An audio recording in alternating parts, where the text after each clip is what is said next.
Yo.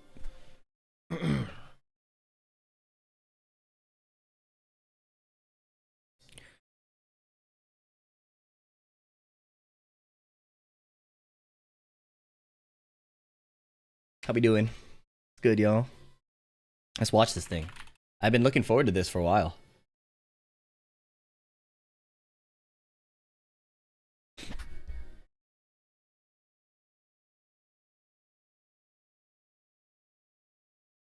Who is where's the main stream? Is it Red Bull? What's up, the Beast? It was good to see you too. Oh, thanks, bro. Clutch. Okay.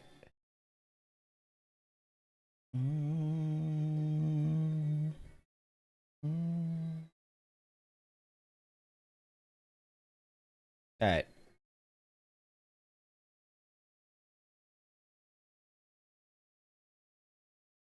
So I'm gonna check out the Victor presentation.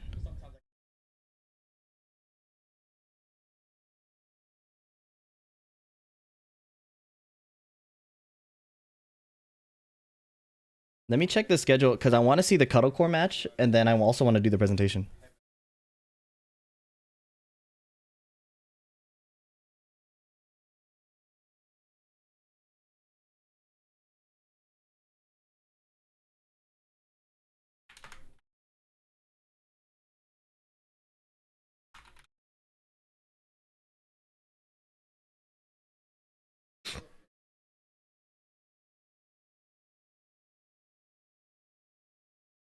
All right. Hello, hello.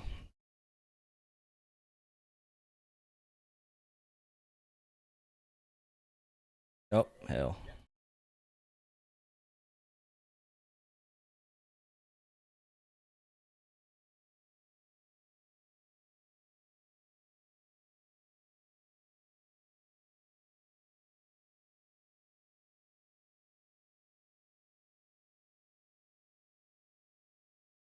I haven't streamed in forever, bro. I'm like uncomfortable. Not like in a bad way. Just like I'm like noticeably disoriented.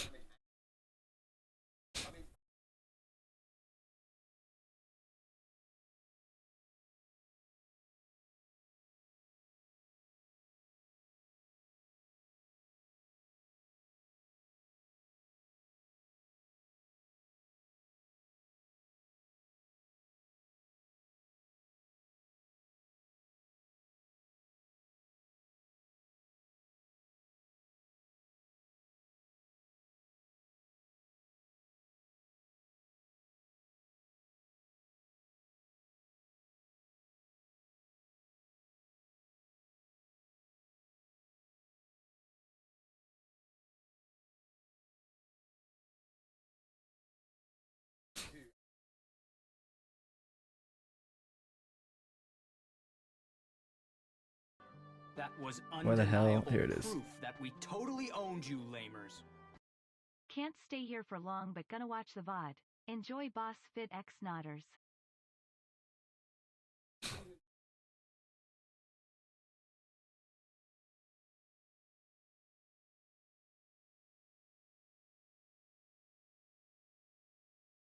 I have to do it here so that the VOD gets the audio. Forgot. The safe heat engager with Sentai 1 plus with Sentai 2, right? Yeah. Ooh, there we go, beautiful. Sentai 2, their heat engager safe. We've got the power crush with Sentai 1 plus 2. Again, it kind of looks like a 1 plus 2 normally, but it's a power crush, pretty good move there. And you kind of touched upon it, the Hell Axle. Yes, you can see it. It's just a 3-4. Now this move is scary, +6 on block. And the thing about this as well, you can actually loop it. Oh, thanks for the resub, Tagmata. I appreciate it. Do it again. +8. Do it again. Here we go. I'll do it again. I'll keep doing it. Look at the pushback Now as you well. can sidestep it, as you can see there, but I mean that is plus, and you can start mixing up the other options from it, right? Talk about the other options, ladies and lads. This one kind of blew our mind a little bit. The political storm. Oh my God, Bubsy. She really does. If you look here, is while standing 4, and look at the time you have to hit confirm it. Yeah. That is all guaranteed. Yeah, Oh, nice. guaranteed. Such a good thing to, such a good move and string to that she can use. And on top of that, you know, after that stance, of course, we've got the Unsokyu stance where, you know, she can get heat back when she's in heat and it has evasion to it. There's, you know, in heaven, when you have heat engaged, and if you try to hit me with a move now, high, Bubsy, do something like, when I go, go, go, go, you see that it has an inbuilt parry, right? So, look, Reina is very, very deep. We could sit here all day, Bubsy, and talk about Reina, but unfortunately, we haven't got all day, and we hope that we're able to learn a little bit about Reina, and we will be back with some more character breakdowns of other characters. Yes, we will. But before that, we're going to be getting into the exhibitions. Ladies and lads, mums and dads, family, friends and felons, Tekken 7 has come to an end. It was a beautiful game, Bubsy. We traveled around the world. We saw people play and compete with their heart, you know. And now the new era is beginning. Tekken 8 is here, and we have some of the best players around the world ready to showcase their talent and show us what they're made of to start the new era of Tasty Steve. Let's start the new era of Tekken 8. I'm glad that you said start a new era, Spag. Because Here we go. We know what happens when these rivalries get started. Spag is one of the main people that keep these rivalries going. But we have two of the best players in the world about to go at it. And one is from the US, one representing the EU. So we're going to talk about it. Oh, this is exciting. I want to get a small question or two with both of these players before they get into it. Now, we've always talked about the rivalries between. I want to hear what they have to say. How does it feel that you're starting it over again with Tekken 8? I think it's going to be great, and with the game releasing, I think EU and NA, it's time to team up. We can take down Asia. Yeah. Yo, you know what? I wasn't expecting that at all. I wasn't expecting that either. Let's go. Wait a minute. I just became a bigger fan. I don't know how you're going to follow this Kodo Core, but obviously one of the best players in NA, one of the best players in the world, if you ask me. We're going into a new age of Tekken. Tekken 8, I know you have been in love with Elisa and what she's been, but how are you feeling about going into Tekken 8, extending your Tekken lifeline and playing more games? I'm so honored and super excited that I even get the chance to do it because not everybody gets to, and 7 is what brought me in competitively. Well, tag 2 and 7, and now it just reeled me in for the long run. Like 8 is gorgeous, it plays beautifully, and every time I hit somebody, I feel so satisfied. So I'm here for as long as this game is around. That's what I like to hear. Now, that's what I like to hear. With that being said, we're about to get into the action. We're about to get to this first exhibition. Kodo Core versus Super Akuma. It's about to go down. So, the reason I think Cuddle will be so good is because her playstyle is like built for this game. Dang, this is so dark, I can't see. The capture card sucks. Let's get into it. These are two characters that we probably haven't seen as well.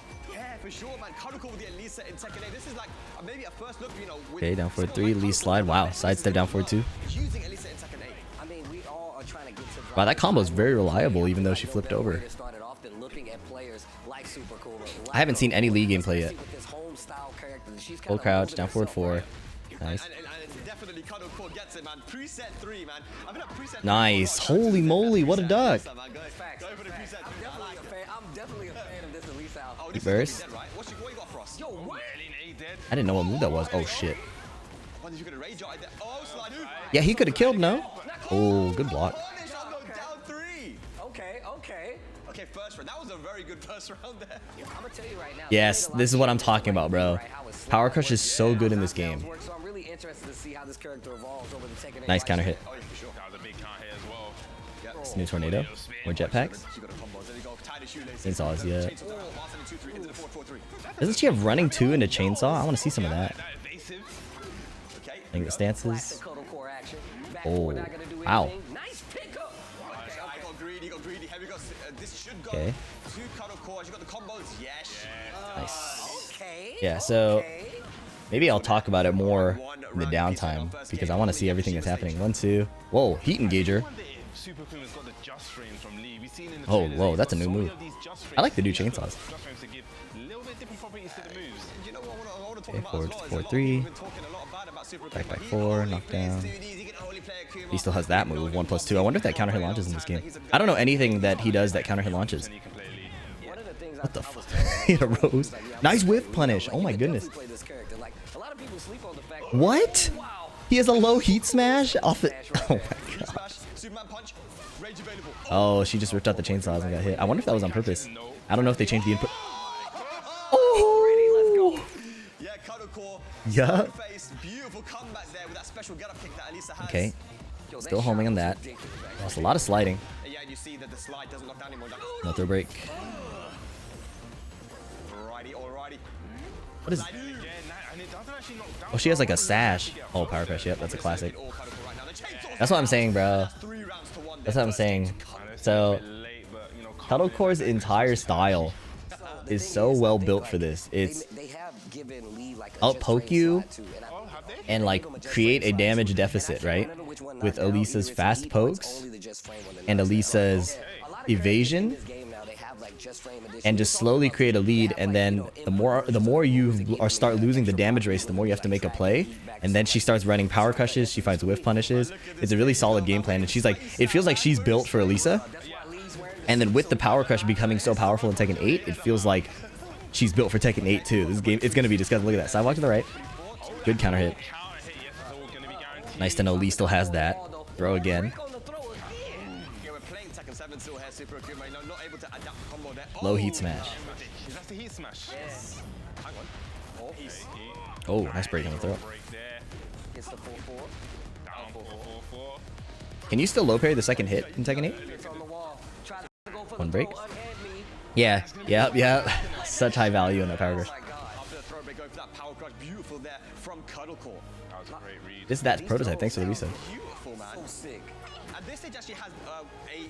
Okay, 1+2 hits. Did she do something? She went airborne. Nice power crush, yeah. Wow, wait, that situation is really nice. I wonder if he just didn't back roll it. Lee like fell and was really close to it. Nice combo. Oh my god. Oh, that doesn't work anymore? Did that ever work? Nice.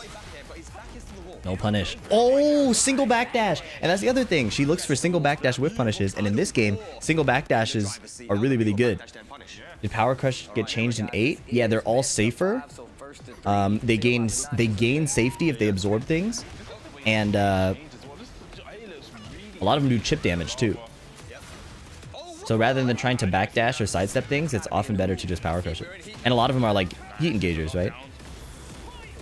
Nice block on the heat smash. Does Lee not go into stance after? A lot of the heat smashes put people in stance after. Okay. Oh, she just floated.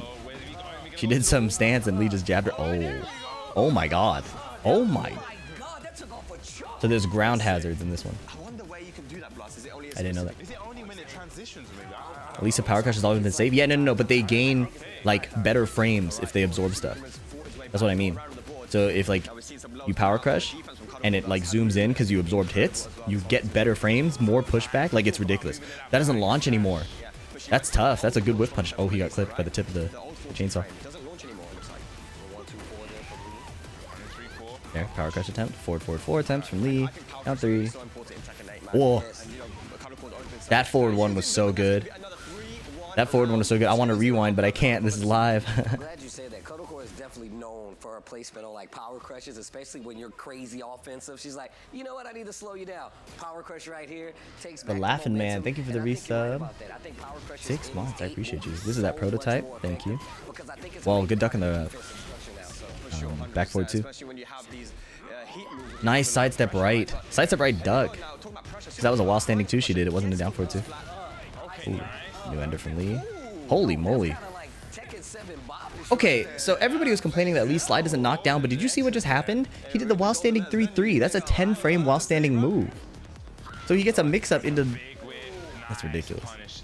And honestly, if Lee still has counter hit properties, that's fine that you're still standing. Nice whip punish. Whoa, that's cool. I kind of like that new extender. Okay, 8 burst. Wow, Super Akuma's going in. The throw break is so slow now. Heat smash. That is so nasty. Now it's a one-hit situation. She went above any lows that would come in. Now she's sliding. Down forward 3. That's the thing. If you were trying to counter Elisa with some movement too. What was that? That was fire.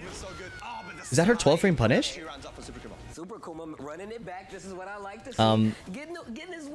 What was I saying? I was saying that if you try to sidestep Elisa, like sidestep right duck to cover all of her moves, that down forward 3 catches that.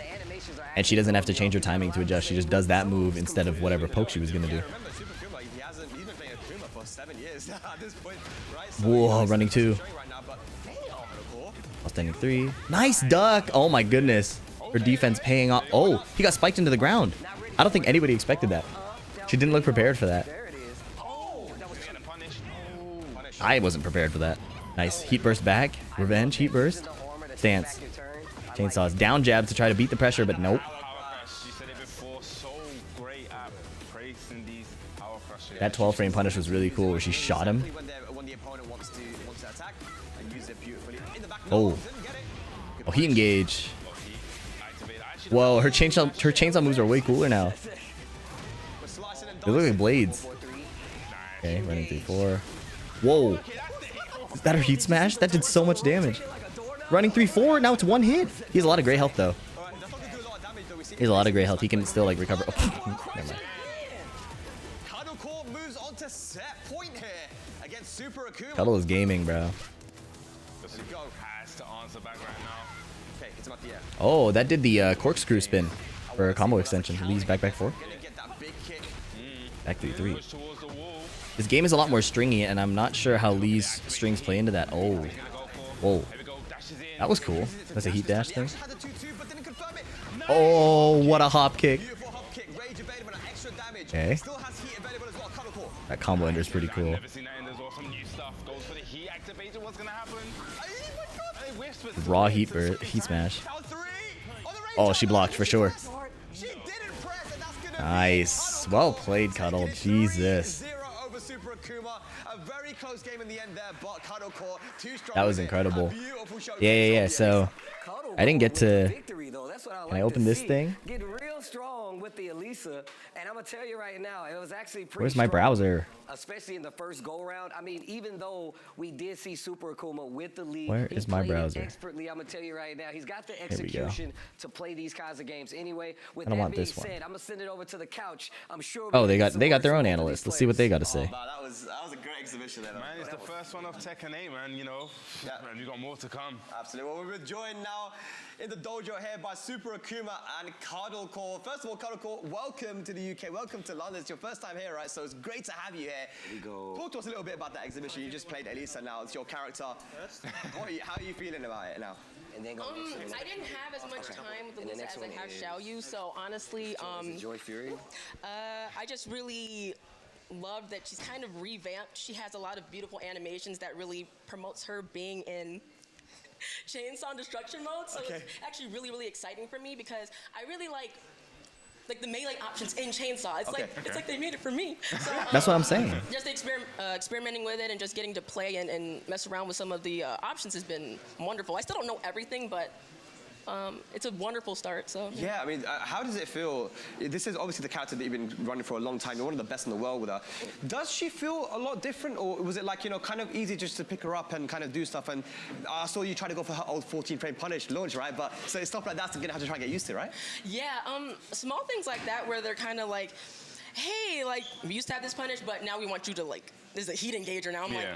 I'm like, sure, I'll go in if you want me to. So just learning what that means to go into a 14-frame punish, then go into chainsaw, then knowing how plus I am. It's gonna take a bit of work, but I gotta say one thing, that hell sweep's kind of hot. Whoa, the hell, dude. That hell sweep, because if you do the first part, she takes away the chainsaws, and then she's still in front of you, so. Ooh, okay, well, I kind of got already scheming in there, what's gonna go? Yeah. Ready for the competition. Super Akuma, let's talk to you a little bit, man. I mean, look, you've been playing the 2D, you've been playing Akuma, running that character for years now, man. 7 years, maybe more, I don't know. But you finally going back to your old main, having a little go with Lee. You had Lee and Armor King back in Tekken Tag 2. Talk to us a little bit about that experience and how are you feeling with Tekken 8 Lee? Well, I'm just gonna start off saying I didn't like Lee in Tekken 7. He was very strong, but he just didn't feel right for me. And it wasn't even just Akuma. When I picked him up at the beginning, I was like, he's not doing it for me. I just don't feel the spark. But having played him today, I'm starting to feel it again. I'm gonna have to get used to a lot of things, learn the ranges again. I've played a lot of characters in Tekken 7 that I could have brought in, but I really haven't played that much of my old main. So having to relearn Lee is very fun, and the new stuff they gave him really feels like what the character needed for me to play it, I think. Yeah, you're talking about what refreshing. I've seen from the trailers that he's got so many of those just frames. Have you actually looked into those just frames, and how do you feel about those? I've looked into it. Some of them are just kind of there for the just for the style, like they're just flashy. Yeah. Some of them are more useful. Like the 444 doesn't look super useful. It seems like a good 12-frame punish, whatever. But the FF2s where it's like, it's just a bit slow, so I haven't had time to really learn how to use it. But that new move looks really good. There's a few just frames that seem useful. Just in a like actual exhibition set, I had my mind everywhere. I wasn't using them too much. Yeah. Well, thank you very much, guys. Cuddle Core, Super Kuma, you kicked off Tekken 8 for us here with an amazing exhibition. We do have some replays to show you, and then we're gonna crack on. So yeah, let's see some of these replays, man. Okay, yeah. So first of all. So yeah, I mean, again, like we mentioned, right? Cuddle Core and yeah, Cuddle was saying that it feels like the chainsaw stance and everything was built for her, and I completely agree. It's like, if you watch her tournament playstyle in Tekken 7, it was a lot of like very range 0 poking into single backdash, whiff punish, or finding magic 4 counter hits if you delay timing really obviously. And then if you start defending against her with sidestep right duck or things like that, she gets down forward 3. And none of those things seem to have changed. I don't know, actually, I don't know if her magic 4 still launches. But because it's a slower magic 4, it's possible that it does. On top of that, I was talking about the buffs to Power Crush being so huge because Cuddle Core augments this style, right? So she's doing poking, and covering your defense if you pick defensive movement, and covering your timing if you start delaying it trying to get around her pokes, right? If you get around all of that, then you are probably playing in a way where you're either mixing up your timing in like a slight delay, and even if you get around her magic 4 or get around her other pokes, that means you're probably counter hitting her, right? Like you're getting ahead of her poking game, which Power Crush covers. And especially now, I believe Power Crush armor in this game is now 7 frames. So if you're beating her timing on her attack, then the last ditch effort is the Power Crush, which absorbs things sooner. So that combination of everything, and the fact that Power Crush is buffed to increase pushback and better frames if you absorb hits, to me is just, this is probably looking like her game. Like, Elisa in this game feels built for her in the same way that I felt like Joe Crush's Jack in Tekken 8 is built for Joe Crush. Like, it feels like they captured the energy that those two players, like somebody's watching America, you know, and it feels like they paid attention. So that's really cool. I'm pretty excited to see how they perform and how they take the character, like not just tournament results and stuff, but just seeing how they express. This game is really, really expressive, and I think that's super, super cool. Anyway, hope you guys enjoyed that. Like and subscribe. Leave a comment if you think I missed something or overlooked something. I'll catch you in the next one. Peace. Okay, YouTube thing done. D-Skills, thank you for the resub. The Laughing Man. And this is that prototype. You guys did months in a row. Appreciate that. And Abe Lawsy, thanks for the prime. Appreciate y'all. Movement's important for sure. Just not like backward movement as much. Backward movement is not going to be as good. How's the audio? Pretty good? The Ghost Breakdown, that's what I'm looking at next. That was the Jun Kazama trailer. Now, actually, Jun Kazama is a character. This is funny enough, right? This is way, way, way back in the day. People may not even remember this. I remember when there was a Tekken 2 demo, which I actually played. It was Jun Kazama was one of the first characters I actually played. Anything's gonna fit my playstyle the most? I don't know. The whole Tekken 8 is built to not be my playstyle. Right? She was in Tekken Tag 2, and let's get into the breakdown. We're gonna give you a little bit of a rundown on this character, which I believe might be the #1 character strength-wise in Wow. game. Yeah, that's a big statement. It is a big statement. But when I show you some of the moves, you're going to see exactly why. Which so character? We're gonna get locked into this. So yeah, she has a lot of different tools. Which character we're looking her at? Punishment is amazing. Okay. June. Her combo damage is amazing. I need to watch She this really because I don't know anything about doesn't June. lack much, right? And we're going to talk about some of the stuff that she does lack, but we'll get straight into it. So if you just walk forward, Bubsy, I'm going to show you her 10 frame punishes. Her punishes 1-2, right? For 10 frame, but actually the crazy one is up forward 1. Look at the damage for that. It's a wall splat as well, up forward 1. But you notice if you look at my health when I do that move, she takes chip damage, and she has a couple They show of the trailer of the like character they're gonna show. Do I have my buttons there? I don't actually. Let me do my buttons quickly. She has a couple of stances where she's really a lot about the chip damage. You know, a lot about chip damage. She can heal her chip damage. She can also deal chip damage as well. Okay. So you'll see. You'll see it in this situation here, right? So I'm in heat. A lot of moves that do chip damage when you see the light, it doesn't deal chip to me, but it'll deal chip to you. So yeah, you also recover a lot of health from her heat smash as well. So we'll just continue talking about her punishment a little bit. She has for 10 frames. Let me watch that. You're always going to be wanting to use I want to watch the Victor recap. You can always get that heat and make a video on that. But for 13 frame, you have back for 2, which is, you know, I think sometimes hit confirmable as well. Okay. For 12 frame, you have this this forward 1+2. I'm trying to make sure I have everything I need. Is that going to it's 2-1. Yeah, it goes. It's like it's a weird move, but you won't use it much. For 12 frame, you can use 2-1, and it gives you some good plus frames. For 14 frame, you do have back 2-2 if you want to use it. For 15 frame, now this is where we talk about her weakness.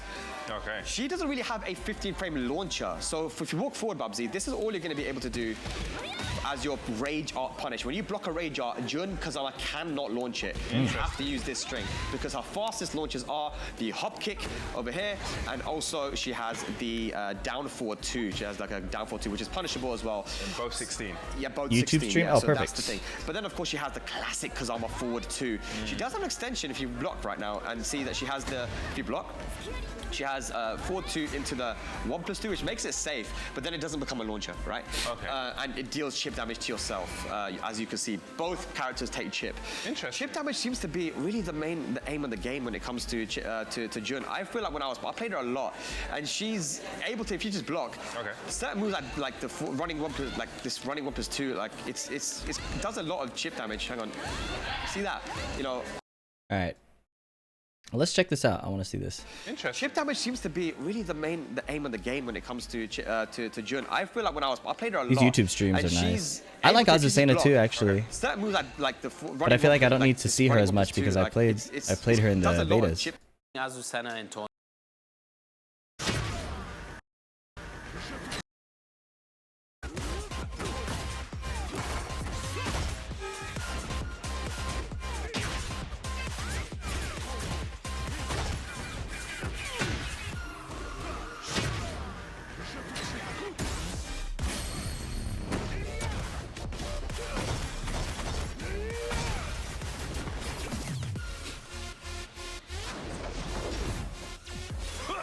All right, let's see this.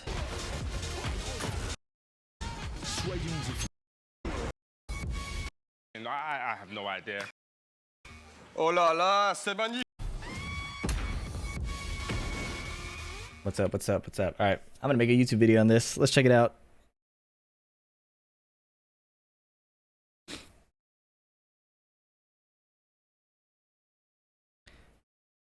What's up, you guys? It's VDX. Red Bull pin drop is today. They did a breakdown on Victor, which I actually didn't expect. I was just gonna review the matches, but a Victor breakdown is awesome because I know nothing about the character except from what we've seen and what we could make assumptions on based on the launch trailer. So, let's just get into it and check it out. I have no idea what to expect. C'est magnifique, c'est bon, Bubsy. I mean, if you weren't skanking at home to that OST, I don't know what you're doing. I have no idea.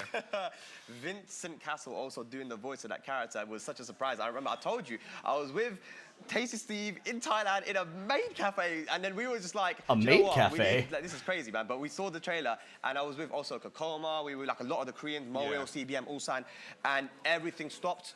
we just looked at our phones and just started looking at this trailer. No one knew what was going on. They're like, what they're getting so hype about. And man, it was just amazing. And definitely a character that I feel like Bubsy, that right now, the whole Checker world wants to see. And I'll tell you what, who better to take us through that character than Mr. Gosane from the UK. Gosane, nice. I heard he did a really good job presenting it.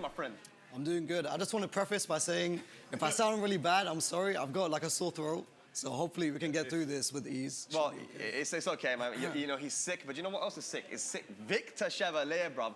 Talk to us a little bit about that, Gosane. I mean, you've had a little bit of a chance to play the character. Yeah, definitely. Thinking, so Victor Chevalier, also known as the Phantom Raven. Okay. Yeah. All right. Distinguished gentleman There himself. You can see he's got quite an impressive arsenal of at his disposal. Yeah, like he's got a whole dagger, or daggers rather. He's got a katana. This guy's got a pistol. This guy's got everything, man. He looks pretty dope. I think what I really like about him is that he's quite similar to how what I really resonate with when I play a Tekken character. Good counter hit tools. Right. Decent generic tools. And really annoying lows to deal with. Okay, so he said good counter hit tools. Let's start off with just your kind of generic general tools. overview on the character. What do you think about strength? I mean, this character strong? Annoying lows. I feel like the character can excel if you have really good timing, if you really focus on timing, if you're able to get your good counter hits in, and you have really good reads. He's got really good moves that are very evasive, right? And they deal decent damage as well with the right timing, like I said. Okay. We can go over those key moves as well. Yeah, we will. So, Wait, straight into the key moves. Let's go into it. Yeah, like what you said that you did some moves you like. What are you liking, bro? One move that I really like when I was playing this character, Victor, is 1+2. 1+2 is a mid 15 frame counter hit launcher, and it's got really huge pushback on block. So if you stop, can you key charge and show us the counter? Yeah, sure. Just let me just put the counter hit on. I like 15 frame counter hit launching mid, not gonna lie. You know what I'm saying? All right, we go. Boom. Okay, wow. And how fast is that 1+2? Why did they take it off? I wanted to see. Okay. So 15 frame mid counter hit launcher. This is one move that I really like to use a lot. Nice. So okay. like I said, when it is it comes safe? to Victor, when you really focus on timing, you can really excel and you can, output decent amounts of damage in regards to that as well. And it is safe on block and has a lot of pushback on block. Yeah, like I said, so even if it's -8, with it's the amount of -8. pushback that It's you have, safe. You basically reset the neutral game. Right. So this is something that I really like about Victor in general. Right. Another move that I think is really good, or that is quite is okay, is average, is down 4. Down 4 is a counter hit. Although it is minus on hits, this is the one 16. move that is consistent in tracking both ways. Okay. So can you jab and I'll start trying to. Yeah, sure. So you can see this move, down 4 here. This is the main move that you're going to be using in general when you're just trying to get a quick poke in. Right. And it's really consistent in just trying to track the opponent. Yeah. And like I said, with the right timing, if you have a timing in, you get the hit throw as well. 30 damage. And a lot of people like to sidestep into buttons, so I think that might get a counter hit quite often, considering it's tracking, right? Tracks both ways is huge. And it's just one of those annoying lows, you know what I'm saying? It doesn't give you plus frames, but it's like, stop doing that. Yeah, that's just like I mentioned before, when it comes to annoying your opponent, you're going to be having these lows right here, and it's just like, well, this is minus Noctis was like gonna that. Keep doing it, like, well, it's jarring. -2 on hit Another low. thing that I really like about Victor as well is his poke game. So although it's not as strong in comparison to other characters, you can see there are little moves here and there that kind of give you that reminder about Noctis and Kuni, etc. And one of them is Damak 1-1. Damak 1-1, you can see, is quite similar to Noctis Damak 1+2. This is a move that you can kind of throw out in the neutral. It's safe, it's a good check as well. 14 frame, mid check. It's just good to just throw out here and there. And it can also go into his one of his stances. A few more stances, but we'll go into the stances later. Yeah, we will, yeah. Another move that I like to use as well is back 4. So this is one move, although it's a high, on counter hit, it guarantees forward 4-1. Let's do it again. It's like Noctis is up forward 4. There. Obviously, we'll go to the he engages later. So this is another move that I like to use as well. Like, as when it comes to Victor in general, I don't think his tracking is the best, but when it comes to homing moves, that homing move is quite strong in just trying to stop the opponent from moving as well as stopping them from pressing buttons, and you get a quick heat engager in as well. I wish it showed the reminds inputs. you a little bit of Ling's homing move, Ling Xiaoyu, where you can very easily run into it, and on counter hit, you can confirm that you can get that nice string that you did. That's a lot of damage, man. So again, yeah, homing moves, very important, right, Bubsy? Yeah, very important. And talking about important, why don't you talk us through his punishers? Like his standing punishers, why don't you give us a little overview? Let's start from 10. So obviously his 10 frame punish is going to be 1-1-2. This is a +3 on hits, 10 frame launch, 20 frame punish with a 27 damage. I mean, it's pretty decent to be fair. And +3 leaves you at a good enough plus frames to where you can kind of check with his down forward 1-1, for example, stuff like that. I think it goes up to 12 frames next. His 12 frame is 3-1+2. 3-1+2 That's is cool. a high 12 frame. 30 damage as well. It leaves you at +5 too. So again, you can frame trap with like down forward 2, for example. Going into his, I think he also has 2-2-2. So 2-2-2 is also a 12 frame punish, and it leaves you into his second stance, which is EI stance. Obviously, we'll get into the stance. That's all natural? Again. That's a 12 frame punish, a weapon move. That was 32 damage. Oh my god, No, he 22. used a little shot as well to the, wow. To the shot. So The gunshot it looks is cool. pretty cool as well. That's probably the main punish that I'm going to be using because it just looks dope. So, yeah. That's how I feel, gonna say. 13, right? We got 13, he's got down forward 1-1. Obviously, this is like just a normal punish. And he's also got 4-3. Okay. So 4-3, this is going to be your main punish in regards to 13 frame, +5, leaves you at +5 again, 32 damage. Pretty decent, to be fair. Yeah, pretty decent. That's going to be Something your, immediately weird to me is like Noctis, all of his punishes were 1 and 2, right? So like Victor is having a lot of 3 punishes, right? Like, let me scroll down here. Like punishes have a lot of like 3 button, like 3, 1+2. Was it 4-3? What did he say? +5 again, 32 damage. Pretty decent in regards to 13 Yeah, frame, 4-3. +5, leaves you at +5 again, 32 damage. Pretty decent, to be fair. Yeah, pretty decent. That's going to be your, I guess, since a lot of launches are usually -13, having this 4-3, bit chunky damage, 32 damage or something, that's not bad, right? That's as well. When it comes to his 14, he's got, I think it's 4-4-1. 4-4-1 is his 14 frame punish, and that is your heat engager as well. So 4-4, you can see as well, it's got beefy damage, and it leaves you in a good situation to where he can just throw out his heat moves and such as well. So It looks like it's got good whip punishment range here. Can you just definitely. go back and see the range a little bit? So if we, Okay, maybe. Yeah, it's got a decent range as a whip punisher, I guess. he's also got 4-4-2. I think this is also natural as well. 4-4-2. Mix it up, right? Yeah. Bam, bam. Okay. 35. So 4-4-2 and 4-4-1. If you don't want to go into heat, then you have 4-4-2 to opt into. But yeah, I'd rather just spend the heat and go for the heat engages. Yeah, it's better to go into heat, I think. Now we can get into the fun stuff, right? We've gone from 10 frame, 12, 13, 14, now 15. So what we got for 15, Gosei? So we've got 2 different ones. We've got down forward 2.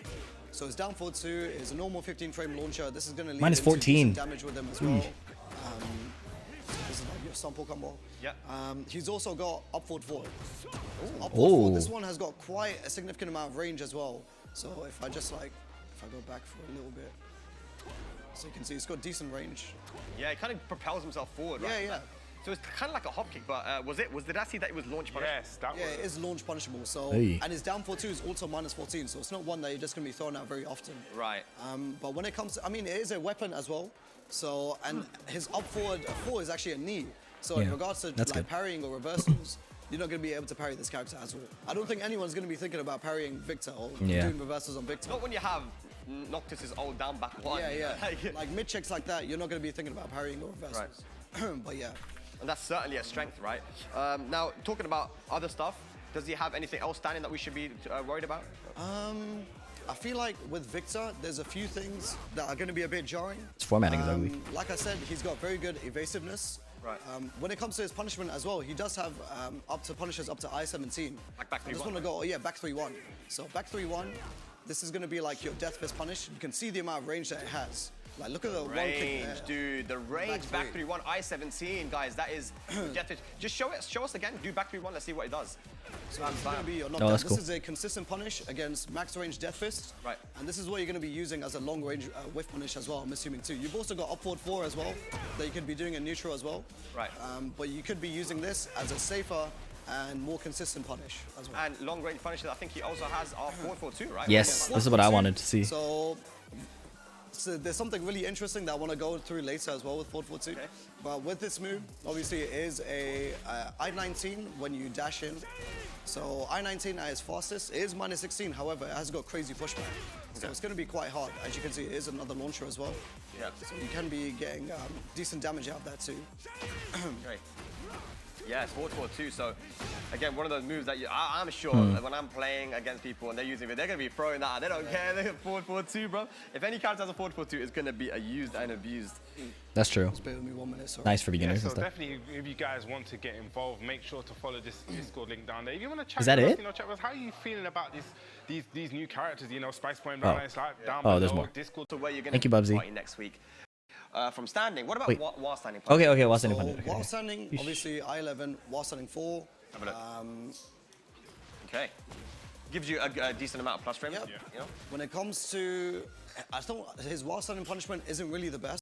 What was Plus it? frame? Plus 5, yeah. When it comes to, his while standing punishment isn't really the best. Okay. From I11, you've I wanna just know got how it that tracks. until up to, I think it's minus 15. For minus 15, really? then you've also got just while standing 1 hit. That move's You've good. also got while standing 2 for I14. Oh, he has Is it 14. counter hit something? So this is a counter hit launcher. That really like Raven, right? Yeah. Yes. So you wouldn't be Wow. really using this as a punish. I guess you could, because it is +6. But I mean, while standing 4 is only 1 frame less. It does the job.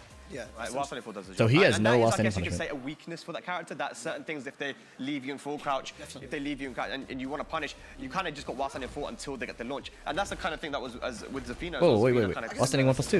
I mean, That's his you 13 frame. also have this as well. Sorry, I forgot to mention. While standing 1 plus 2.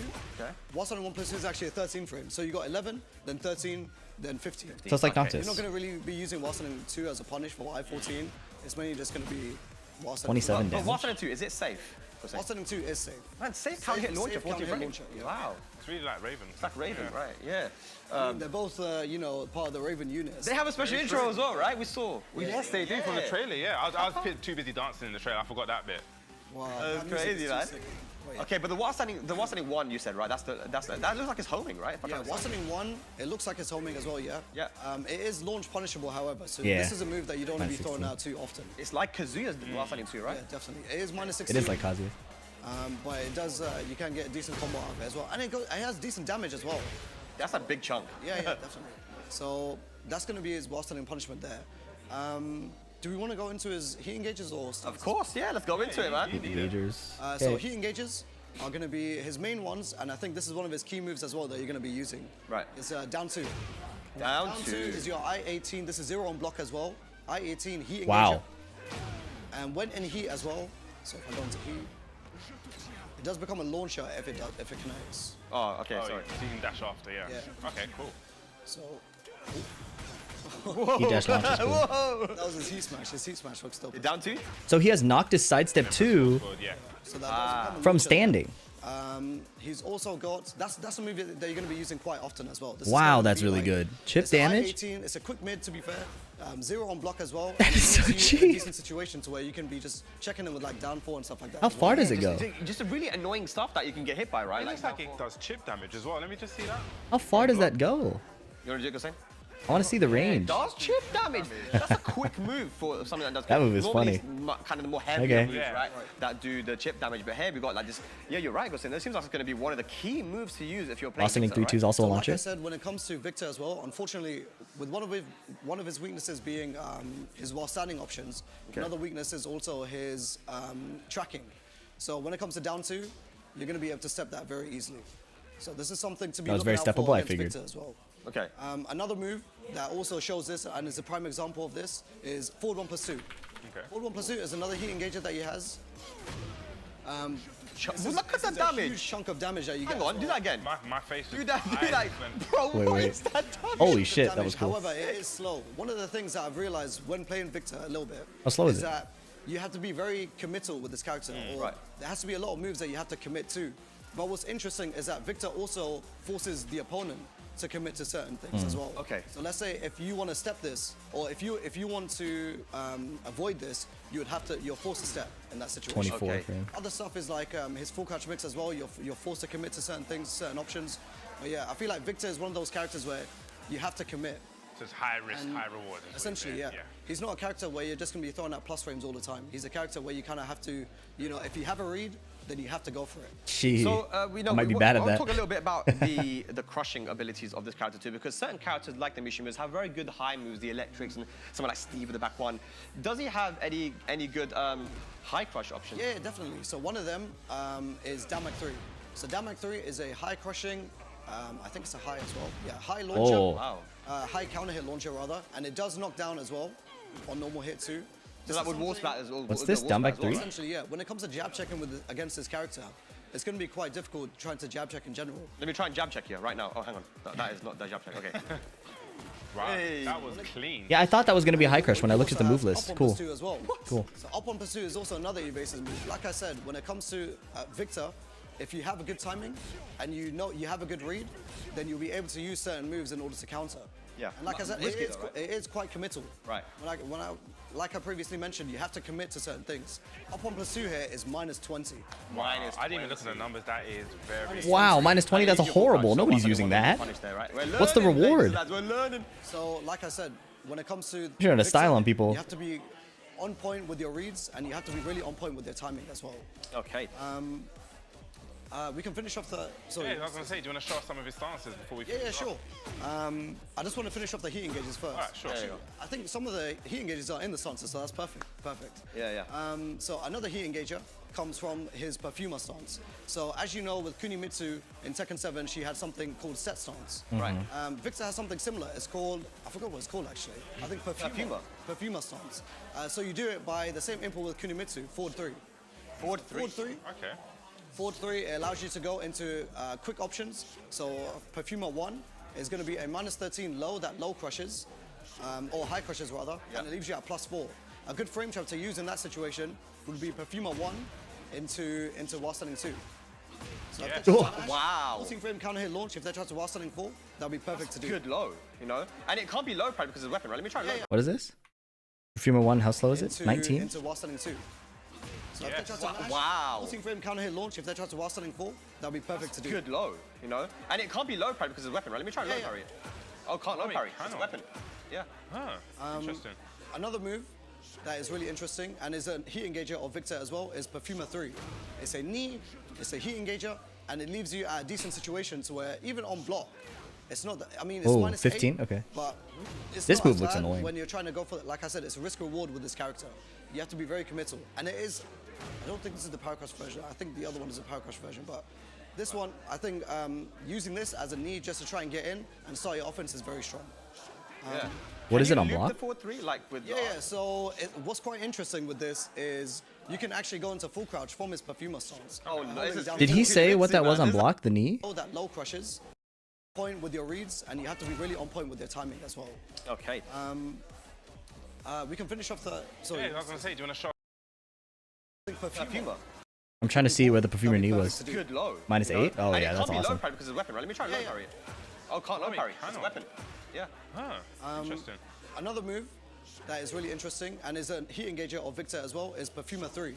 It's a knee, it's a heat engager, and it leaves you at a decent situation to where even on block, it's not, I mean, it's -8, but it's not as bad when you're trying to go for, like I said, it's a risk reward with this character. Can you step it? You have to be very committal. And it is, I don't think this is the Power Crush version. I think the other one is a Power Crush version, but this one, I think using this as a knee just to try and get in and start your offense is very strong. Yeah. Can you loop the forward 3 like with Yeah. So what's quite interesting with this is you can actually go into full crouch from his Perfumer stance. Oh, no. This is Kunimitsu, man. This is like Kunimitsu. Yes? So you can go into full crouch, and he does have a full crouch mix of full crouch Wasan 1+2 and full crouch 1+2 as well, which is That's a low. high. Whoa. Yeah, this looks that's like a cool. wave dash. Can you wave dash like that? Yeah. So Do I it, mean, do it. you can keep canceling the stance. This? Okay. If I Yeah, let's see. Okay, nice. It's sick. And he follows you as well. Look, he follows So you can kind of, this is a really good way of just mixing up your timing and just trying to stagger your offense. So my thought right away is that he feels so much like Lars from Tag 2, where he has this counter hit launcher. Okay, let's keep going. Trying to use that full crouch mix to just start your offense and try to get in as quick as possible. Right. That's what it's really interesting as well, because with me personally, I like to change up my timing a lot. So having a stance like this, to where I'm able to go into full crouch and then cancel, it's going to be really annoying to deal with. Especially when you have a Wasanin 2, which is a Definitely, kind of launcher, right? But there is this move here, back 1. Can you talk about that? Is that something that's Yeah, really useful? so he has many moves that go into Perfumer stance. Perfumer stance is probably going to be the main stance that you're going to be using with this character. Okay. Mainly because it is less risky, less committal, and it allows you to just get in very easily. Okay. Certain moves, like you mentioned, back 1 goes into Perfumer. down back 1-1 also goes into Perfumer stance. Yeah. He's also got 2-2 that goes into Perfumer stance. If I can do it. How do you do it? Maybe I you have think to that hit also forward? goes into Perfumer stance as well. Okay. But yeah, he does have plenty of options that allow you to go into Perfumer stance. I think it's 2-1. Yeah, 2-1, sorry. 2-1 that goes into Perfumer stance there. And that's a very quick, you know, how fast that's like 12 frames, right? So you can get Well, like I said, you have to be very committal. This is a high and it doesn't gel. So you can duck this. Whoa. So, of course, you have mid-checks like Damak 1-1 that go into Perfumer stance, but if you just want an easy high, a quick high to get in, you have to be careful. Okay.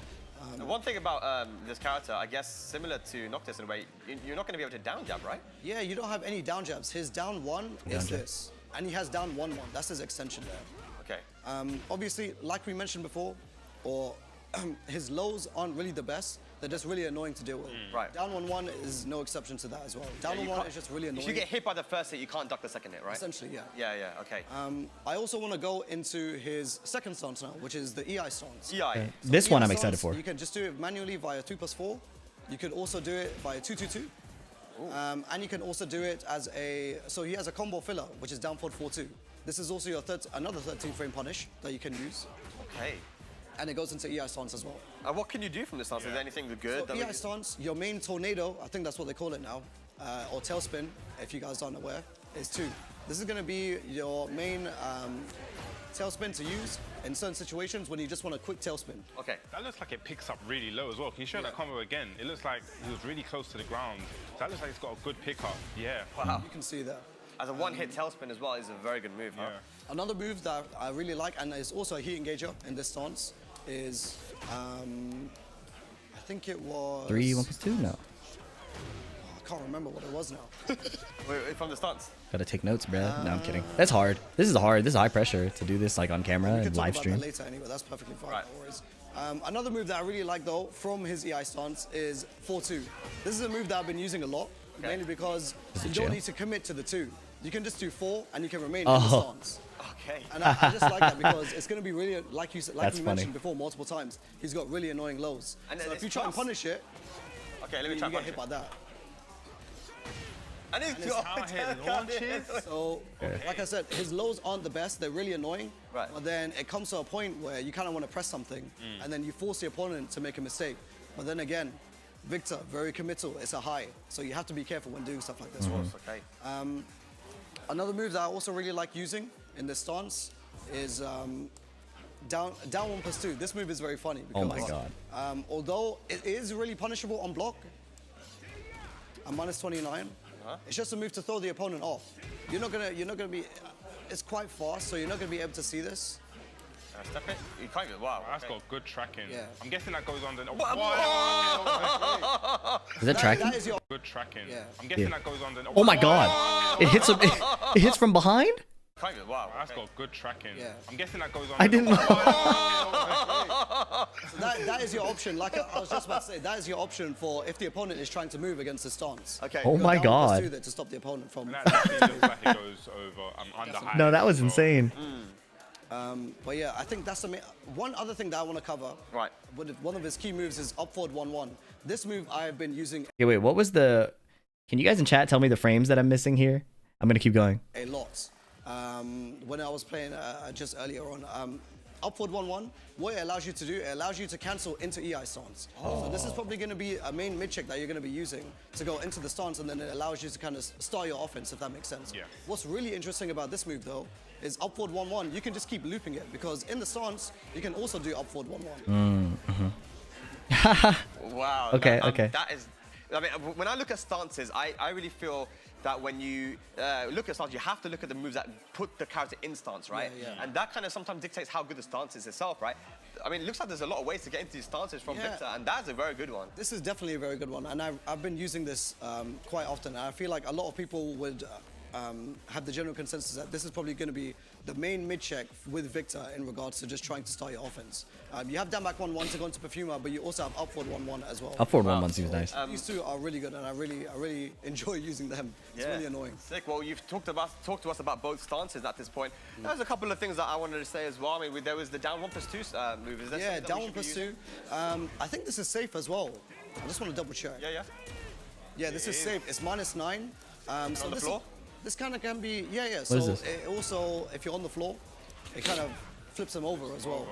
What move is So this? this is a move to use for knockdowns in some situations. And Down I one feel plus like two? this is a good move to use, just throw out in neutral as well. Like on the ground? tracking on Oh, that. decent range.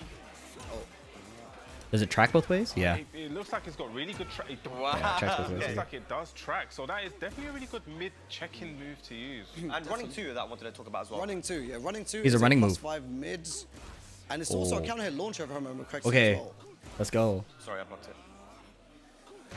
Yeah, counter Holy hit launcher, moly. instant tornado, that I think is very strong to use as well in the neutral game. However, like I said, when it comes to tracking, even though we talked about down 1+2, it is quite slow.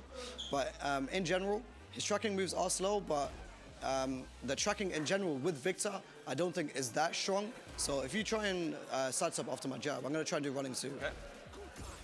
See. So you can see the tracking isn't that strong with this character. Yeah. But it tracks that way a little bit, right? But then you can sidewalk both ways, yeah. So yeah. And one more move that I want to talk about actually is, and people might recognize this move, down back 4. huh? Yeah, down back 4. I wanted to go into that as well. So down back 4 is similar to Lars as well, to where it's a counter hit launcher. Okay. At 20, so I don't think many people are going to be able to react to that, right? Right. And you get decent damage as well. So look at that. That's also a counter hit there, and then you go for a combo. Okay. I think Cool. I love Victor's I think I combos. Victor's understand combos look really how I cool. feel about this Combos, character. To talk to us, show us a little bit Yeah, of combos, definitely. man. Before I go into that, I just want to go into his heat mode options. So one of the moves that I really like when he's in heat mode is, this is a move that is exclusive to heat mode. That is Damak 1+2. Damak 1+2, this move you're not going to be able to use without heat. Okay.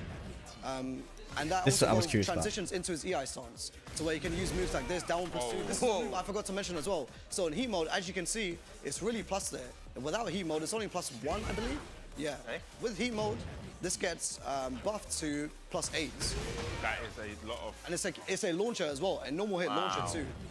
So this move, I feel like in heat, you're going to be using quite often. that is chunky. Other moves do get buffed as well. So stuff like up 1+2 gets buffed. So you can see the pushback Oh. on that after doing that. And Up 1+2. these are Okay, so you get to some moves that you party can use in heat mode, when he's in heat. that get really extended as well, and they get really buffed. Okay. Down back When it 1+2, comes to the thank you. combos now, we can go into combos quickly. So your main combo is probably going to be something along the lines of down forward 2, down forward 3-4, down forward 4-2, into the 2. So after down forward 4-2 goes into EI, you do the 2, and then 4-3. So heat mode, you get to party in If you wanna stance. do I love that. something, Okay. Quick and easy, you can do something like down forward 2, down forward 4-2, 2, down forward 4-2 again, and then he's in EI stance, and then EI 1-2-2. Wow, man. It looks really cool as well. That does look really cool, man. I mean, when you were talking about the notations, it seems very simple, but what you see on screen is actually amazing. It looks really cool. So give us just then your last thoughts on the character. I mean, you've gone so in depth, and thank you so much for doing that. Gosain did a great job, because yeah, for I've real. learned a lot. But I mean, Gosain, we know you're a top player. Tekken World Tour, done your thing. What do you think and what do you make of this character? So I just want to say first, thank you for putting up with my bad voice. No, I couldn't tell. Going through this overview. But yeah, I think with Victor as a character, I think he can be strong, like I said, when it comes to if you have a good timing on your opponent, he can excel with his counter hits, evasion, and such. And he has consistent punishment. That is one thing I really like about this character, consistent punishment. However, one thing, or a few things rather, that I think are really lacking with this character is good lows, plus frames in the neutral. As you can see, when it comes to his lows, he has annoying lows, but they aren't really great. They're not going to be really get much output out of them. They are minus on hit, or they leave you in a bad situation, etc. Like I said, his tracking as well, he's really bad when it comes to sidewalking right. Most of his generic moves, like down forward 1, up forward 1, down back 1, all of these moves, all of these mid-checks can be easily sidewalked to the right. Okay. So his tracking really isn't the best in that regard. But like I said, and I'll keep mentioning as well, I'm a really timing-heavy player. So I will continue playing this character. I will play this character. This character is really fun to me. And I think if you're capable and you're really consistent in getting those counter hits in, and you really have that counter hit timing playstyle, I think you would really love Victor. Man, Gosain, what an in-depth look at Victor, man. How you can't hate Victor, man. This character is just suave. This character is pure suave, man. This character. Okay. So I understand finally how I feel about this character. Okay, where do I begin? Okay, so let me just review That was a long breakdown. So let me just review everything that he talked about, and I'll talk about how I feel. Okay. So from the very beginning, he said, good Tekken character, timing and evasion, consistent punishment. Okay. Cool stuff, right? He talked about having good counter hit tools, and I just listed them here. Like this is a like high crush low, like Lars. Okay, so this is like Lars, and I think the Lars comparison prior to Tekken 7 feels better to me. Okay, that's basically what I'm gonna say. Good generic tools like hard to parry, right? Down back 1-1. I think up forward 1 seems decent. And then I don't know if like the string extension will be used, right? Yeah, and then he has like the down 4, like that tracking low. I think it's good. Okay, and then he has annoying lows. We talked about this. Okay, so these are his strengths. His weaknesses, he has weak while standing punishment. Noctis was pretty similar. Like while standing 1-2 was decent, but he didn't have a lot of frames after, so you kind of had to just stop and do nothing. And if you think of like Lars, his while standing 2-1 was pretty decent, but not like horrifying, right? You mainly did while standing 4 that didn't spark, and then while standing 2-1, and then you got launches at 15. Linear weak to sidewalk right. This is not really a Noctis trait, but having really good tracking in Tekken 8 doesn't make sense because they clearly want you to sidestep more than backdash, right? So they couldn't give Victor like a forward 1+2. And but from what I'm hearing from Gosane is that like he has tracking options though, right? Like has options down 1+2, back 4. They're a bit slower, but it will force the opponent to play sidestep block instead of sidewalk, right? Okay. High commitment in the sense that he has like high reward, but those moves all have counters. So you have to understand the option your opponent wants to pick and make a read on those options. And if you just kind of do one thing over and over, you can die. So people will probably downplay him. That's probably how that's going to work. No down jab, not a huge deal to me, but is something to be aware of. Not a lot of frame advantage in neutral and non-scary lows. That I'm used to. On Noctis, that was very Noctis type thing. So that one's okay. All right. The Punishers, I mean, I just listed them here, but the interesting thing is they have a lot of kick buttons. So like Noctis had brain dead punishment where you really didn't have to think too much. 1-2-2, down forward 1-2, down forward 2. Victor has, he could do kick options for more damage. He could do punch buttons to go into stance, right? Heat engager here. Engager. And this is like just non-engage, right? I don't know why you wouldn't do it, but yeah. So Victor's punishment is a bit more robust and like varied, and that reminds me kind of Lars. Like in Tekken Tag 2 and Tekken 7, if you played Lars, you didn't want to 1-2 punish everything, right? You wanted to use forward 2-4 at 12 frames to get knockdown and damage. So being aware of your 12 frame is something Noctis didn't care too much about.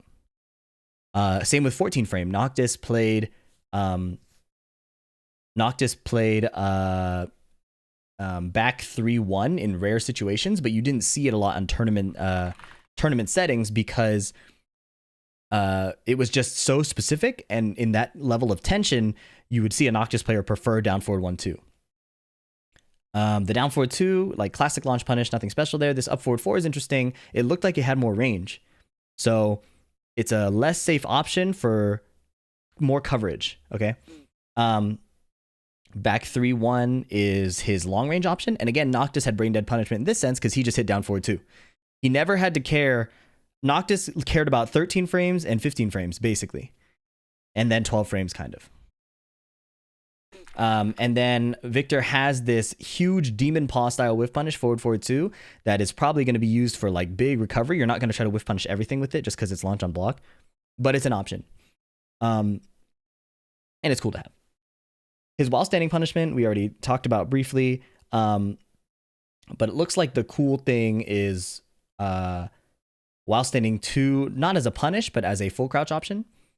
And then this while standing 1+2 is interesting. This reminds me, you see how he's +8? Noctis didn't have that. But Lars, when he did while standing 2-1, would put you in crouch. So he has the option to play a full crouch mix. Chat is telling me there's going to be a Victor highlight soon, so I'm going to keep an eye on this. But yeah. Okay, so Let's see. What else do we got? Heat engagers. I didn't see anything too special except this Perfumer 3 where he's in stance and does the big mid knee. And then this, actually, I'm lying to you guys. The down 2 was crazy too. Noctis had this move where he did sidestep 2. It was about the same speed and it put the opponent in crouch in later seasons. But the range is what I'm most curious about because the idea of a big mid that puts someone at 0 frames is kind of nasty. Now it is steppable. So that is one like counter that people have to that. And then when we looked at the stances, it looked like you had the option to play stance mix-up heavy, but it didn't look super oppressive outside of like it looked like high risk, high reward. And when you look at those kinds of stances, it was like, are we sure that's how we want to play? Oh, Victor's live right now. Okay, sweet, sweet, sweet. So I'm gonna watch this gameplay a bit and keep talking about this in a sec.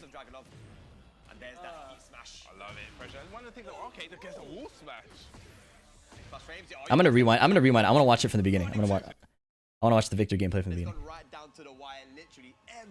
Okay.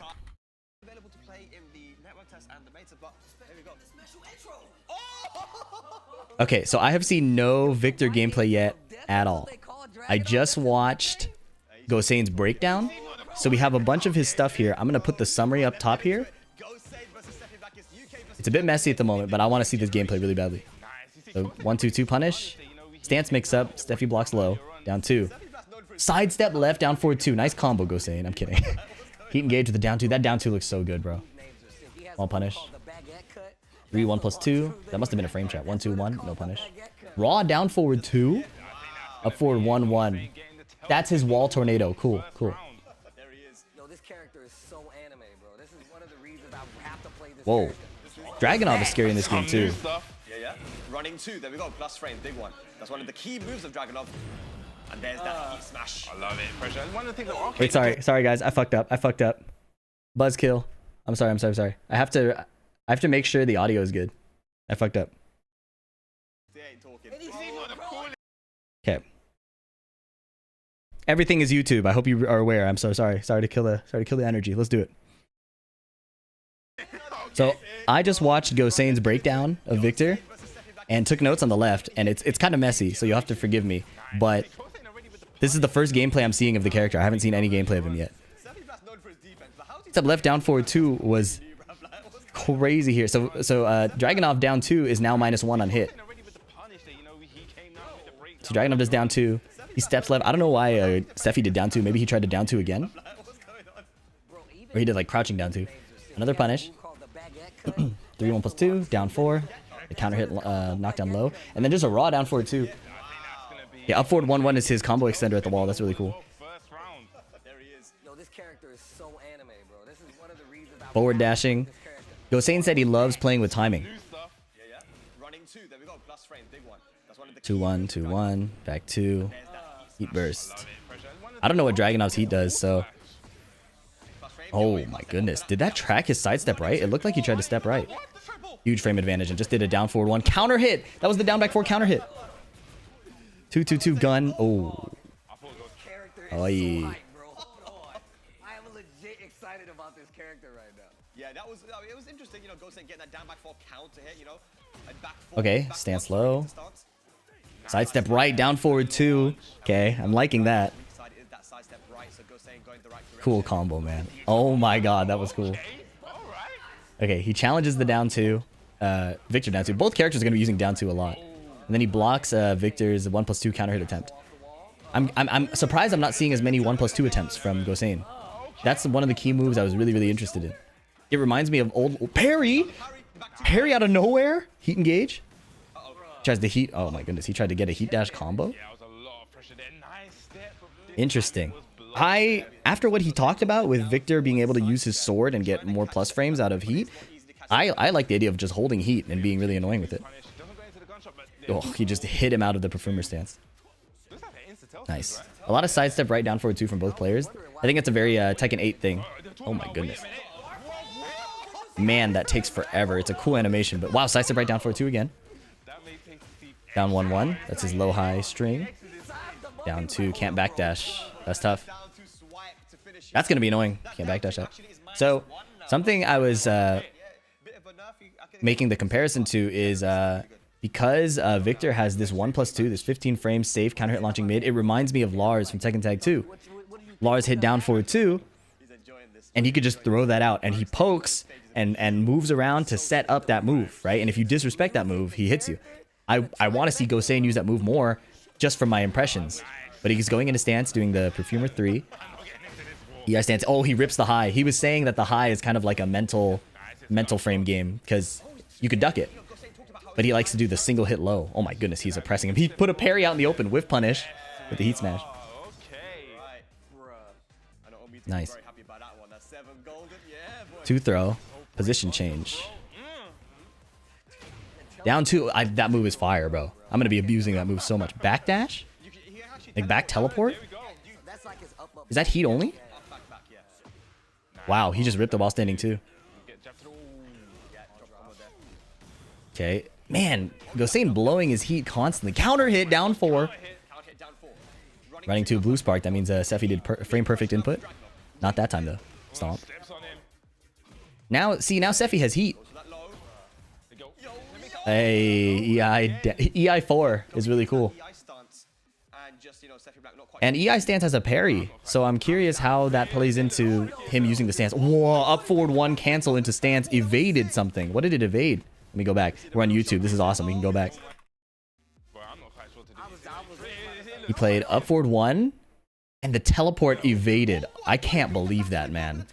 That is messed up. So that's like the Kunimitsu energy where the stance actually evades. Now he's looping the stance over and over with up forward 1. Hey, running 2. Okay.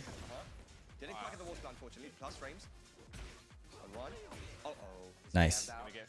1 jab. Down 2 again. Raw down 4-2. He just did it. Heat burst. Does he have a combo? No, he does not have a combo. I don't know how. I would have just rage arted maybe. Oh, that's a launch punish. But he didn't need it. Kind of dropped the combo there. He had rage available. Maybe rage wouldn't have killed, but he went to go for something flashy. Yeah, he's doing some tricks, man. Nice. Yeah, talk about tricks. That was a tricky down forward too with the side step. Nice. Oh my goodness. Here's that wall ender. So I think the animation is really cool. I think really long hit throws in this game kind of kill the momentum. I wish they could speed it up somehow, but it is really cool. It's just if you fight somebody for 40 times in a row, that'll get kind of annoying, if you ask me. Oh, he got counter hit. That's a counter hit launcher. Oh. What did he trade with? This is important. This is actually really important to see. So he does down forward 2? I don't know what the move is. Down forward 4-2. He's in stance, and he does the low, and Dragunov challenges with back 2. So he picked the mix-up option, not the frame trap option, which is usually how stances work. That's kind of nice to see that, like, Victor's stance doesn't auto frame trap everything. That was a beautiful whiff punish right here. Wow, he tried to track him with back 4. Oh, Sephi drops a combo. Okay. Heat burst back. Oh my god, he might have died. No! That was a punish. Okay. Does he stay on Victor? Oh, he switches to Law. Okay, so that's the only Victor gameplay we're going to see, unfortunately. But you guys see the notes on the left? I want to talk about what Gosain talked about during his breakdown. So I'll just leave the breakdown running in the back, but I'm going to kind of talk over it just because you can check out the VOD for the Red Bull thing if you want to see that breakdown. I'm just going to give you a quick summary here. So when Gosain was reviewing Victor, he said these 3 things basically. He's a good Tekken character, and he's built on timing and evasion more than like neutral mix-ups, right? And then he has pretty consistent punishment. And so if you don't know, I was a Noctis player, professional level, playing in Tekken 7. And when I talked to Michael Murray himself, is he director now? He's basically one of the heads in charge of Tekken 8. I don't know his official role, but he was telling me I thought every Noctis player would like Victor, and I said I'm not so sure. He feels like Raven and Kunimitsu. But now that I've watched this full breakdown, watched the gameplay, I have a better idea of what I'm thinking. So I'll get into that in a second. Let's talk about the moves and things like that first, to be sure. So he has good counter hit tools. 1+2 is a 15 frame counter hit launching mid, and it's safe. So he can kind of just throw this out. And in that set, I was kind of surprised that Gosain was not just throwing it out. Yes, it's probably linear, and he's probably afraid Sephi Black's going to sidestep it, but that's the whole timing game, right? That's what he's showing right now, 1+2. Now, back 4 is the 18-frame homing high that he whiffed near at the end of that set. It seems decent. It has a counter hit knockdown property, I think, or it was a launch. But it was decent high reward if you landed the counter hit. But to me, that didn't stand out too strong as much as, say, down back 3, where he would duck under highs. He does like a kick, ducking under highs and instant tornadoes into a combo. So truthfully, when I think of his counter hit tools, I don't think about those as much. I think about these. So here, yeah, while running 2, being +5 on block into a counter hit launch, or the down back 4, the high crush low like Lars. So I think of those moves first when I think of his good counter hit tools. But really, this 1+2 seems to be what brings it all together. He has good generic tools. He has a 14-frame mid poke in down back 1 that's unparryable. It's a dagger. It can go into stance, decent damage. And to me, Noctis had a mid poke almost identically in animation and in purpose. But Noctis's was 15 frames. So they clearly leaned it into poking more than range. Up forward 1-1 we saw was the big, like he punches with the hilt of the sword and he can go into stance, but it's 13 frames. So it seems pretty decent. But the big one is this down 4. Down 4, and I put it in annoying lows also. These are all Gosain's things he listed. Good generics, good counter hits, annoying lows. And the way I see it is down 4, having tracking both ways solves one of his weaknesses that we'll see is the his lack of tracking. Having a low that tracks both ways makes it way simpler to play that game. Noctis had down back 3, which was a similar low. Victor stays standing, so he doesn't duck down like Noctis did. But being able to track both lows, even if you give up advantage on hit, is really, really good. Weaknesses. So while standing punishment seems to be kind of a weakness. He doesn't get a lot of reward, doesn't get a lot of damage. He has some frame options, but really, until you launch them, you're not getting a lot. We talked about linearity being one of his weaknesses, but he has options to cover it with down 1+2, back 4 being slower. Down 1+2 is a safe mid, back 4 is that high. But then I think just having down 4 alone is huge. You don't need a high damage tracking option. You just need enough to stop your opponent from moving. Talked about him being high commitment, that there's a lot of weaknesses his moves have, but the different moves cover each other's weaknesses. So you have to commit and you have to understand what your opponent is going to do. We'll put that to the test because I'm a pretty low commitment player, so I'm sure there's something that's abusable, but we'll see once I get my hands on him.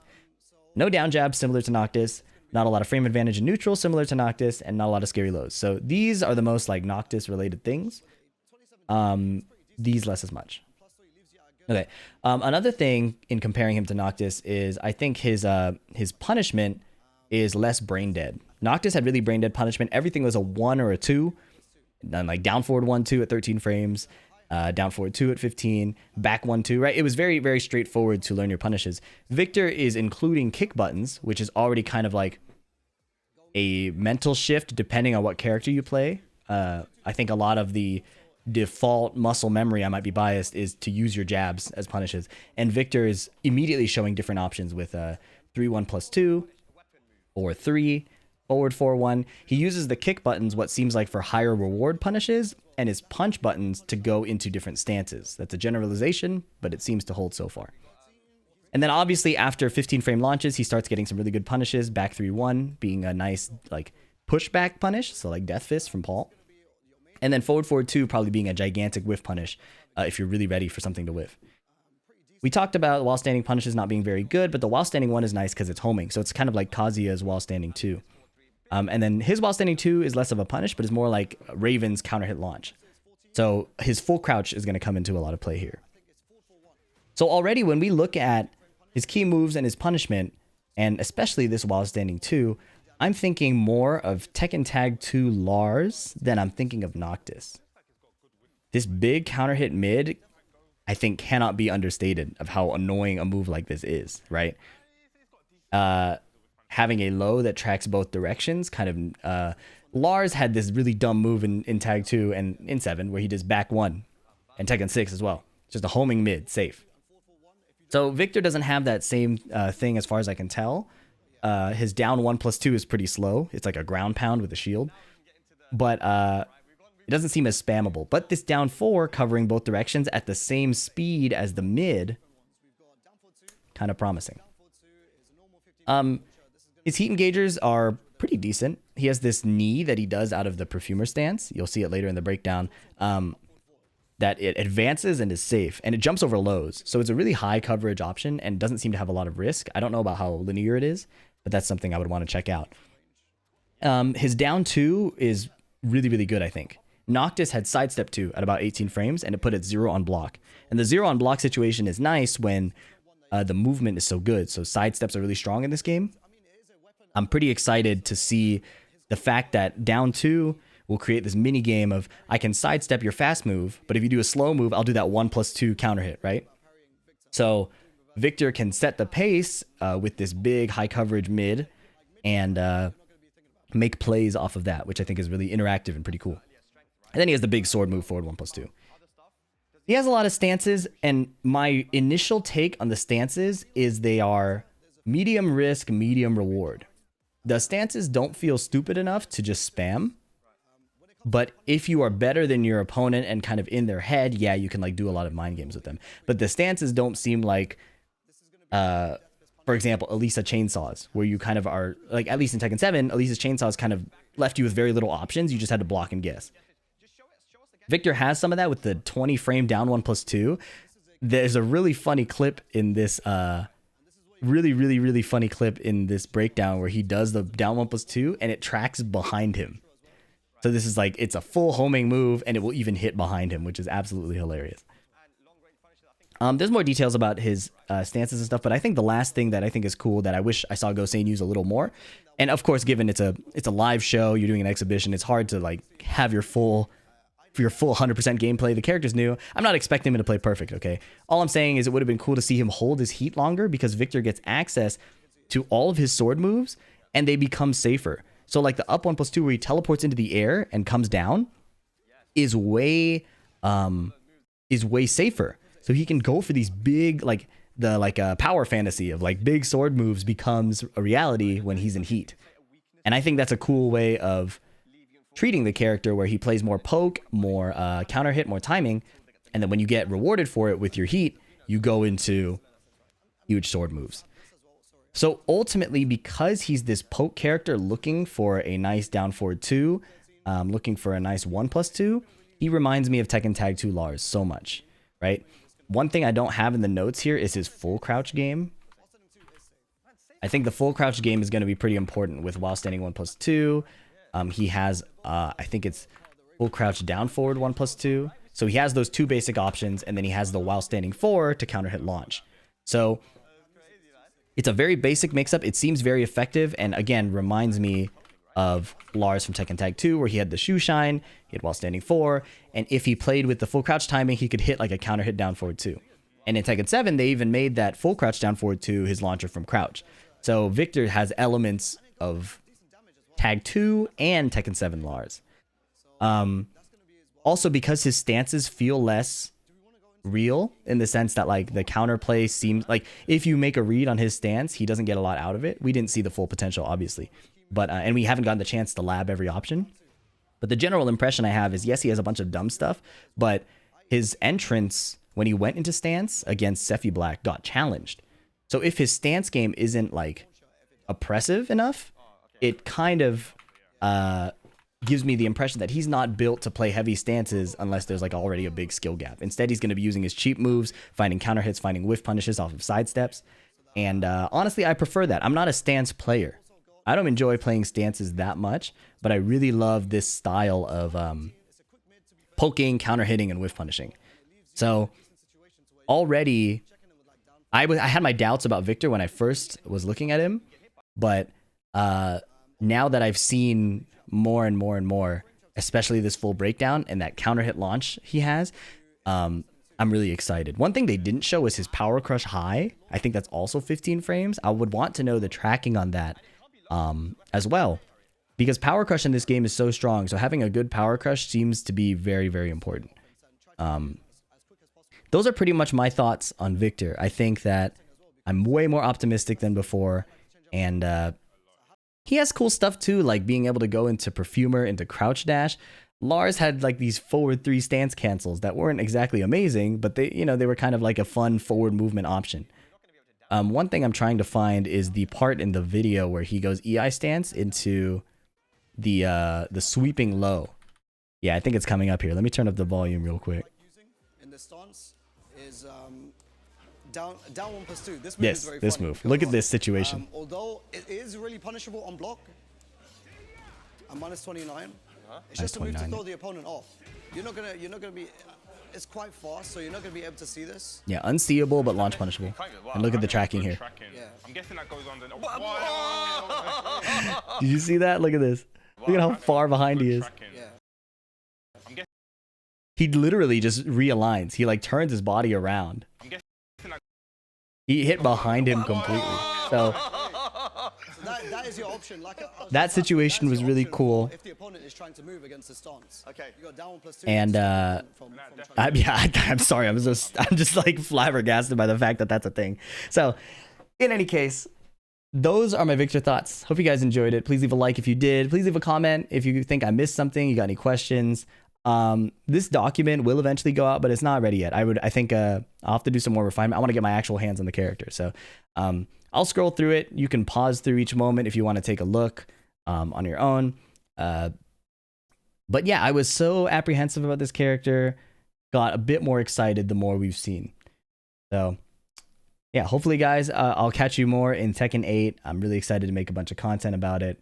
I'm stalling with a bunch of words so I can keep scrolling and give you screenshot opportunities. And that'll be it. Thank you. Have a good one. Peace. All right. Let's check live again.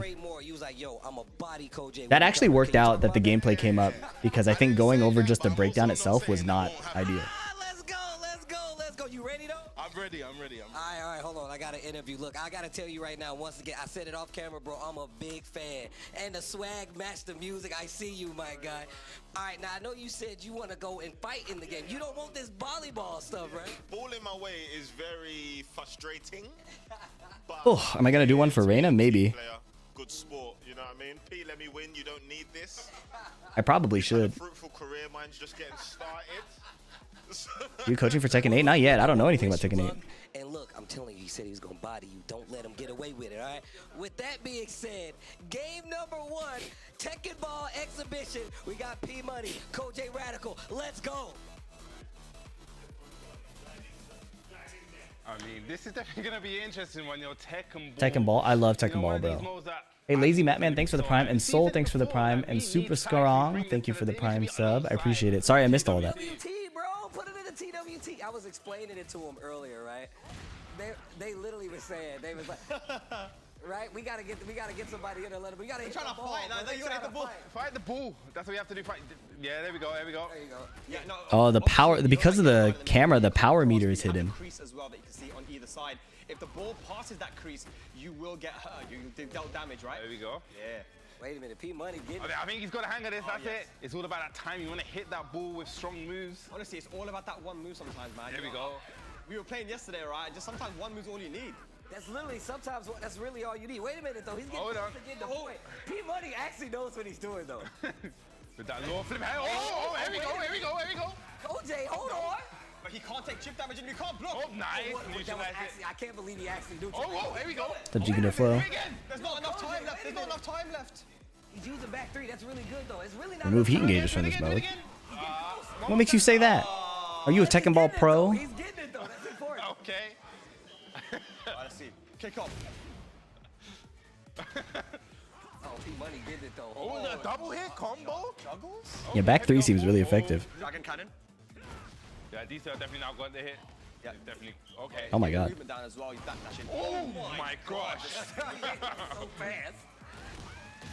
Jeez. He's not looking good, Brev. No. Who are these players? Oh, it's getting close. There we go. Is he gonna? Oh. Wait a minute. Is Koji gonna make this comeback? Dragon cannon. No. What blocks? Yeah, but you can't take too much. Oh, he's trying to time it, but he's hitting forward 3 and it's putting him in stance. That's tough. Yeah. You got one more game though. You got another game though. He's really thinking. We got one more game. You see how it started off slow and it started to get compared. This is exactly what happened. It's exactly what happens. At first it was like all fun, and then it was like I'm trying to win. Like, it changes everything. We got headphones on now. That's gonna be serious. Okay, he spammed the Dragon Cannon, right? And then, you know, Koji Radical, obviously, the Hwoarang, you know, that back three Plasma Blade. There we go. I think he's found his mood. Yo, he's getting it though. Yeah. What if you can rage art and get if it's good against the ball? Yeah, can you rage art? I don't know if you can rage art. I've never seen one. So you got the yellow line. It was nice meeting you too, G-Kendo Flow. In between that white line and the other white line, you can keep fighting. But if it goes past it, you get hurt. Like, but someone is gonna get hurt. It's not looking good right now. P-Money running three! The slash kick. Is this set point now? Rage burst? Okay. There we go. He's getting it though. He's getting closer though. That's it. Just keep doing that. Oh, wait a minute. He engaged. Keep doing the Plasma Blade, man. It's working. That's it. Oh gosh. That actually worked out because he didn't get hit. Oh, look at the damage. Was that the rage burst? Serious, Or was that just max power? Are you serious? What's happening? You're nice. Oh no, this is last chance. You got rage available. Oh my gosh! Oh, wait a minute, Coach, get him! Oh, wait! He did the rage! Ah, gonna be it. What a block. P-Money taking it 2-0. I feel like Koji wants to definitely go again. He definitely wants to go again. Definitely, I know he wants to run, but that's how I felt. You know, when he started getting into it, it started, you know, slowing down a bit. But yeah. It's just so fun, man. I mean, I saw the rage burst. Yeah, he did like the. And it's one of those game modes where like the big like really Super Saiyan power up. Know how to like use a ton of different moves. Just that one move, as you saw, the Dragon Cannon, the running three, it was enough to win. Yes, definitely, man. So I guess we're gonna have a quick chat and see how they felt about, you know, and see, I'm definitely sensing that Koji is gonna get the run back. But let's just talk about Tekken Ball for a little bit more. One of the things, the elements I feel is definitely about timing, right? Because it's all about timing. You know, if you're a footballer, I play football a little bit. You know, you can swing, you can miss, but this time you want to hit the ball sweetly. When you saw P-Money start to get the flip kicks and hitting it sweetly, gets the damage on the ball and it travels and gets the damage. Yeah, 100%. You know, it's about timing, and there's also some strategies where you see that the ball with the Plasma Blade, it hit the roof and came down. Yes. Certain moves will make the ball go up and down. Some of the moves will make the go in a zigzag. The ball go in a zigzag, right? And then you saw the different speeds. Yes. The speed of the Dragon Cannon. If it was, I think maybe because it was clean here. I don't even know myself, but like, sometimes the ball just goes rapid, you know. So yeah, it's really good stuff. But I think we're about ready to bring in the lads and have a talk about this Tekken Ball stuff, man. Let's go. Bring them in. P-Money and Koji Radical. All right. Not looking too happy, man. What's going on, guys? Having a good day? Everyone having a good day? Yeah? Everyone good? Everyone all right? All good, man. Hey, man, that was very entertaining. P-Man, I'll start with you because you won this, man. Yeah. I mean, what were your just overall thoughts on the game? You know, did you have a lot of fun? Is it something that, you know... It's fun. Yeah. It's fun. I can't lie. I saw him playing earlier, different mode, and I was like, okay, this guy's a problem. You know what I'm saying? But it's all of this, the mode's different. It's all about, you know, timing. Yes. You know what I'm saying? Can't believe people crack Tekken 8 but not Tekken Ball. Dude, Tekken Ball tournaments are gonna be so fun. I'm glad they brought it back. But, you know, Coach, it looked like towards the... Bro. It looked like towards the end, though, you definitely started to pick it up a little bit. You started to kick the kick. I'm not going to lie, that mode is extremely new to me. On a straight fisticuffs thing, I'm undefeated in the building. Okay, all right. Straight fisticuffs. That's really funny. We ain't got no more time. We ain't got no more time. So what, we're gonna get the run back, yeah? Oh, 100%. Okay. But no, great game mode, great competitor. If I was going to lose to anyone, do you know what I mean? I'm happy I lost to P-Money, legend. And I'm not bitter at all. This isn't hurt me greatly. Yeah, I don't know what to tell you. I'm upset. But like, moving on from Tekken Ball a little bit, I mean, Tekken 8 is a game that's super anticipated. You know, it was even one of the, you know, it's out in the award show as one of the most anticipated games. How are you guys feeling about Tekken 8? Is it a game that you guys are going to put some time into? Like, how are you feeling about the game? You got the chance to play it, right? 100%. I'm a massive Tekken fan. And I've been looking forward to this Tekken for a long time. Like, I kind of rinsed 7 to death. There was nothing left for me to do in 7. Who's your character in 7, Hwoarang? Do you know what? Nah, Lily. Lily? Yeah. I'm a bit shocked to that one still. Yeah, Lily. But like, I feel like the combos are a bit different in this game, so I'm not as smooth with her playing first time. I might go back to main and Lily. If not Lily, then oh, I kind of liked what's my man's name? The new guy that like would always do the diagonal kind of moves. You were talking about the new... Oh, Lars. Okay. Lars, those are good. What's up, Jumanji? New one. Extremely strong. P-Money, how about yourself, man? Trying to find a thumbnail. To the game, I'm having great fun on it. For me, it's all about like the way it looks as well, the graphics. Like we was playing earlier, and guys were going through the screen into new levels, and I was just like, this is my thing. But I fell out of love with fighting games for a while, and this is like the right time. It's brought me back. Like I'm trying to play this all the time. I'm not even trying to leave. I'm trying to. When they're packing up the cameras, I'm still here. You know what I mean? But I'm got the replay there on the end of the game as well. We saw that was really. You said to yourself, man, timing. I would have got hit by that, but you were ready with it, man. That was really, really fun, guys. Thank you so much for joining us here. Big for up. Red Bull pin drop. It's okay because we needed to see that again. We needed to see that again, clearly. But guys, I guess are we ready to move on to our second exhibition of Tekken Ball? And if the first match was anything to go by, the second one is definitely going to be great. It's two people we have not seen before. Is Steve ready for us to throw it to him and take it away? Yes, we are. So Stacey, Steve, take it away and introduce the next two competitors.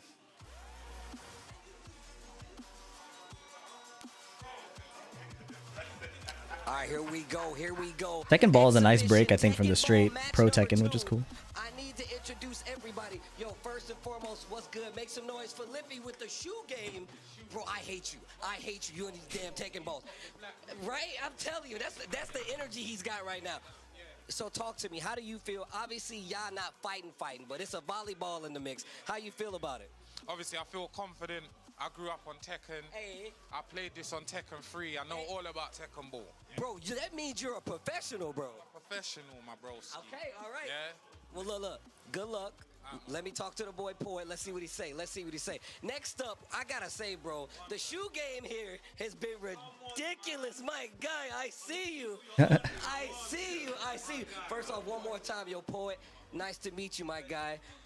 So how do you feel coming up here now? Obviously, we not fighting. There's a volleyball in the mix. Do you feel like you got a chance? I do feel like I've got a chance. And you know what, as a lover of WWF growing up, I always used to see a panda on certain adverts of WWF. So I've decided to pander to supporting animals and pandas in this Tekken fight. And I've chosen panda. Shout out designer. Yo, I like the call out, but look, bro, good luck. We're going to get into it this next Tekken Ball match. Good luck, gentlemen. We're going to get into it. Let's go. Damn, so we have Panda versus Paul. You already say Lippy's lick shot said that he is a Tekken Ball professional. He's been playing since Tekken 3. If he's been playing since Tekken 3, that's a long time ago. He's got to have some experience. Let me see. I want to see this experience. Here we go. Got to do more than the jab though. Oh, here we go. He definitely found that move. Yep. We're going to do it again. Oh, look at the damage. That's going to hurt. Yep. There we go again, the shoulder. He's looking good here, Bobs. Oh, he did say he was a pro. He was on this thing. Yeah, that's going to hit. That's going to hurt though because it Damn, beating him up while he's down. There we go. You said forget the fight. You trying to hit the, you trying to fight him. G-Clef. And again, it's all about Everybody beating each other. Whoa! You could tailspin your opponent? Pandas need love too. Pandas definitely. He's talking while playing? He's losing. Get up. We got Lippy with the ball. Oosh. Rage burst. Do it. Oh. Good block. And again. Uh-oh, he found the power. Oh my god. The combo, the G-Clef. Oh. Oh my god. We're here for the community.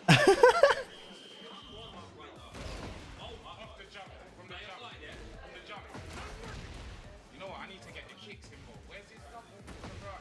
Yo, you getting it though. I'm telling you right now, it's actually starting to work out a little better. Yes, man.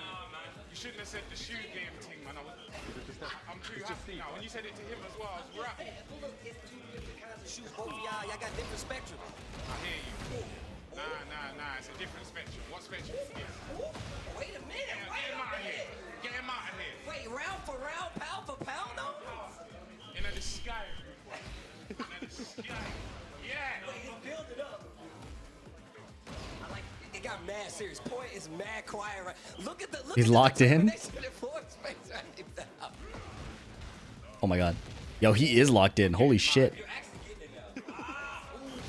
Oh, hit the back one. Yes, that move is good. You just gotta place it. Yeah, place it. Yep. Oh my god, it keeps going up. Lippy, you gotta block. Oh shit. Is that unblockable or are they just not blocking? Yup. The comeback, bro. Nice.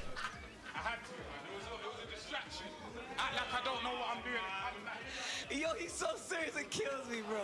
You got another game. It's best of 2, so y'all got another game. You still in, Poet. You still in there. So you won. You gotta stay.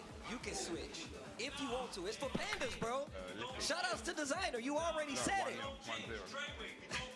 But you gotta stick though. You won. You gotta stick.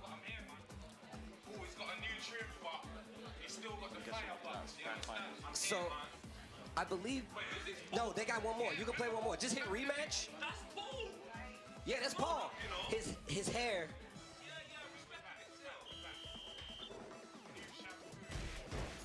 See, now he's actually getting it because you're using the strings to get in there and hit that ball back and forth.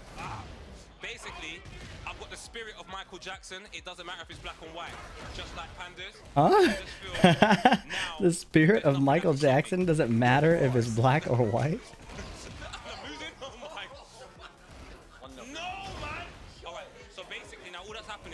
This is going to be like Liverpool against AC Milan. Just when you think I'm losing.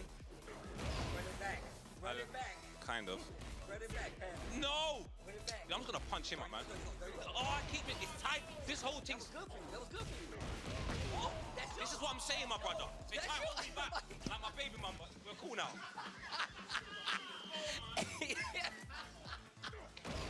He said like my baby's mom, but we cool now. Hold on. Uh-oh, wait a minute. As you can see, a quiet is falling over the room. That's how you know it just got sweaty. How'd you make it become night like that? How can I tell you that and try to win? Hey, fuck it. Oh, y'all are actually going ham right now. Trezeguet. Listen. Yeah, let me laugh. Yeah, that's it. Come on, one more now. Let's... Panda, don't do this, man. Oh? No. Get out of here. Oh my God! Yo, wait a minute. One more round. Right, let's go. And Lippy. Do this one here for Rosa Parks. He said, what's this got to do with My this? pandas have been fighting their whole life. Say it again. I'm doing this one for Rosa Parks because it's my auntie, but people don't even know that one there. You know what I'm saying? This dude is a fool, bro. What power? I'm doing this one, yes. Because black and white means interracial. So this one's for Obama. You know what? Yeah, what you saying, Iffy? Yeah. Oh, he just blocked. Yeah, man. Obama! What? Why is he saying Obama? What is happening? It's one game apiece. One game. Oh my God. One more game to decide a winner. What is happening? You said what? What the fuck? My man said it was the civil rights league. Come on, man. You can't bring Rosa Parks to the battle. That ain't... I swear to God, these dudes. More intense than any regular match. Yeah, for real. I got a meeting. I got a match. His energy, man. Where's Jack? Oh snap! I got a match. His energy. All right, last game. Last game. There can only be one winner. Someone's going to the finals. Is it Lippy? Is it Poet? It's about to go down right now. Hit start. Up at the top. There you go. Hit that panda. All right, going into the last game. How you feeling? I'm feeling like I'm getting that Kanye remix, Panda. We're gonna do this, man. Come on, my brother. Let's do this. That's big money. The way the Kanye remix of panda. Talk to me properly, my brother. Yo, he's going. Yo, wait. Did y'all see my man put the headphones on and extend the? Please tell me I got that on camera. Please tell me I got that on camera. I got the headquarters in my ear right now. Telling me, look, choose the G code. Yo. It's representing Northwest London right now. Oh my God. Yeah. Jack 8. When I was there when it was Jack 2, Tekken 2. Yo, my man's got skin in the game. He said, I remember Jack 2. From the jump. Oh, yo, so look, now they got the globe. That's a bigger ball, and it hurts. And it hurts. No, Jack. Where's that Russian walk thing? Nah. Yo. Wait a minute. It's not going well. It's not going well. Okay, you can run it back. I got this. I got this. You got it. Yo, he's actually got to go ham right now. Poet's actually kind of going ham right now. It's not looking good, bruv. It's not looking good. Oh my God. How do you counter them? You know what? Get him out of here. Do that. What's going on? Hit the ball. Just hit the ball, bro. You know They do not want to hit the ball. They want to hit each other. That's so funny. Oh, shit. Oh. Bro, why is he so good at this? Oh my God. Oh my God. He took so much damage, but he armored through it. Can you recover chip damage? Wow, G-Clev is annoying. Run it again. What you know about drive-by shootings? What trying to buy my new thing? Come on, shout out. What'd he say?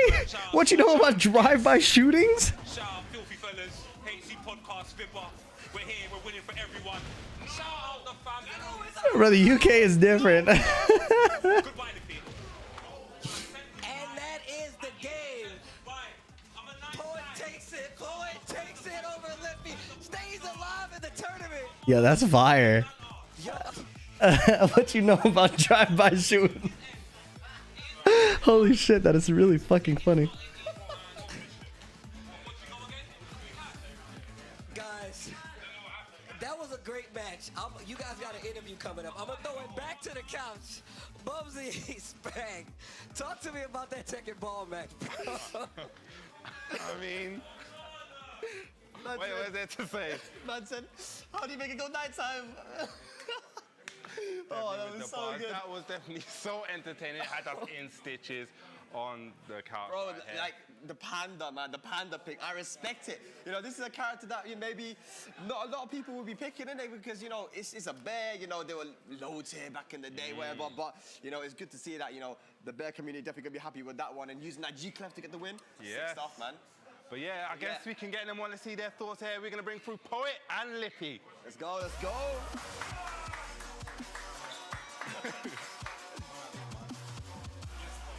What's going on, lads? How are you? Shout out Tanya in the building. My G. So you guys, just give me your overall thought. I'll start with you, Lippy. Yeah, just your overall thoughts on the Tekken ball. Is it a fun mode? Is it something that you might be playing? Definitely, man. Like I said, I played it on Tekken 3, and yeah, I'm glad it's back, man. It's a fun little mode. I'm not that good at it anymore.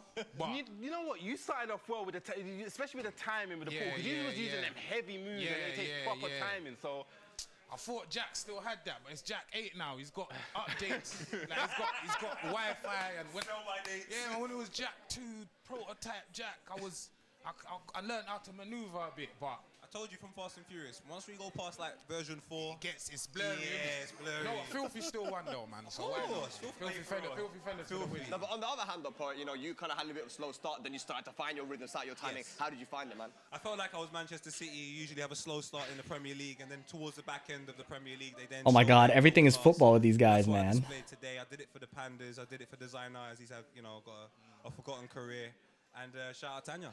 Well, look, man, if you're comparing yourself to Man City, you know, you start off slow, but they end up strong. You still have to play the finals. How you feeling about that? I'm going to play the final? Yeah, you got to play the finals. You got to play against P-Money. P-Money. P-Money? He beat Koji? Yeah. Liar, tell. No. Listen, Ghana, we're not having a good week. Ghana's not having a good We're not having a good week. That's like France coming out of the 2002 World Cup. Like, Koji was the front runner. I can't Bro, lie to you. if you don't watch football, you're cooked in any of these references, bro. How you feeling? Well, he's not that radical. You're completely cooked. So we're going to see what I've got. I don't know, man. I feel confident, though. Yeah. All right, man. Well, I guess we're going to be getting into the finals very shortly. P-Money's Yes, already okay. waiting, He's bro. So you got to go. He's taking his seat. This is crazy. I think we're just gonna send it straight through. They got the energy. Let's just go. Let's just go straight through. Come on, man. All right, here we go. The finals are about to commence. He said he's not radical, but he's got money. Damn, that was bars, bro. Hit him with it one more time. Not radical, but he's got money. Do it for the nation, you know what I'm saying? Shout out everyone. God bless you all. Bro, this dude pouring, bro. All right, hold on. He got to say his piece, all right? So what do you have to say? This is the finals. Only one person is gonna win. You said you was gonna take out my man's Kojay, which is it actually bothers me. But you here, you're in the finals. How you feeling? Listen, I'm good, man. I saw his reaction when they said my name, so I know what's happening already. His confidence is already knocked, you know what I'm saying? Oh, he can smell the fear. As we get into the finals of Tekken Ball here for Tekken 8, it's gonna be a good one. Let's get into it right now.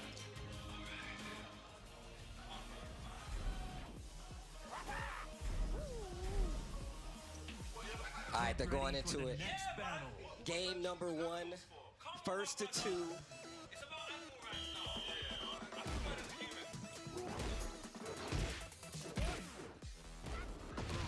Yo, that's how you know it's mad serious. It's so quiet here. I told you that's what happens on Tekken Ball. It's all fun and games till somebody's got to win.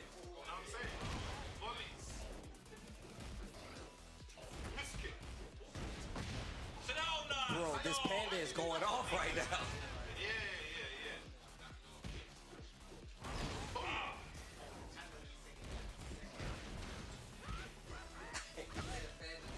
I like how we got theory. I didn't see Yoshi's breakdown now. Everybody's a Tekken Ball pro. They're like, "Yo, this panda needs one more." Yo, they're going ham right now. Wait a minute. Oh, wait a minute. P-Money was talking about the law. He said the law was crispy.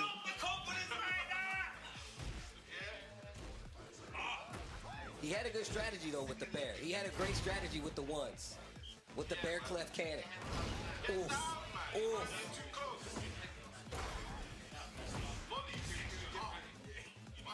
Yo, he's got my man P-Money. He's got the advantage. I'm gonna talk to him because it seems like it's going pretty easy. How you going right now? With distraction tactics. Yeah, he told me to come over here and talk with you. Alright, don't worry, I've got this. Look, he's missed kicking, you know what I'm saying? You know what I mean? He's meant to have the football knowledge as well. It's not looking like it. I can't lie, you know what I'm saying? Yo, it's getting greasy right now. Hold on. Oh, wait. Oh my god. With a volley, KO with a volleyball? Quick volley, you know what I mean? It's volleyball, so that's what we're dishing out, man. Radical volleys. Yo, radical volleys, bro. My man.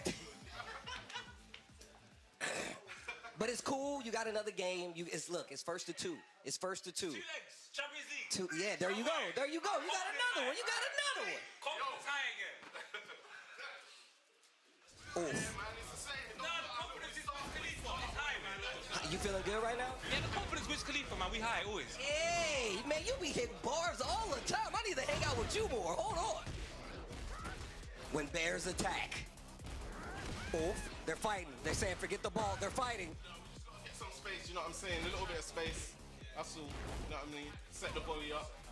Yo, boy, I see what you're doing over there. Look at the intensity in his eyes right now.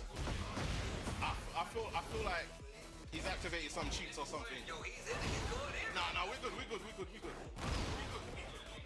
play, bro. Oh, sugar. Yeah, man. Watch it now. Yeah, we good. I bet you're not.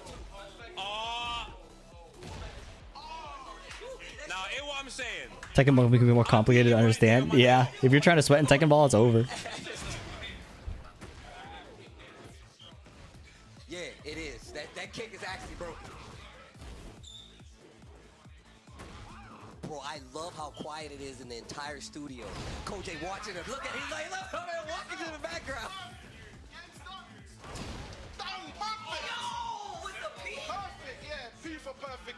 Money, you know what I'm saying? He said the P is for me and the perfect.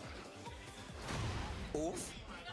You still got a chance though, bro. Run it back. Do you know what it is, yeah? I'm just trying to make it interesting, you know what I'm saying? Shout out Spray, mind games and that. My man said he's trying to make it interesting. I like it.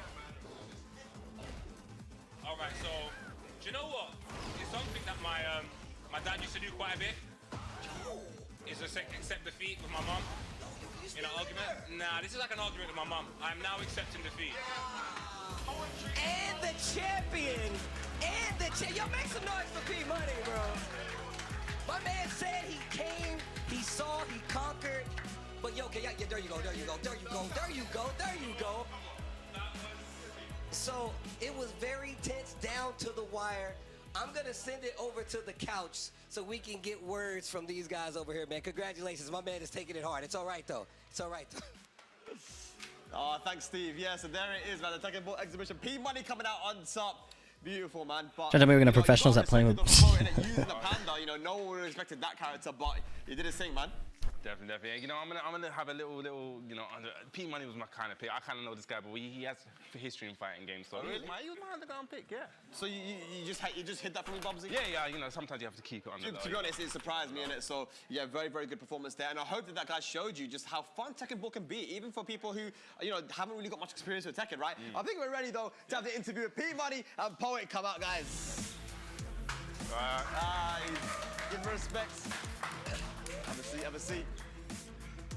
All right, man. So I'll start with you, Poet, man. I think, like I said, Panda, maybe, in the past, not really the strongest character, innit? And so I respect the pick, and you got far all the way to the finals. Yes. How did you find the finals, man? I felt like Greece in 2004. We had one skill. We tried to use it throughout the competition to win. When we got to the final, I'm afraid the opposition knew how to defeat us, so we gracefully say congratulations to the winner. I love that. So P Money, I said it before, I know you play fighting games before, so you was kind of my pick. So how did it feel to be the first, Tekken Ball champion in the UK? Obviously, reigning champ, it feels good, you know what I mean? I'm not gonna act like I didn't know I was gonna come in and smoke the place up, you know what I mean? Certain men were like, yo, you're playing pole, You get me? They didn't have the faith. I told them, it's all right. They said, you got your work cut out for you. I said, yo, I've got the scissors, it's calm. You know what I mean? But it's good, man, it's good. Good stuff, man. I mean, I kind of already asked you guys this question before, man, but are you guys going to be picking I've been sitting so long. Next week, man, and are we going to see maybe the run back, Now you get a little bit of practice in that Tekken Ball and run it back. I'm down. I'm definitely down if Red Bull willing to send a copy for me and my friends. I need a quick break, you guys. I'm gonna get a snack. I'll be right back. It seems from the studio you have a lot of loans of gold. The content got put up as, bruh. My life on the line, you feel me? I'll be back. Super entertaining. Thank you so much for joining us here for the pin drop event and for the exhibition. Shout out, man. P Money. One more time for P Money and Poet. All right. Well, okay, my heart rate's going crazy, man. That was super fun. We're gonna dial it down a little bit. Yeah, we need to. We have to dial it down. But the action doesn't stop here for Tekken 8 because now what we're going to be going into is the My Replay and Tips feature. Now, maybe some of you guys haven't really heard about it. It is one of the best ways to actually improve in the game, right? Yeah. And it's been one of the things where I think they added in some features that really blew my mind. It blew, when you showed me, and we're going to show these guys, I was really I was shocked and all. I was just like, wow, I actually can't believe they went so much in depth with this. It's going to be amazing. It's going to be great. And I guess we are going to check it out. Yeah, we're going to go straight into it, guys. So the My Replays and Tips feature, there is something in this feature to really, really help you to improve. I know many of you guys at home are maybe getting interested into, getting into Tekken. Yeah. Maybe you guys have watched the Tekken World Tour. Maybe you guys have, watched these competitive players for a long time. In Tekken 7, Bubsy, I think, we've been doing it for such a long time. So many players have come out the woodworks, later on in Tekken 7's life that have just become so strong. People like Air Richie and these guys, right?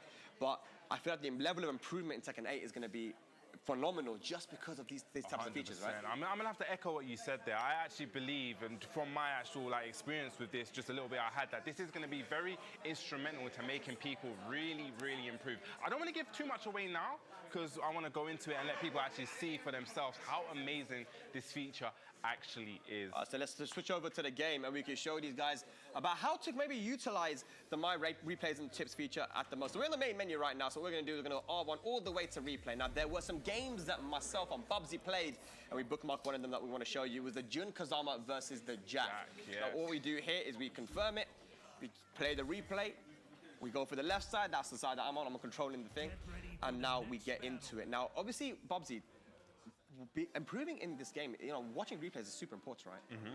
And, you got to be able to see where you went wrong and how you can improve.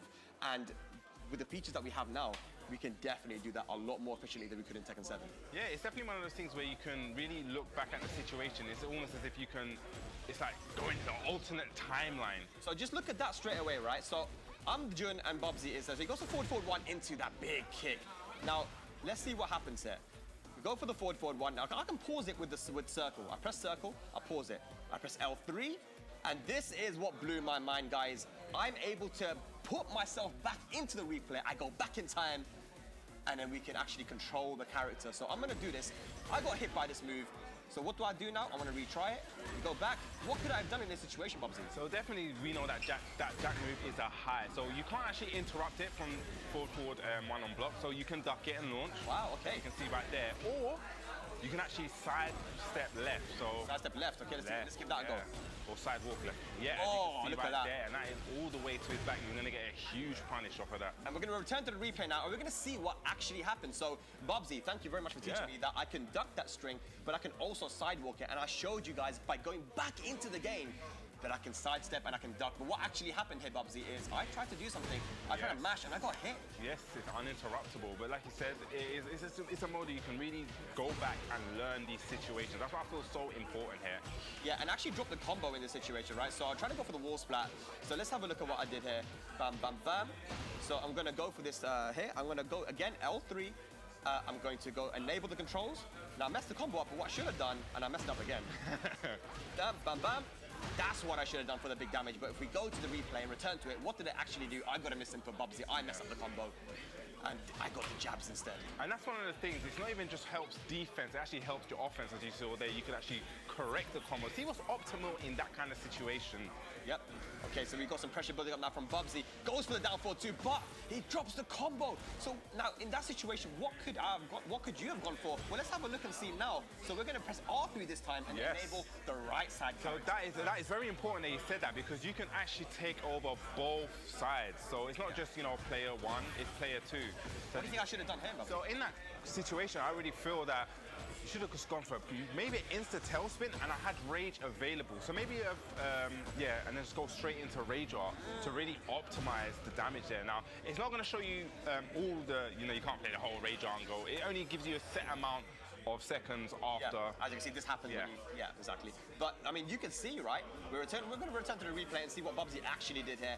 And unfortunately, he tried to go for the full staple, but he dropped the combo. Yeah. Allows me back into the game. Now, here's another interesting feature as well. It allows you, when you block a move, it will tell you what the recommended punish is. In this situation, it says back 4-2 is my recommended punish. So what I can do now in this situation is play the demo by pressing square. Yeah. Let me see what that is. Oh, okay, so that's the punish, right? +5, and then you see it demonstrates the punish. Now we're going to go back, and actually I'm able to, I'm even able to play myself and actually try it out by pressing X. So now I'm going to block it, bam, bam, there we go. But let's see what I actually did in that situation, Bubsy. Let's go back to the replay, and I actually didn't get the punish in that situation. I went for the worst punish. Yeah. See, just all this pressure. Yeah. You got the first round. I got the first round there in that situation. Now we're going. We are demonstrating now just how good this is. And here we go as well, we're seeing sample combos. So let's play the demo here and see what it's suggesting the combo should be. And this is good for newer players, that maybe don't know how to do combos, and it will give them the suggestion. Not only that, guys, but we can go and press X and get in there and train ourselves. So what is it telling me to do? It's telling me to do this, and then bam, bam, bam. There we go, Bubsy. I managed to do that combo. Now, it won't be the most optimal combos at most times. Sometimes it won't be something, but these are definitely a great way, if you're new to the game, to start off learning the combo system, right? And then you can work your way up to doing more optimal stuff. Definitely. And the beautiful thing about Tekken is, Bubsy, we don't know what the most optimal stuff's going to be. Sometimes even in Tekken 7, it's been out for 7 years now, and people are still optimizing. Finding, yes, 100% right there. I couldn't have agreed more with you. Like you say, let's see what combo you done. You tried to go for the wall carry, but I guess you got shy of the wall. Oh, and that was a cheeky one, Bubsy. Explain that. So I threw that move out because I knew the pushback would create a funny situation where I was guessing that, let's see if Spag knows how to actually punish this. Right. So let's go. I tried to go for forward 2, which is the right thing, you think, logically. Yeah, because you're minus, you're very, very minus. It's punishable, it's heavily punishable. So I'm going to enable the character again, and let's see what I can do. So I did forward 2 and got punished. What else can I do? Is there anything that would have worked? I'm not actually quite sure. You're the Jun expert here, but it looks like just the range and pushback it had. It looked like maybe you just had to hold that minus frame. Again, look, that's not working. I'm going to try something else. Yeah, that's not going to work. Let's see. Forward 4, no, it just doesn't seem like anything's going to work there. So, again, really good situation because, Bubsy, we're analytical guys. Our commentary, we always kind of try to think about things. Was there a way to punish in that situation? Sometimes in Tekken, it's a 3D game, right? there's certain wall angles, there's certain, you know, some weird things can happen sometimes, and it's really difficult to recreate. And we've seen things that where we just have to guess and speculate what would have happened. That is actually a big thing you just said there. Like you said, it's so specific to recreate. So without this mode, if you was to say like in Tekken 7, you had that kind of situation right there. Right. And in Tekken 7, to recreate that, the exact angle, the perfect, you know, maybe a little bit off access, it is near impossible. But with this My Replay and tips, it puts you back in that exact situation, which I feel is so important right there. I had to reiterate that point. Oh, you have to stress the point. So if we get back to the game now, we see that if I actually press start as well, there are options. This is like almost like a practice mode. So I can turn the frame info on, which is what I've done. So show frame advantage. There's the hit properties, which are right now hidden. And then of course the recommended punishment techniques, sample combos, which we've already seen. And of course high moves that you can duck under. And this is so important. We just talked to Kanan Trench, Bubsy. The reason why I really feel like he qualified for the Tekken World Tour Finals and he was winning so many tournaments is because he just knew when to duck every string, Bubsy. And and I think that's one of the things, if just from my experience and looking at newer players coming into the game, I feel that's one of the things that the knowledge that they kind of lack, which actually comes. Hey boys, what I miss? You have to learn all of these strings. So what did I miss? Telling you right there and then, like, yo, this string right here, you have to duck right there. I think is a huge, huge improvement, a big move from Namco. Well, let's get back into it and let's see what I actually did. And again, I went for the forward two, and you, bro, you. Oh, were it's one Jack. step Oh ahead my of me. god. You knew I was going to go for that, and you punished me. Yeah, so we go for the. I could have gone for a better wall combo there, but Missing out? What am I missing out? Check what you could have done. Yeah. A lot of pressure right now building up, and That's the replay feature? Again, it's more plus frames.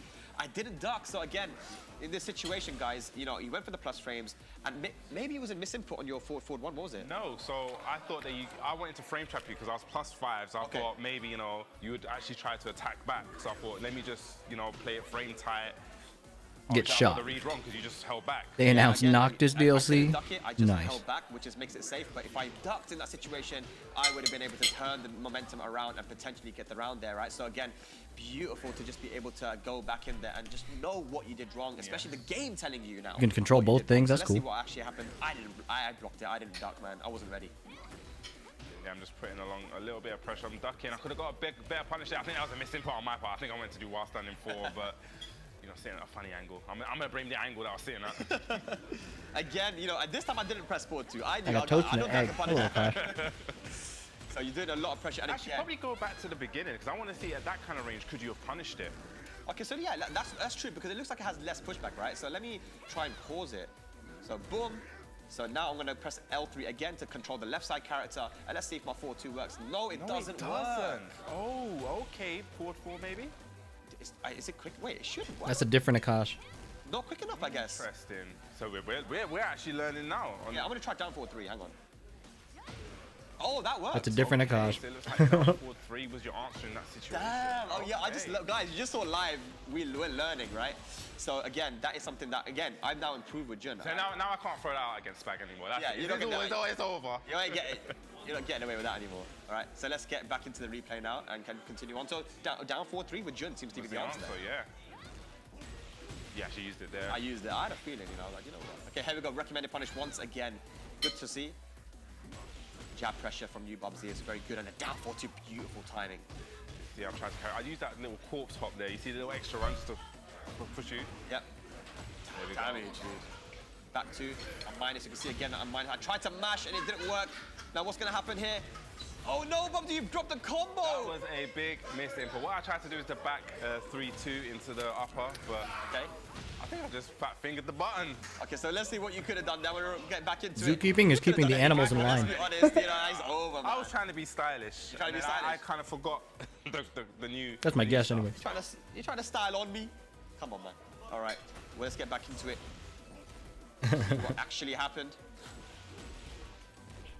Okay, no duck in the string there, but you got it, man. And you know, we don't need to go all the way into the thing, but look, we really hope that has shown you just how amazing that My Replays and Tips feature is. You know, it's so good to be able to jump back into the game that you lost or the game that you just narrowly won, to see how you can optimize yourself. But ladies and lads, talking about optimizing yourself, we definitely want to learn, and we've got one of the best players in the world with us here to take us through how you can improve Welcome, Joey Fury Oh, to shit. London, my friend, my brother. How you doing, man? I'm doing well. I'm happy to be here. Yeah, Joey. So you saw the My Replays and Tips feature right now, yeah? I mean, give us your thoughts quickly before we get started and what you're going to do. What do you think about this feature? It's revolutionary. It's game-changing. I was thinking as soon as they announced this, whoever can really make the most of it and like get into this mode and figure out how to improve themselves with it, it's going to give them a tremendous advantage. We've never seen any feature like this in the game. It just allows you to improve on situations that you'd probably never really be able to recreate in practice mode, or at least not easily. So Have there been situations like that where in Tekken 7, because obviously, I mean, we know you're a lab monster, you're like very analytical. Are there He's times where Batman. you were just like, man, I wish I could just get back into that and try something? So the main thing with that is like setting up specific angles or situations that are rare or difficult to recreate. So that's definitely a factor. Another thing is sometimes you're just a bit confused about what your opponent actually did to you. Maybe their character's a little unfamiliar, and this way you can get essentially access to exactly what they did to you. You know, Right, you don't even exactly. have to really figure it out. It's going to show it for you. That's it. Well, I want you to show us something right now, Joey Fury. We have the practice mode showcase, ladies and lads, and who better than Joey to show us and take us through the Tekken 8 practice mode. So I will hand you this controller, Oh, Joey. And boy. you know, again, you are one of the best players in the world. You just came fresh off the Tekken World Tour finals. You know, you were so close to that top 8. Damn. Talk to the people at home who want to improve and just tell them, you know, is practice mode important? Is it something they need to be using? Is it important? Extremely important. You know, if you're coming into this game new, this is the mode that you really have to familiarize yourself with. A lot of people immediately try to dive into matches and go into ranked, and that's obviously extremely important. But what this mode is going to allow you to do is have time to think about what's happening. Rather than this overload when you're in a real match, there's going to be so many attacks thrown at you. So it allows you to take things one move at a time, one sequence at a time. So yeah, we can start talking about the new features that are here and the old ones that you should be getting familiar with. Yeah, definitely, man. Show us how to Something optimize. Joey really Of course, there's so many emphasizes options, right? So walk us through this. is right that now, in Joey. combat, you need to just flow state. So what we noticed right away that they've changed actually is You can't this think that much. separation between offense and defense here in training mode. So you're gonna have this like loadout of options here if you have offense set for training mode. Right. And you can switch to defense. It's gonna set a whole bunch of new ones. So let's take it one at a time. Yep. We have offensive training mode here, and right below it, opponent actions. So this is how they're going to start to respond to you. So if I have them set the standing, they're just gonna stand there, and I can practice whatever attacks I want. I love this breakdown. Vacant character. The third option here, though, is I can get them to respond. They've actually clarified this. So it used to just say action 2. Right. It says action after a hit or Nah. a block. This focus So on this practice is so interesting. cool, man. You know, if I have them set to standing first, I hit them, I attack again. The second action, they're immediately going to block. Right. And there's even some new stuff here. You know, if you're returning to this game, if you see these options here, the one that I found most interesting so far is this option, punish. Yeah, I've never haven't actually seen that. Yeah. So what it will do, there's a loadout underneath it where it says punishment settings. Hey, wow. So Whoa. whatever I do to the dummy, the training dummy, I can make it immediately retaliate with whatever option I set. So for instance, Oh my let's goodness. just record something. No way. This is really, really, really sick. So we're gonna record this movement. Now whatever I throw at Kazuya here, he should. I think you have to jab and then down forward. Gotta jab him first. Yeah. Or maybe not. Let's Good feature, Namco. set him to block. Probably set him to block first, yeah. Yeah, see, new features right now. We're still trying to. Oh, okay, I after got the it, jab. I got it. There we go. Okay, so I did a little late. Yeah, But yeah. You can see the idea. Right. You can get him to retaliate immediately. I thought it was going to be a bit more Maybe it's robust little than that, learning but it is curve, cool. but, You're recording them to take an super action. interesting that this is in the game now. So how much do you feel that That's pretty pros cool. are actually going to use this practice mode? I mean, A lot. A new game is like they're gonna live here. Yeah. You have to live in practice mode. Yeah. You know, the big thing when I'm teaching anybody Tekken or when I'm coming to this new game, my mindset is like, it sounds so simple, just learn the moves. learn the move list. And this is the place you have to go to be able to pull up those move lists and just one by one figure out all of the moves, everything that you're going to be subjected to on defense. Yeah. Can we go a little bit through the options on the left? We've got the practice settings, but we've got restart settings, display settings. I mean, these are all things that are returning, right? Yes, these are all returning things, but there's even new stuff here. I think, Spag, you and I were talking about there's a really big one that they've added here, and that is, remind me, I think under status record here. Yep. So we have it set to What is that? use. Oh, is that like installed? Where to go here. Got to go to the back to the main screen of the practice mode, and what you Like, do does this is let you see hold the your options stance and set. stuff? Yeah, there you go. So you'll see at the bottom there's this new command. It says Stance? I meant like remember. install. What? So what the game is doing, it's remembering your XYZ positions of the characters wherever they are on the stage. So I can, you know, dash to that crazy wall angle, whatever to recreate, and you press the center button in R2. Oh, It asks you to record this status. positional, Move away. Like, let's move away a little bit. Let's specific positional reset. Hit them, get way over here. Yep. But that original Wow, that debug looks slow. remembered is now Wow. which is really This crazy. is So huge for combo artists, a lot of for situations, even not even just non-combo stuff. Like, people used to recreate these things very manually, like Momodog especially when he did all this special combo stuff. This super cool that they've added this. EU is gonna go off with this specifically. Definitely for combo video makers. EU is gonna go off with this. They're gonna really enjoy that one. But yeah, Joey, through it, is there, like, we see just a few more of the options there on the left. Is there anything? It looks like we have the combo challenges, so you can actually practice your combos now. There's challenges in the practice mode at this point. Little trials, yeah. Yes, so it looks like there's 11 challenges here for I mean, Jack. You know, they're gonna Tekken keep 7 had going some up of these difficulty as sample you go combos. through. Just a really good thing, like particularly for newer or intermediate players, just to work on execution and feel out the combo system. They give you, these trials here. It's probably useful. Okay, so I'm gonna ask you, right? So how do you use the combo? So we know there's new characters, right? Let's say you're practicing versus a new character. What do? You have the game now at this point. Let's just say you have the pad. What are you doing? So I would probably immediately go to an infinite stage. You know, well, Yakushima is probably the biggest one right here. Stage selection is there, so let's go to it, man. Do what you would do, Joe. You know, to start, I would want as much space as possible. Keep things as simple as possible, not like involve walls right away. Yeah, reduce the variables. You know, I would just want a lot of space. So let's go to this big open stage. Let's head to the Yakushima. And then we can teach these guys what you would do. How are we practicing versus these characters? What are you doing? So you want to talk about combos or just like breaking down this character? Well, yeah, if you want to do anti stuff, anti versus I'm struggling versus Kazuya, what do I do here, man? That's a good approach. Okay, good question. So to structure that. That is where we want to open up this defense section of training mode. Right. I like that they've specified that for you. It's just kind of intuitive to. This is really like a how to stop losing guide. You'll notice that there are a lot of CPU opponent actions here. There used to be 5, there's now 8. So what this allows you to do, we'll just start with the first one. It gives you these options, select from move list or record. So select from move list, I open up my opposing character's move list, gives me every option of attack that they can throw at me, and I can just set one. And you know, if I'm learning a character, I basically start from the top. You know, we'll kind of like skip this heat burst here because that's a universal option. Right. But you know, just this idea of curiosity, open up the move list and like, what is this move? What does it do? So and people will say it's tedious, but in this first loadout, and what it takes, you know. Plus circle gets him to play. Got to know what you're and losing now to. I've got Kazuya throwing this attack at me, and I'm just kind of like observing what's going on here. Mid-high status.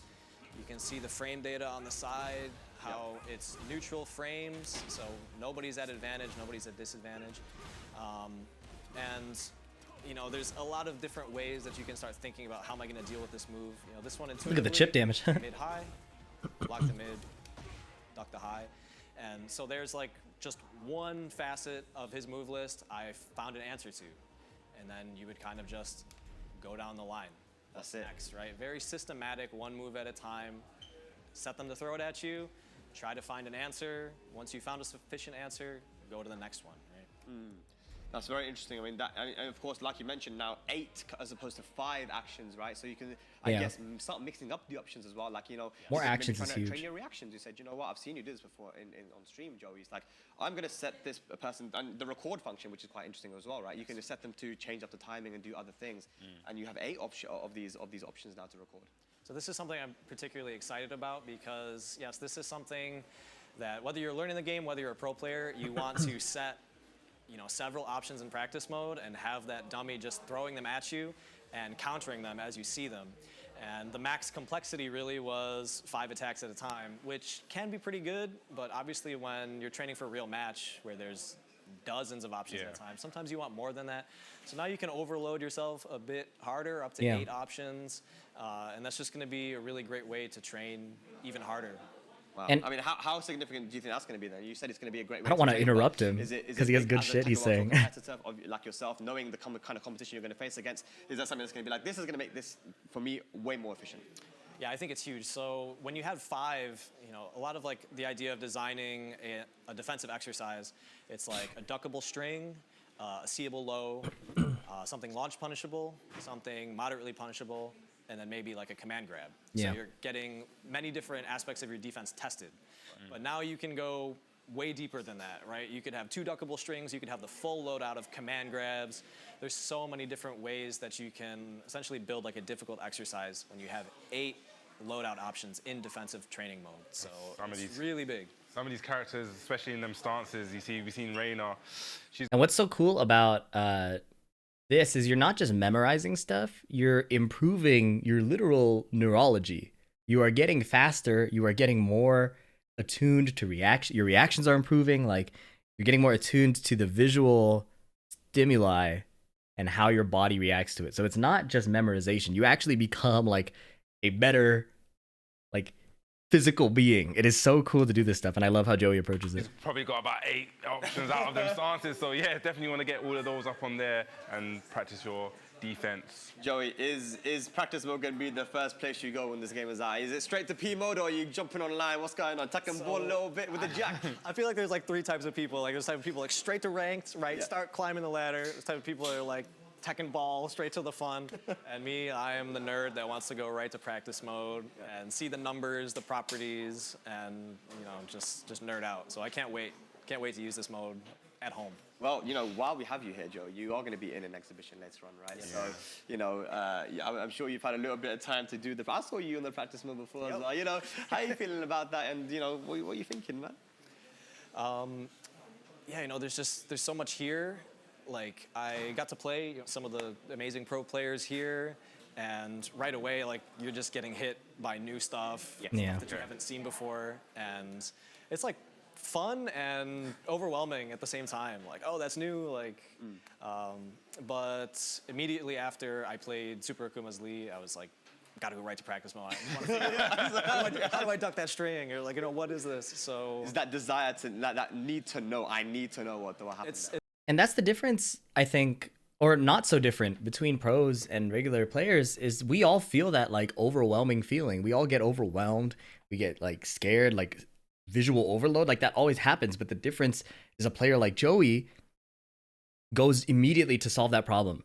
He doesn't wait. He doesn't like look away from the problem like, oh, I'll figure that out later. And then 3 years later, you still have a Lee problem. You still have a Josie problem. You still have a Lucky Chloe problem, right? No, he's looking at it immediately and taking care of it immediately. That is so sick. It's a lot of the fun of playing this game in general, and particularly a new game, how you're going to be tested in completely new ways. Yeah. And it just creates that motivation, like you just want to go and explore and solve the things that are unfamiliar. Joey, as one of the best players in the world, phase up on all that, I'm saying, you're killing it, you've been doing the thing, it's traveling all over the globe and that. Is there any advice you can give to the people watching at home who are hopefuls, who are people who do want to, come up the ranks and start competing? Of course, Tekken 8 is going to bring a big influx of players, hopefully around the world. What advice could you give them, wisdom from your years of experience? So this stuff that we're talking about here with practice mode is great. I think it's something that a lot of people bypass when they're opening up the game because it can be very overwhelming, and it's also tends to be solitary, so it's not as fun, social. Can be not as much fun or as social, but it's very important. And then at the same time, there's that other side of things where making real connections with people who want to learn the game with you and guide you along. That was what kept me here for so long. You know, people I met in the arcades in like 2004 when I was a little kid, and I'm still friends with now. It's sort of those two sides of the coin, like the solitary practice that you have to enjoy that process. You have to find the fun in it, the curiosity, and then the other side of really just making friends and finding training partners, people who want to learn this game with you, because it's important to practice by yourself, but you can't do it all by yourself. There's just no way. Final question, Joey. Yeah. I will let you go, but Joey's so final question, 'cause wise, this is something bro. I've heard a lot from a lot of people. Is there a skill level that you need to get to before you start going offline to try and play? Because I've heard from people say, I'm not good enough to go offline. I'm not good enough to go to these sessions, and I need to get better first. Is there a skill level or not?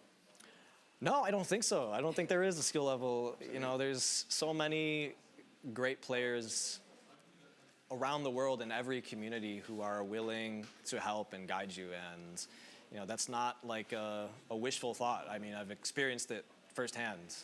And you know, that's what I try to do for a new player, is really just kind of adapt to their level of understanding and try to help them along. And I see so many people in this community who are willing to do that.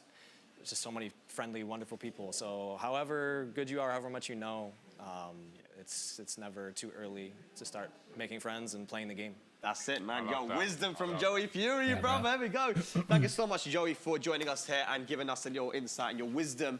And, you know, I'll let you go now and prepare for your exhibition that's going to be happening later, man. Thank you so much. And, Bubsy, talking about exhibitions, we have another one coming up, right? We have a big Joey is so wise, bro. That was awesome. That was so sick. But the next one we are Like, going to have is going goddamn. to be a big one. It's going to be a doozy. It's going to be all of the above. We got Bubsy. Who we got? We've got our own. That was really, really cool. Joker versus. Oh, you guys. That is going to get me in practice mode. Like, sheesh. That is really, really cool. Well, not even just UK, just EU, USA rivalry. Yeah, the EU Hope you guys enjoyed that. That was really, really sick. I think it's so rare to hear. So rare to hear that kind of guidance for all levels of play. Kind of an honesty about what he enjoys and trying to find a balance for yourself is really, really sick. So, big fan of Joey.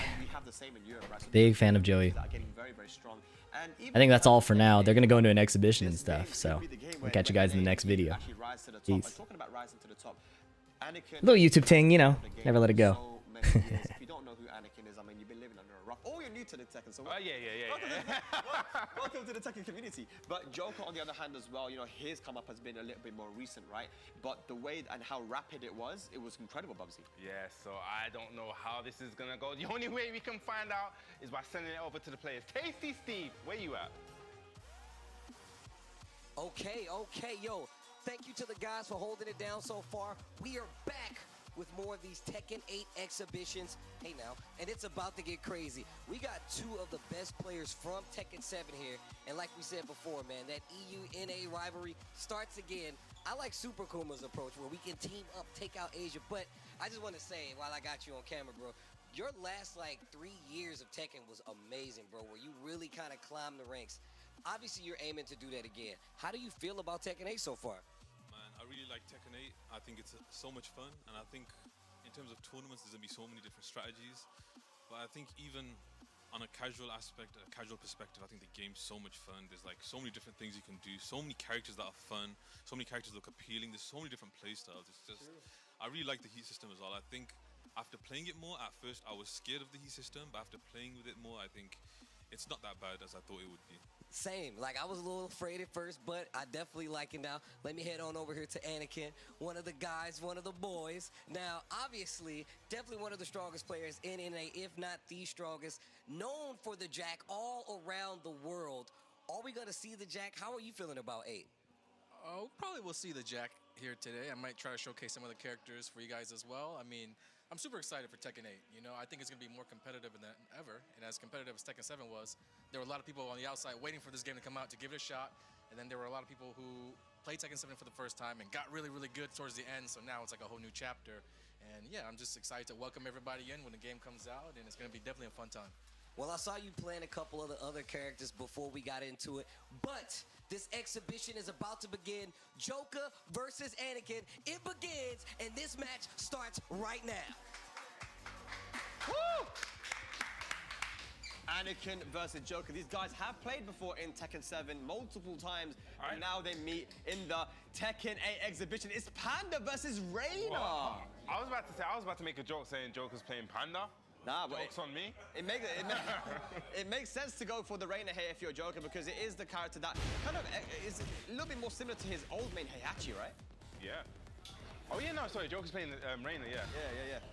All right, but we've got Anakin on Panda? No, Anakin can play every single character in this game. Trying out the Panda. There we go.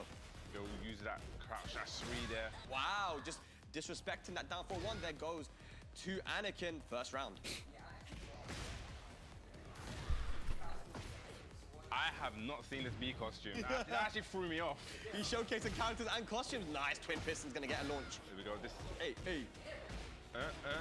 Through that tantrum. Oh, it doesn't work. Okay, something we see we're learning something new today. Because that combo normally would work in Tekken 7. Oh, that's my replaying tips right there. Okay, down for one. My replaying tips right there. Sentai True. stance. Here we go. Heat mode activated. Oh gosh, that is a guard break. Yeah, you can see it kind of has the animation of a broken window, right? And got the guard break and it guaranteed damage. Yo, that's kind of crazy. It's like guard break and a power crush. Like it was power crush at first and it turned into a guard break. He tried to go for it again, but good stuff from Joker this time. Gets a low wall splat into a guaranteed hit. Oh, we're going down. Oh, we're going. I'm about to say we're going downstairs. We're going up. Yeah, we're going up, boy. Hell sweep. It just uses the first hit. What the hell? What is going on? What did we just see a ball come from? Second ball? Yo, shout out to Toy, bro. Okay, is that a guard break again? No. That was something. Something got broken. 1-1-2 into the 4, Sentai 4. Oh, here we go. Heaven's Wrath stance. 1-4-2. Nice! Down forward, 1-2, jump on the board. That was a good comeback. Oka with the Reina, though. Oh, but he gets launched, though. Little shy of the wall. Okay, look at this big pressure. Uh-oh, the unbreakable. You gotta duck that throw. When animals attack. Yo, bear boot. Booty.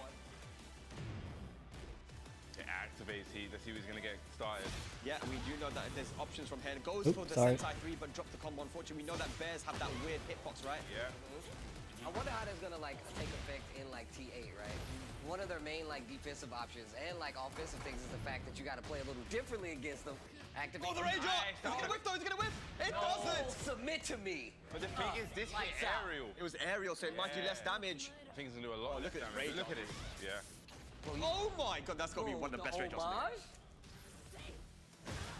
Oh! Somebody needs to tell me where this ball came from. Came from the beach, bro. Someone took it from the venue, man. Yeah, where are those volleyballs? They gone, I don't know, man. Panda took them. All right, that's 1-0 now. We're gonna go to character select. Is it gonna be the Kazuya now, I wonder, or the Feng? Ooh, yeah, both characters that Joker does play. Saviorars, thank you for the prime. Appreciate it. We haven't actually seen a demo. I haven't. Oh, no, actually, maybe in the demo, just slightly. Yeah. Now, Devil Jin, man, let me tell you guys about Devil Jin. I really feel like he's going to be a threat in Tekken 8. That Hell Sweep, I feel like the Hell Sweep's been buffed, man. You know, you have the laser now from the Hell Sweep. When you get the full launch, that also means you can't stay on the ground. If you're grounded and you whiff Hell Sweep, the laser will hit you. Would it actually launch you as well? It doesn't launch Oh my god, Devil Jin? It flips you over. Oh. And the Hell Sweep, but against Bears, Hell Sweep's Oh my god, heat engage. That's what I was just saying. You know, the defensive options, like the natural defense that Bears have, is that their legs are further back. Oh, it all hit on the wall this time. Yeah, but Anakin went for what? Didn't go for an extra hit. Yeah, he went for the jab before. Idle Eagle, thank you for the raid. And Alt FGC, thank you for the sub. Appreciate you guys. Good heat burst. And actually caught Panda out of the air, so could have got a small combo there. And that's something that you spoke about before, Steve. Using heat burst in a good way, right? What? Yo, back block, yo, re-wall splat, Berserker Barrage. Berserker Barrage. Oh, what? There's the heat stuff. Wall jump. Punish it. Nice punish. Oh, that was a big whiff there. That's got to be one more hit. Broken plate. Yes, the down 3 to take it. Yeah. Oh, the government names, the broken, broken plate. You know that because of Ares said that, didn't you? No, it just said it. I don't know. No, that's true. I remember. Right? From Ares, yeah. Okay, goes for the low. Backing off now, letting his frames go. Oh, Sidestep. We've got a little bit of a twin piston right there. Yeah, it's weird because you don't usually see Panda sidestep stuff, right? So Yeah. maybe Joker's trying to test him. Oh, the big launcher. Nice, gets the re-wall splat. Is this all gonna hit this time? Yes, it did. Tries to go for the low. Joker says, not on my watch. Oh, but did you know the combo? Oh, just a little bit of a funny angle there. Down back two from the bear. One thing we're noticing as well is the regeneration of health from chip damage as well. So, you know, he had a picture of health, but because of that combo Joker got, he was able to recover some of that chip damage. Yeah, I think that's going to be a major part in Tekken 7. It's one of the things that we actually Tekken 7. should probably talk about. Yeah, no, 100%, man. It's like one of those things that is like kind of underlooked, but super important. Yeah, nice punish here. Are we going to get a combo? Yeah. Good. Nice. What? We're going to the next wall. Unlucky. He's working on a 7 golden right now. Hang on a second. We're going to get those golden letters. Bro, what is happening right With now? pressure. Gets that one hitting. Oh, that's going to be a punish. No, it's not a punish. Nice. Interrupt there. Slash kick. And again. Oh. There we go. Pressure. Okay, it backs off. Got a long way to go, though. Nice. I like that. Power crush there. Good stuff from Joker. 2 rounds to 1 now. Can Anakin bring it back with the bear? Yeah, the Devil Jin switch definitely working out right now for Joker. And remember, guys, that Panda and Kuma now are different characters. When it comes to heat, they have different options. Yeah, doesn't Panda have something AOP-ish? Yeah, Lynch has the shooting stars as well. Yes, that's it. And Kuma has an electric. You know, people are memeing about that so much. I didn't believe it. I wouldn't believe it. Yes. Yo, look at this damage. Oh my god, Anakin. Oh my gosh. Wow. Big combo. And the chip damage and the low pokes. Yeah, there's a lot of recoverable health there for Joker, but he doesn't take it as he gets hit. Final round here. Is it going to be 1 game apiece or 2-0 for Anakin? Nice tsunami kicks it early. Man, get up attacks not being punishable now is actually kind of crazy, but now you have people that will actually have to bait them out a lot more. Yeah. I've seen people use like their heat activation to eat the arm and get a combo off of it. Oh, yeah. Oh, speaking of, the heat stuff. The available ball. 4-2-0 crashes. He dropped it. The G-Clef. Shout out to Poet. Yeah. Okay. Last chance saloon here now for Joker. Oh! So is that a new start for Devil Jin has and he flies towards you? Yeah, I'm pretty sure it's a new state. I don't know for sure, but like I feel like he's got different moves out of it that I've seen. It looks like. There's also a move where you can use a chain and he just kind of propels himself towards you. Yeah, it's really good. And apparently it's plus as well. What? I haven't seen it being used yet. I need to see but it is. I think we must see it now. No, he doesn't get it. But the sample combo shows that you hell sweep into the laser, the chain. Not playing Jag? I don't know. Towards them to get more damage into a fly stance. Okay, Didn't expect this event to have this much content. I was preparing for it to have this much content. I should have cleaned the house sooner. Wow, wait, it wall spread? I was about to say. Oh, okay. Okay. That pressure swipes. Oh my god, the plus range. Oh, what's going on? Nice. That's dead. Oh, yo, you spiked the ball on him? I like how she tosses the ball away afterwards. That was sick. Okay. What Nice. amazing timing from Anakin there on the block, because Joker even delayed that hell sweep. Yo, new moves. Never seen that. I've definitely never, that's what I was saying. He's now back 4. Nice. Gets the launch from the hell sweep.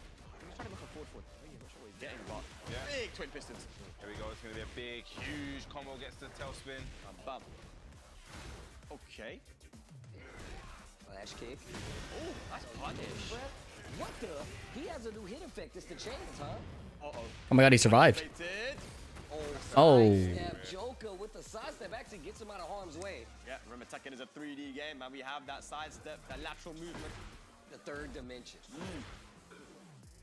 Get off of me. Nice block. I mean, throw break. Try to go for it again. I didn't get a Twitch notification? Weird. Kick. Oh my god, the trade. I love how when Devil Jin gets hit in the air, he like flaps his wings. He's like a bird. You know what? Now that you just said that, I've just noticed it. Every time he's in there, he's like. You guys are not observant, man. That's why Eris says I'm bad at games. She's like, bro, you looking at the background and listen to the music, pay attention to the match. Rage available both sides. Now he activates the heat. Yeah. Dude, and the mid to finish it off. Okay, now Anakin moving on to set point to take this 3-0. Joker in trouble right now, man. Run it back. I'm trying to see more games. Anakin's cooking. Oh my god. 4-2. What? Got the combo, unfortunately. Not sure where you're trying to go for. Maybe I up think forward. up forward 1+2, yeah. Okay, here we go. Electric. Let's see if we get something started. Tornado spin. Yep. Yep. That's cool. Oh, laser. Oh my god. Back fours And you could just Devil Jin's cool in this too. the natural bear defense, as Steve said, but you can see once Devil Jin gets started, man, it's crazy. It's definitely scary. Once I feel like Devil Jin's gonna be one of these characters now. We didn't get to see him as much in 7 towards the end of the lifespan, but I feel like we're gonna see a lot of him in 8. Hopefully we do. Jumping back. Yeah, it's looking like Joker's getting a bit more confidence now with this Devil Jin. G Clef could punish. 1, 2, 2. Great. Point of using heat cancel to activate heat mode? You mean heat burst? 2+3? It's good.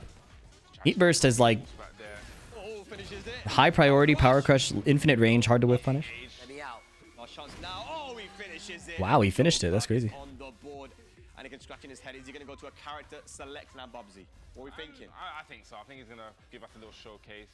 Yeah. I'll show us some of the other characters. What do you want to see, Steve? What do you want to see, man? I'm trying to see the Jack, bro. I want to see. You want to see the Jack? The namesake Jack, and I know he really likes this character. He was telling me from jump. Wait a minute. Wait, he's thinking dancing. about the Reina. I saw him playing a little bit of the Reina earlier as well, but he goes to the classic Jack. It looks like Jack 7, but it's actually Jack 8. Let's see what he's got. Definitely got them upgrades, them buffs. Yeah, so these returning characters from Tekken 7 to Tekken 8, the preset 4 is always going to be their default costume from Tekken 7, which is really cool. If you still, you miss your Tekken 7 costume, that was my one I like the most, go you have that option.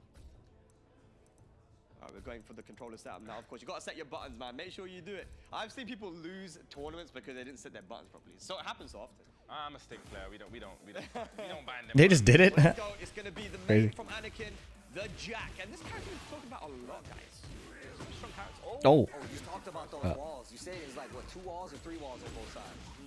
Yeah, 3 walls. I like this costume. I like all of the Tekken 7 outfits in the new engine. It looks really cool to me. There it is. Oh, there was the change. Yeah. Oh my god. That's actually dope. That just set Steve off. Is it plus and sets you at advantage? Like +2, but yeah. Really good. It's really annoying to fight. Like you can't do anything about it. You just have to hold it. Flex it on them sometimes. Oh, drop it on him. Yeah, just using that heat smash just to ease the pressure a bit. There's the throw. Good break. Nice break, yeah. Jeez. Yeah, it gets caught by that kick. It is a high, can be ducked. Yeah, while sending 2-4 is also one of his punishes as well. But there's the back 4 counter hit. What we got for combos. 8, 8, 8 to the wall. Just shy of the wall. 4-2. Ooh, nice. Conversion. I love that pickup. That move is so dumb, man. Obviously, Jack now has a stance. He's really a simple character. With punish. Now a lot more depth to him now that he has that Giga House stance. And it's He's taking. Wow. Debug is so slow. You're actually gonna get hit. That looks seeable. Joker making his name count actually with the Devil Jin. That looks so slow. Debug slower. Yeah, I think so. I actually think so. Or maybe mine's just bugging. See what you did there. Yeah, it looks way slower. Like the startup. All right, we got heat. Uh-oh. He uses the heat dash. Oh, you messed up. It does deplete your meter. Hit down back 2. Ooh, a little bit slow there on the punish. The gunshot effects on his 2-jab are a lot better. That's really cool. 1-1-2 challenge. Oh my god, he read the shit out of him. 4-4-2. Oh. I wish he knew the combos, man. Jack has some crazy combos. 4-4-2, like re-corkscrew over and over. All right, Joker looking to this to a final game. He's 1 round away. He's made a beautiful comeback there with a double. But this is how you know they weren't playing the crack, man. I'll die on that hill. Like, these pros wanted to win the TWT finals for Tekken 7. They were not messing up their muscle memory on their characters. They were not gonna risk that. And like anybody who thinks it's not hard to relearn doesn't play at a professional level, or is a pro who is built different. Like, it's not worth playing a completely new game. And this game is so different from Tekken 7. It's so different, bro. You can block that, wow. Yeah, guard break. Guard break again. Guard break again. Do the heat. Oh, C plant. Oh! The down forward 1. The down forward 1. I mean, you said it yourself, Steve. Those get up kicks are safe now, right? Anakin is so gas, man. Look, reactions, bro. Boom. Giga shoulder is crazy. Oh my god, that does a lot of damage. Nice duck. new knockdown. Gets the counter hit. Yeah. Anakin getting a bit too aggressive, and Joker caught on, gets the back 4 counter hit. Here we go now. Rage, sorry. Oof. Has the heat available. Oh. Oh my god. That heat smash was full screen. That's a Noctis rage drive, bro. We are going to a That was insane. I'm still surprised at how much that blue upper took. Bruh, that was combo damage. So forward 2 in it into the blue spot. That's mad. Fuck Devil Jin once again, yeah. But Jonathan, thanks for the prime sub. Appreciate you. Alright, let's get into the game. They're straight back in. The new Mishima Dojo, pretty much. 3 wall breaks on either side. And right now, Anakin with an early lead. No heat activation just yet. He's fishing for that down 4. Oh, yeah. 1+2. Yes, he says put him, hug him, love him, tease him, to the wall. Don't please him. Oh, no wall break. Oh, is that guaranteed? Oh my god.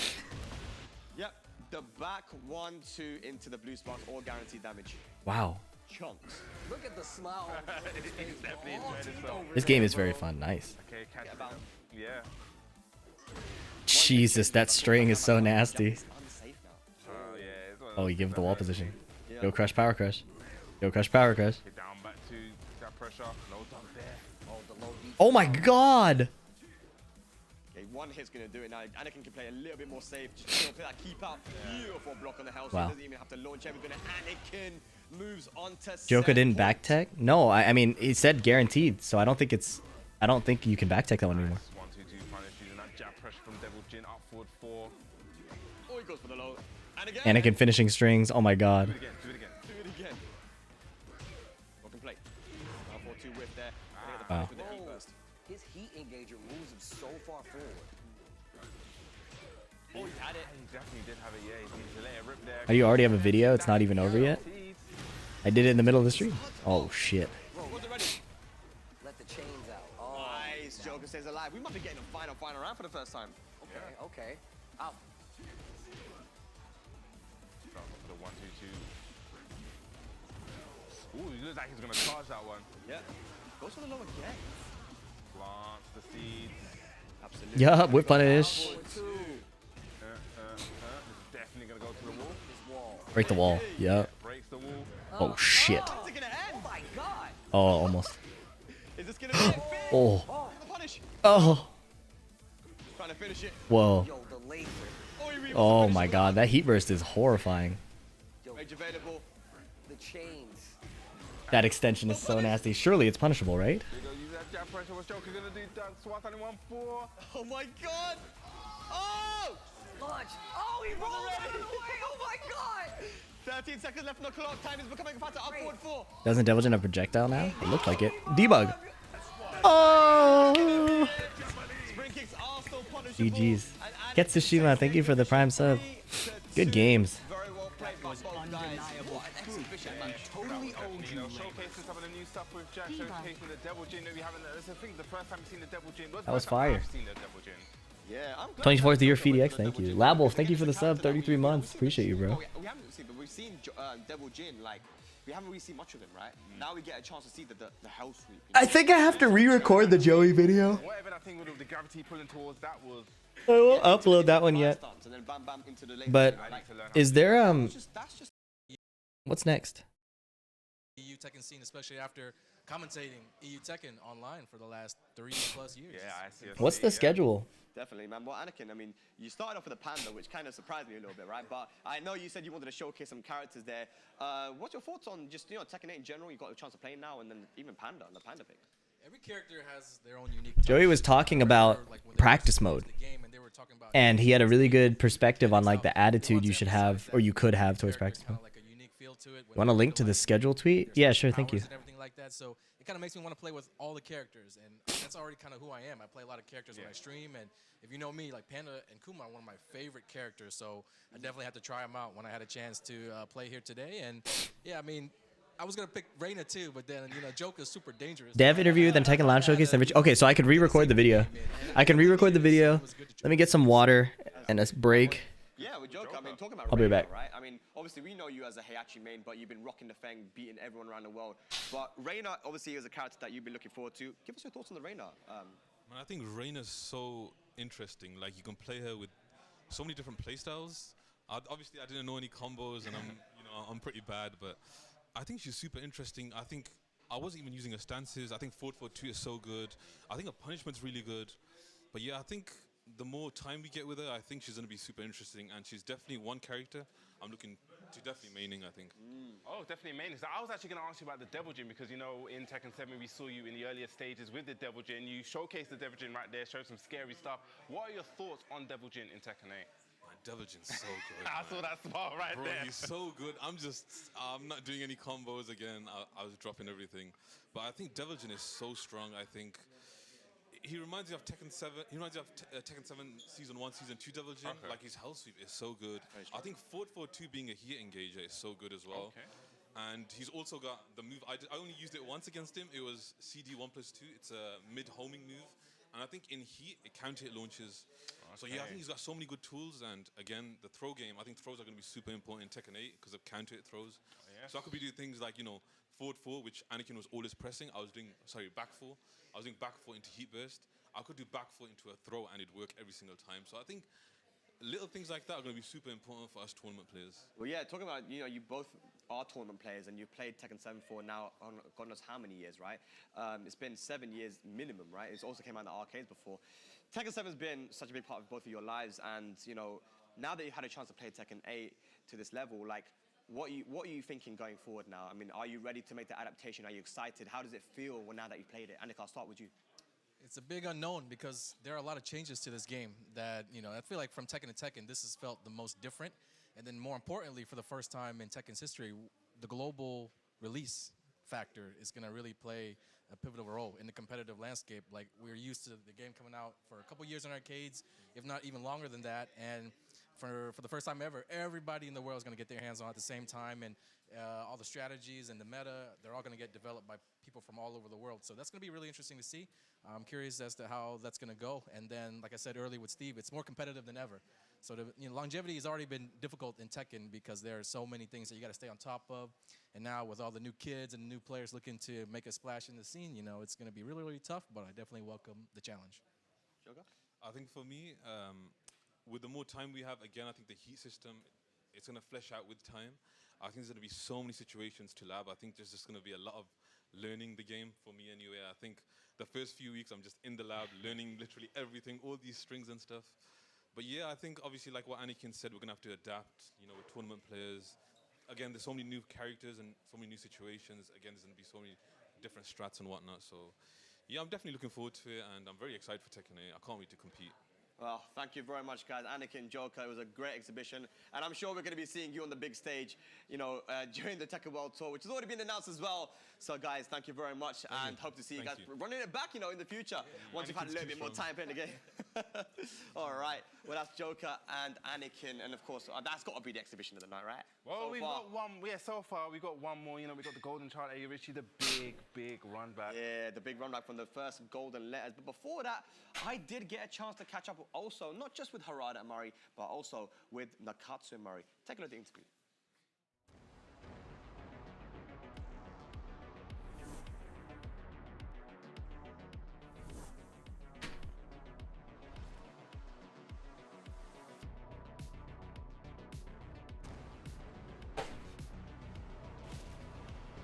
The way we say hello sometimes, wagwan. What? Wagwan. What does that mean? Means what's going on. Wagwan. Wagwan. He taught him Wagwan. That's funny.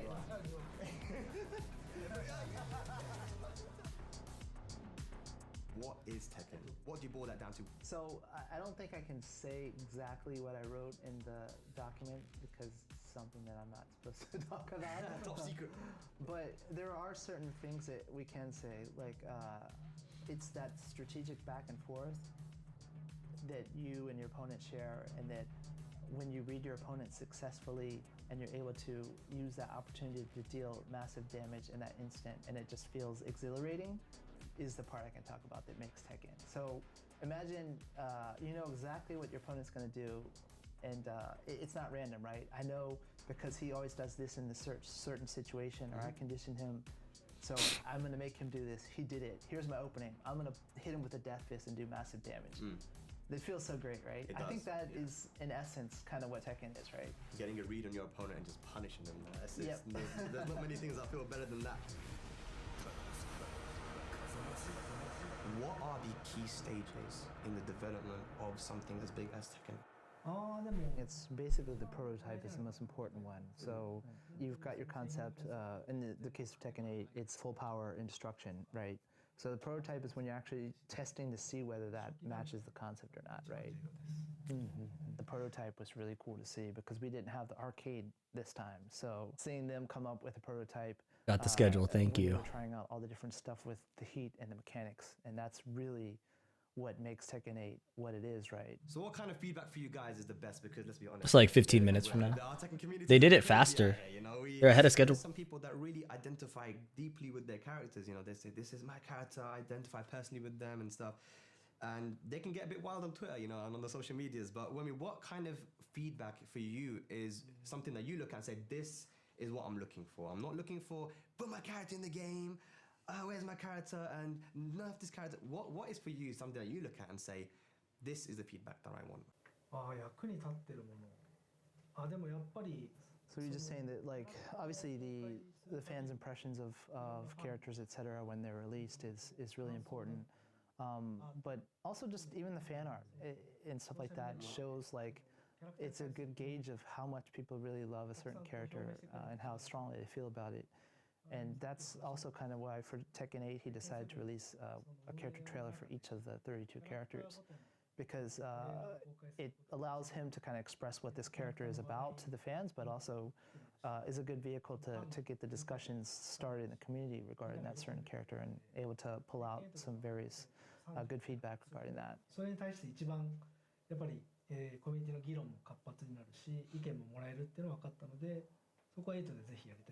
Pal World now. I like the fan art and stuff like that because it is, like he said, a good show of how strongly people feel, because it takes a lot of time to create that stuff, right? So people feel strongly enough to actually devote time to do this is one thing, but I like when people are logical about it. They take a step back. Like a lot of times on social media, people only say, I hate this thing, you suck, right? And it's like, okay, I understand what you like, or what you don't like, but I don't know what you like, right? So I like it when people say, this and this and this is really cool, this and this and this could be improved. Stuff like that, you know? It's very logical. And when people are professional about it, you know, it's like, oh, screw you, Murray, you suck, why don't you do this? You need to do this because everyone wants it.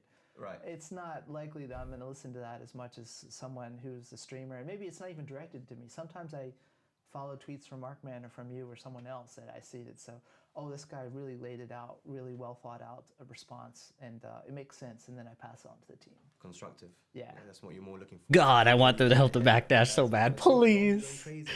I think a little bit better backdash is going to be so fire, man.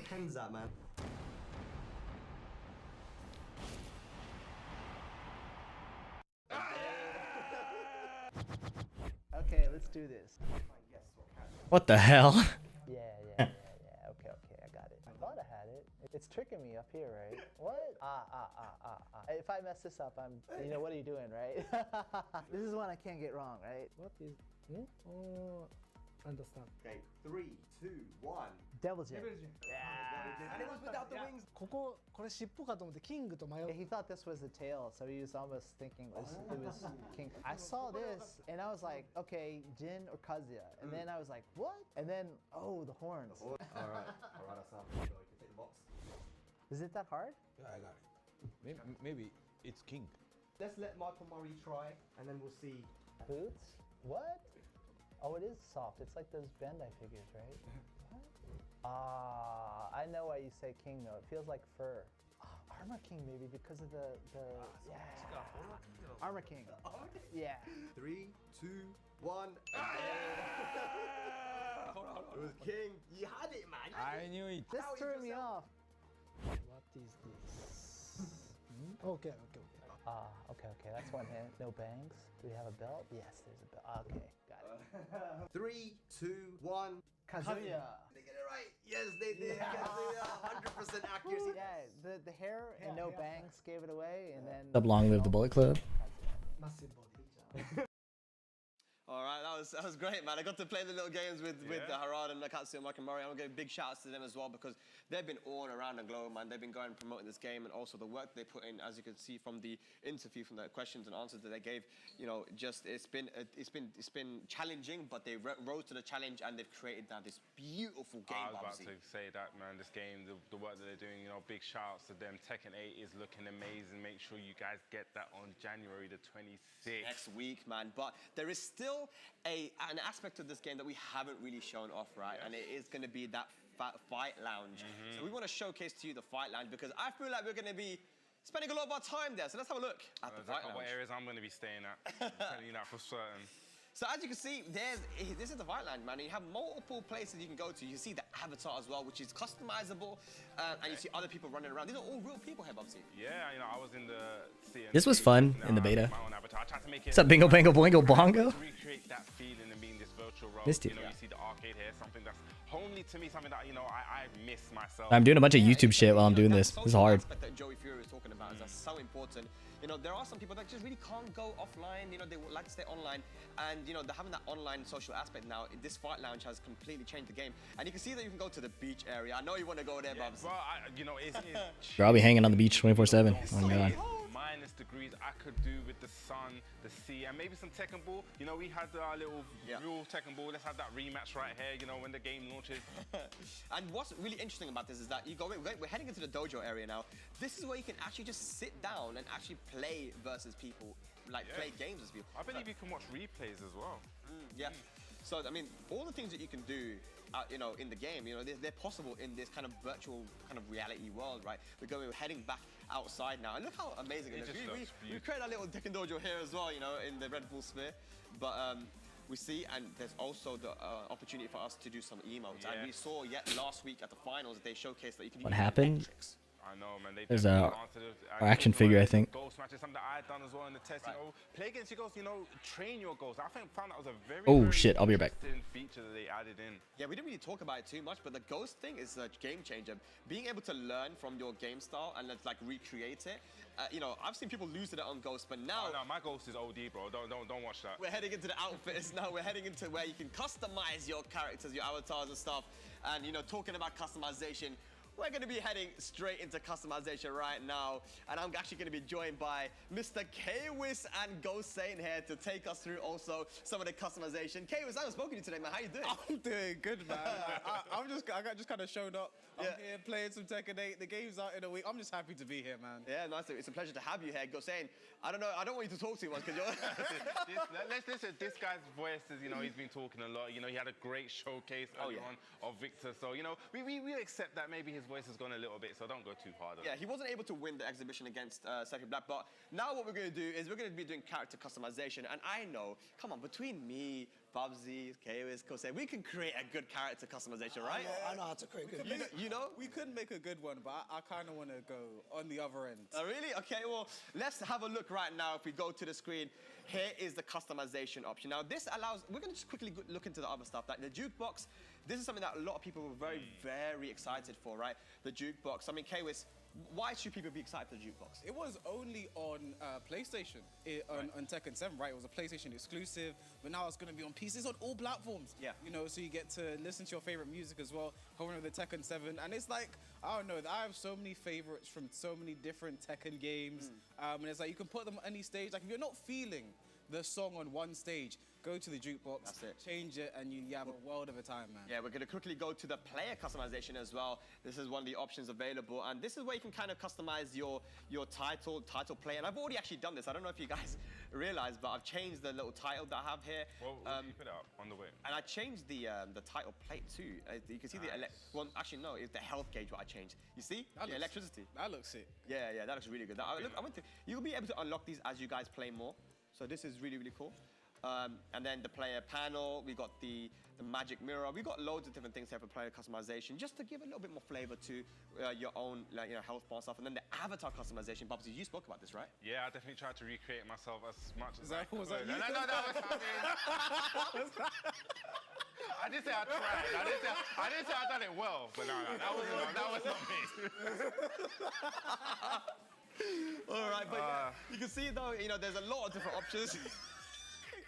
This is why we can't have. I can't be around this anymore. I'm giving up. It's uncanny. Oh, got a cramp. All right. Yeah, look at all the different little faces you can use. You got the face outline. You got skin tone, eye color. There's a lot of different things that you can do to create the character, as Bubsy definitely did or attempted to do. Maybe not. I have no comments. All right, we're going to exit without saving. We're going to discard that. But this is what we really want to do. We want to go into the character customization. And, you know, which character are we going to do? I feel like we've got to go for the character that's probably going to be the most anticipated, right? We've got to go for Reina, right? Victor, do Victor! Created one, but we're going to create a really good one right now, man. And we're going to go through the different options. K-Wiz, I'll give you the pad at the start. Okay. Customization. Tekken 7's customization was so horrible, man. Customization options. And start it off. Okay, So horrible. Okay, I can't wait. Earlier at certain cosmetics for other characters, and like it's so crazy. Like look at the different. I love eye color changes. That's scary. I don't like that one. Characters like they've really gone insane. Like I know people are gonna do like crazy cosplays, you know, for characters from the series they might enjoy. This is sick. The hair finally looks good. Version of Reina's hair already. Like I think, you know, I'll start with like the base. A bunch of this hair was in Tekken 7. It just didn't look good. Nah, you're playing it too safe now. I don't like that. No, okay, what do you want me to do? You want me to go crazy? Like, I don't want to be held accountable for anything.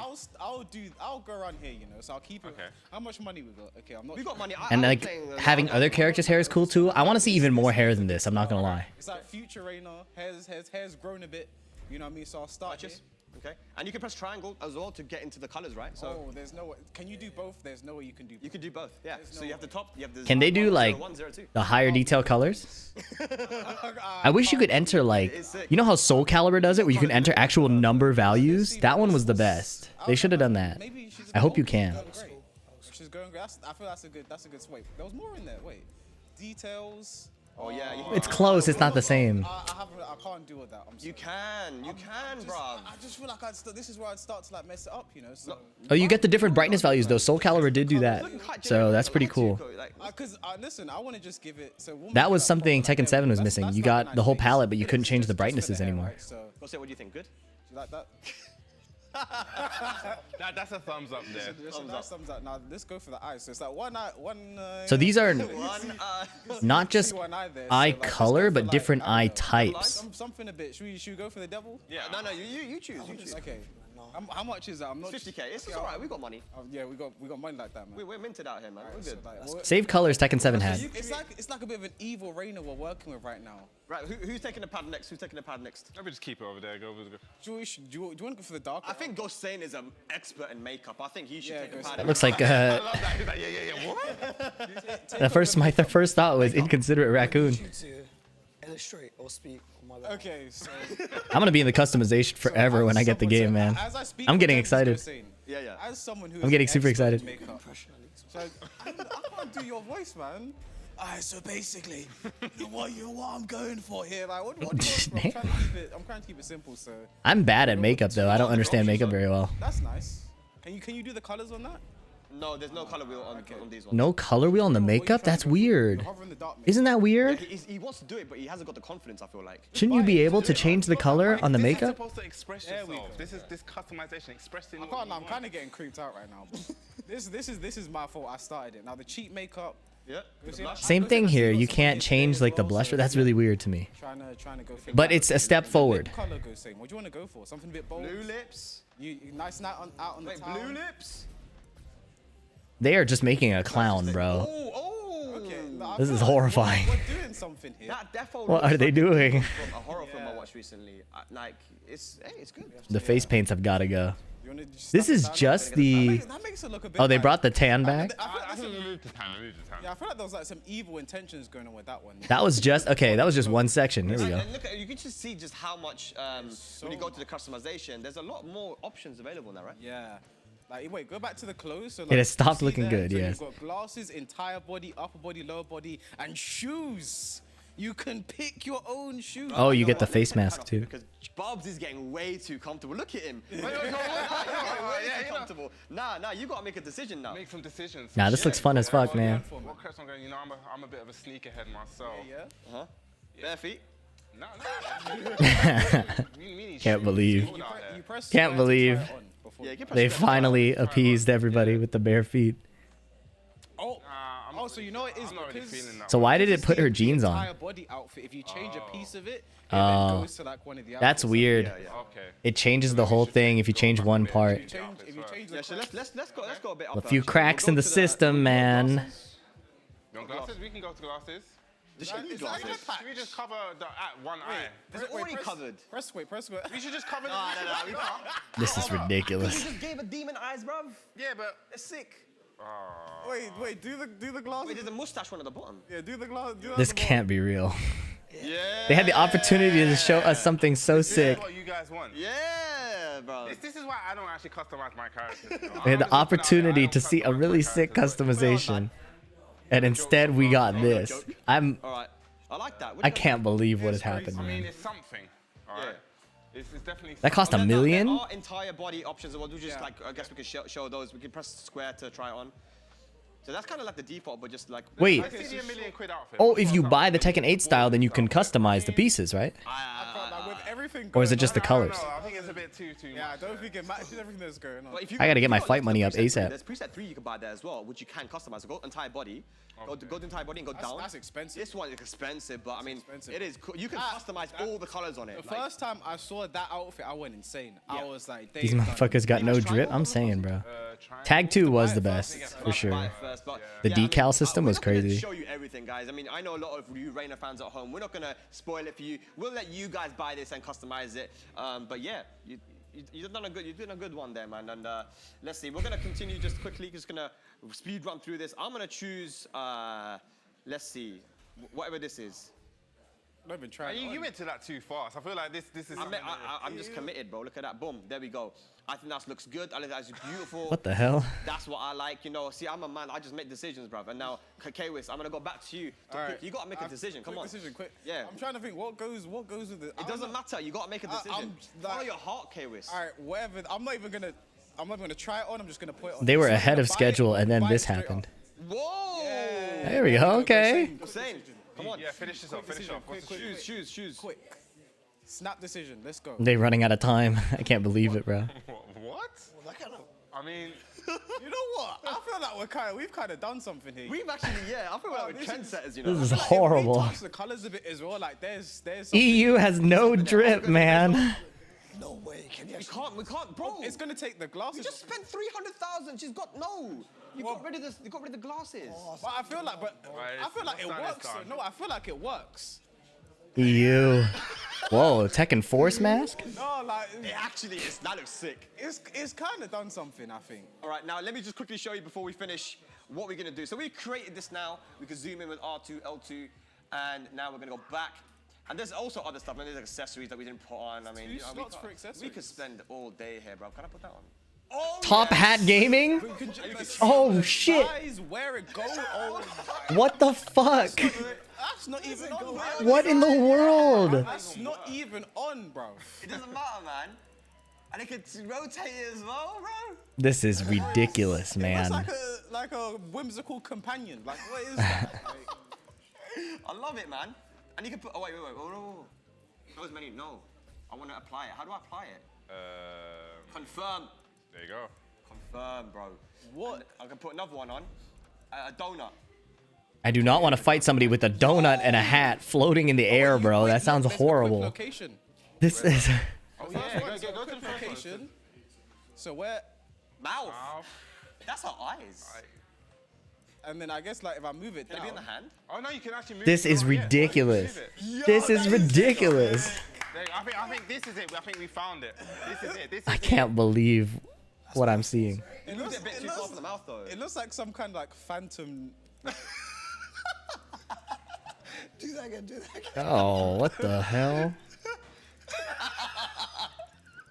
Oh, that's sick. This is. This is Alright, ridiculous. Where else is there? This is ridiculous. Oh, it's just wait. It has to be the mouth, It's just right? his head one though. Like, what other head is there? Like. All right, but yeah, I think we should go to the mouth, right? Okay. Yeah. And then leave it there. Okay. I think we've created a. I don't want to say masterpiece, but We've created something. We've created something. Yeah, so I'm just gonna show you guys quickly how we can use this. Is this a 3-day event or is it just today? We're gonna go to model viewer and we're gonna shoot the thumbnail, right? So we can go ahead. We can also change The hat not even in the thumbnail. Let's do animation. Hang on. This That's is. sick. That is actually sick. I think that's actually art. We paid art. And look at the hat as well. Yes. I can't Okay, believe. change pose quickly. We're going to change the background. My bad. Let's go to... Yeah, it's nighttime. Shouts to Lippy, bruv. And change pose. We're going to go pose 2. Yeah. Unbelievable. So you can see what they're like in combat. Yeah. No, we're going to shoot the... We're going to quickly finish this off and get the perfect... We can't, wait, why can't I do animate? Oh, well, you know what, whatever. Yeah, just finish it. Yeah, we're going to finish it off, man. Let me finish it off. Save that and exit. Guys, we've done it, man. Wait, let me do this. Yes. That was horrible. Customization. I know you That was guys horrible. are going to have a lot of fun with that, though, man. That was good, man. What do you guys think? That was good, you know. Like, the amount of options, the fact that you can pick an accessory and choose exactly where it goes is insane. Like, it looks like she's eating the donut the entire fight. So I'm excited to see the rest of the characters. You know, I saw, like, some pouring early. He could, you know, I like it. I want to see the other characters I got, man. Like, Yoshi's a character. I tried to fast forward. Yeah, but you know, you guys... We'll let them guys... Because Airs would drop the game day one, yeah, maybe. But thank you, K-Wiz. Thank you, Gosain, for joining us here for the customization. We created art, we created beauty here today. But ladies and lads, we, you know, for all of you guys that have been here, thank you so much for tuning in and just being here for, you know, since the beginning for some of you guys, right? And so if you have been here since the beginning, you know that we do have a competition that's been happening, right? And the winner of this competition, which is open only for the 18 plus in the UK, wins 2 tickets to next week's launch party in the UK for Tekken 8. And the way you win is by guessing correctly on which character we're going to be showing in some of these pictures, right? It's very easy. We've seen 1, we've seen 2. Now I think we're going to be showing the third we're going to one. give a little bit of a recap first. So let's just recap. Yeah, Let's go to picture 1. We can actually ask K-Wiz and Gosain, what character is this? Yeah. What the hell? So we're going, so for those of you who came... Who is that? Late, you know, here we go. If you can guess correctly what character this is, and this is the first picture. Yeah. Second and third, you've got to get all 3 of them right. So go on, we need an answer, K-Wiz. Go on. Now there's one more match. Do you want me to answer now? Yeah, answer. The character, I think Leroy? Leroy? I said Fang before. Fang. Leroy and Fang. I wonder what you guys think. Me and Bobsy have absolutely no idea. We don't want to embarrass ourselves. Let's go on over to the second picture now. We also did see this one as well. That's Azucena. That's Azucena. That's got to be Jin, right? Jin? Maybe. No. That's Azucena for sure. I also thought, I have no idea, Bobsy, but now we're finally for the first time going to be seeing the third picture here. And if you guys can be the first to see this, what the who fuck? is it going to be? If you think you know, don't give it away. But this That's is Victor. the third and final picture. The first That one's person Victor. to be able to put the 3 answers in the right order in the Discord, discord.gg/. What's good, Vesper? Good to see you. Are going to win those 2 tickets. Remember, 18 plus UK only. Look at I'm clueless. What? Those same things he knows. That was Victor. But like, it's not. That's hard. That's hard. There wasn't much to give there, right? But I'm excited to see if someone actually can win this. Yeah, but talking about win this. Yeah, that was guys, Victor's sword. If you turn up on Sunday at the Red Bull Games Fair London, you have a chance to play the beta and win this amazing arcade stick coming from Hori with that Tekken 8 design. Just look at that. Let me try and get. Oh, that's cool. Look at that artwork, you know, I love that so much. I would really want one of these myself. What have you missed so far? Customization, practice mode, replay system. It is time. We in the matches. Oh, here we go. Customization with K-Wiz and Gosain. It was fun times, but now we're gonna get serious. A couple of years ago, ladies and lads, right in this venue, we had a special tournament called Here we Red go. Bull Golden Letters. It was an amazing tournament. It kind of blew the Tekken community away. But there was one person that came in, a relatively unknown player, and went out a champion. His name was Ayo Ritchie from the UK, who came in and took out legends, one after another. He played really well. And the person that he played in the grand finals was none other than Joey Fury from New York, from USA. And it was a very intense grand finals where Joey Fury was able to reset the bracket very, very quickly, but Ayo Ritchie was able to finish it off and become the UK champion, the Red Bull Golden Letters champion. Now, it's a run we're back. going to be having them play in the final exhibition. Joey Fury trying to get his run back against Ayo Ritchie in the new gen. Tasty Steve, take it away. Here we go. Here we go. Oh, man. And the first exhibition for Tekken 8, we've seen a lot of crazy matches. This song is hype. Ball matches, but this one right here is special, especially because Ayo Richie is in the building, and he's They're both on PS5 pads. I told you myself the last They don't have their own we've had controllers. when it comes to Tekken has been spectacular, but now we move on to another chapter, and we've been having this conversation on and off because I just saw you in the States, just saw you in New Orleans. What are your thoughts going forward? How do you feel? Are you prepared going into Tekken 8? I think I'm definitely prepared. I think as soon as I saw my character in the trailer, I was like, yeah, it's definitely my time going forward. So, yeah, man, I'm definitely prepared, for sure. Well, good luck in your match. Let me go talk to my boy, Joseph Bartholomew Fury. How's it going, bro?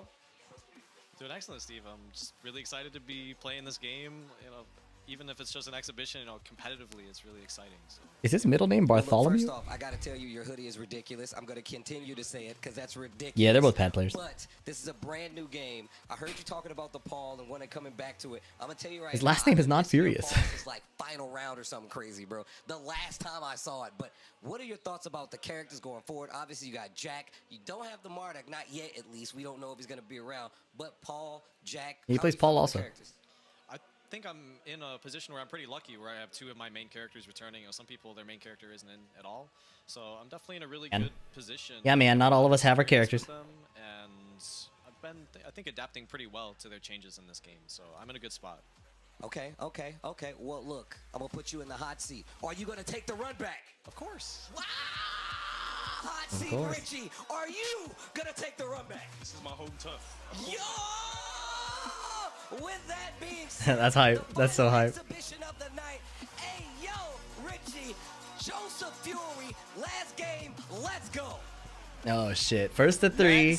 Go I think he's gonna pick Here Jack. we go. It's the run back from Well, the maybe he'll grand pick Paul. I don't know. finals Of Red Bull Golden Letters. It's going to be Ayo Richie going up against Joey. Now, I don't know what character. Oh, I haven't seen the he's Coliseum going yet. for. Jack We're 8. going to Jack the 8. It's the Jack versus Leo. Yup. Okay, I am excited to see this. Like you How's said, the volume, this bros? was The run back, you know. My voice okay compared to the commentary? You said, ooh, what you oohing on? That costume is horrible, Joey. Oh my god. The guy that been running that Pirate Leo, now he's found his new custom in Tekken 8. It's a new era. Right? Okay. Full touchdown back 1. Full touchdown back 1. Yep. Boom. That string is disgusting. Yeah, you know, Jack is one of those characters that, you know, Forward 3 by itself. because Jack can't really sidestep. We got, you know, the Leo with the big pressure with back 1-4. We've seen it time and time again, but this is a new game. There are more options defensively as well. Okay, you know, Jack Joey's a Hammer. rap monster, man. Okay, Chip damage and then throw. That stance is horrifying, man.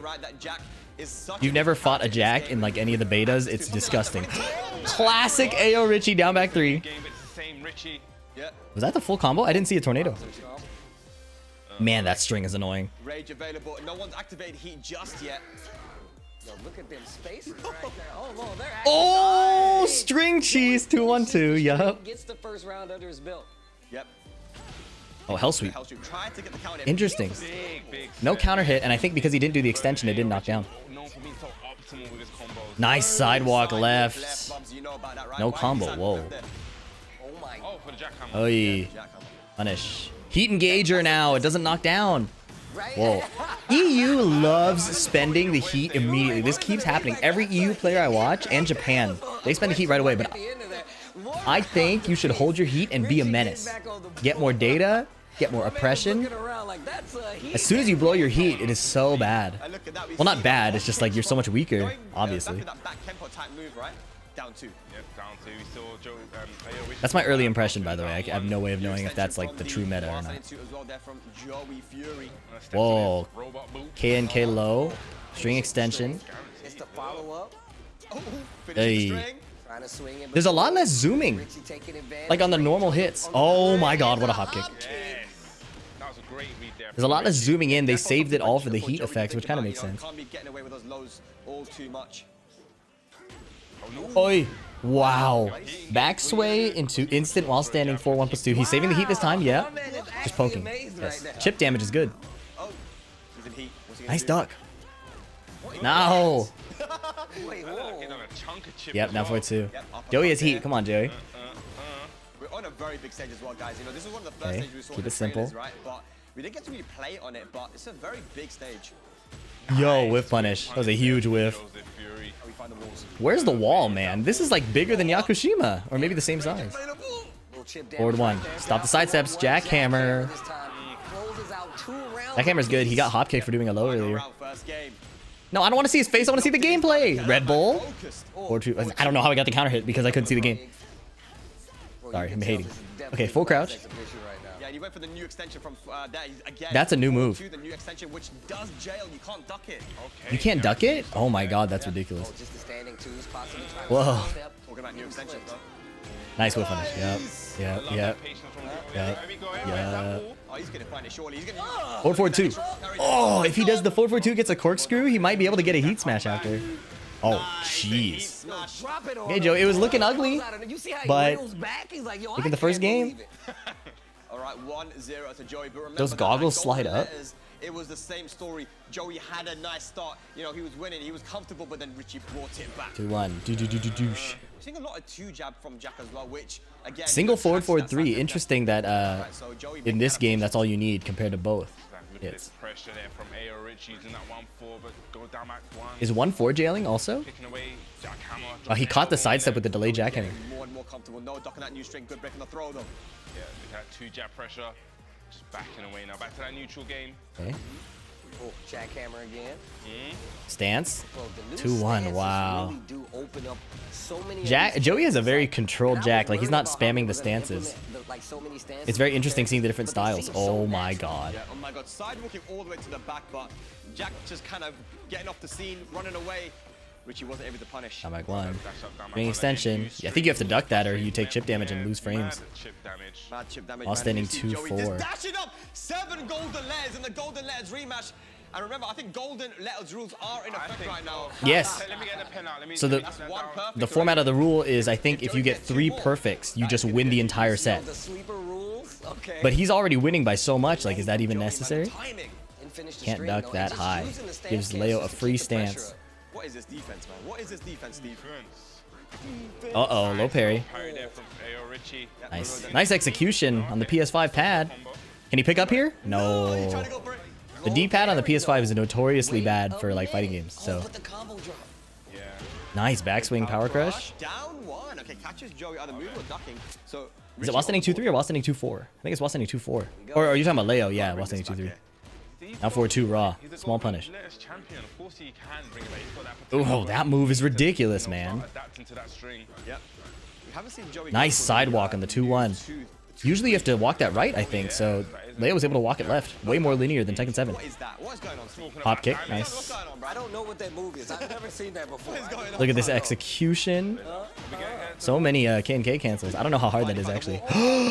He could have killed, but he did. He did. Oh, wait a minute. Hey, yo. And again, 2 rounds apiece there. This one's definitely going. One jab. Bro, they're keeping it tight. They're keeping it close. Oh, like he's getting tricky now. No, wow. He whiffed the down 4-2. That's catastrophic. We're going to run up on them. Love it. Run up, down, back 1. Nice backswing out of the down back 1. Low parry is so less scary in this game, so Joey can just spam the lows, and the hop kick is honestly more scary. Uh-oh. 4-4-3-4. Because it doesn't tailspin, right? Look at the launch though. Hey. Nice. No one's used heat yet. That's all gray health, though. Joey can recover all of that. Uh-oh, K&K. Jack probably cannot sidestep that. Oh, big whiff! No! Richie is devastated. Look at the camera. He's regenerating a lot of health. Both players not using their heat. Okay, well, I spoke too soon. Oh my god, running 1. Joey Fury up 2-0. Defend your turf, man. It kind of like equalized the round. So Joey Fury was down during that combo. He was getting his life back, and at the end of that, it was almost, you know, life was even. And it's those uppercut whiff punishes that we've been seeing from Joey Fury. When he's in the back foot, you know, Irish has been giving him. Oh my god, 1 jab float. That was fire. Every single one of them, Bubsy. Yeah, that is a nice optimization there from Ayo Richie from that float. Hey. Power crushes. I wonder if debug doesn't work anymore there because of how slow it is now. We're just a little bit too far out, but that's why my replaying tips is there. That's it, yeah. Jeez, that string is so nasty, bro. And I wonder if he still has a mid extension, so you don't want to duck it. 1 HP and a whiff punish with down by 1. Joey is in the driver's seat right now. Okay, wait a minute. Let's see what Richie got. Okay. Right now, bro. Okay, going underneath the high. Yo, he knew that was cheeky. Did you see his face? While standing 2 attempts, but Joey did not duck. Joey doesn't know what's going on. He doesn't know what's 4-4-1 stance. That is so ridiculous, bro. I didn't say that in the show. Gigas' shoulder. While standing 2-1. I think Richie tried to duck that time. Oh my god. Guard break into the heat smash. That is so insane. This is the crazy Jack. Okay. This is the Jack I expected to see. This is the Jack that is so horrible to fight against. Bro, people are going to quit the game when they fight against Jack. Like, you have to get started against him before he does this to you. Okay. And Richie, I think, picked up on that. Look at him. Aggressive, but he's blowing his heat constantly. The chip. Wow, that was really good. It looked like he sidewalked that to the right too, which is again not the normal defense. So maybe Jack is way more linear in this game. Standing 4 attempts. Pushback frame advantage, no chip. Big whiff. Oh, small whiff punish. Hey, stance, throw, broken. I welcome that change. Jackhammer not knocking down is kind of nice, like in terms of not getting destroyed for that, blocking that safe mid. Down, full crouch down back 1-1. Oh, that's a Gigas kick. And a Marduk kick. Yeah, a lot more careful now. We're going in with the stances, the box stance. Yeah. Wow, that yeah is really powerful. They're playing so much slower now. It's been 40 seconds and they've been swinging and they're still like above half HP. Richie a bit lower, obviously. Definitely one for practice more right there. Okay, yes. Now hold your heat, Richie. Use it to attack. Attack with your heat. Get aggressive. No. Yes. Yes, heat smash. Hang on, I think Joey still has the lead. Yes. Oh. Block. The timer doesn't stop for heat burst. The timer does not stop for heat burst. Nice punish. It's weird seeing the Leo's big shoulder not zoom in. Same with like Law's Dragon Cannon, I think. Hey, forward one, 2-2. Yes, this is making a lot more sense. Like Richie puts out hitboxes to try to stop Jack from just freestyling all over him with stances, right? Nice little back sway. Stance cancel. Stance cancel.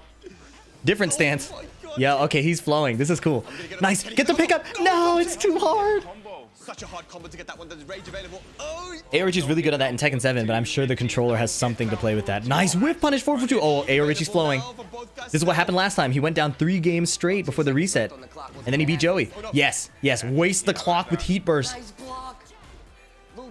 You're fine. You cannot lose. You cannot lose. Yeah!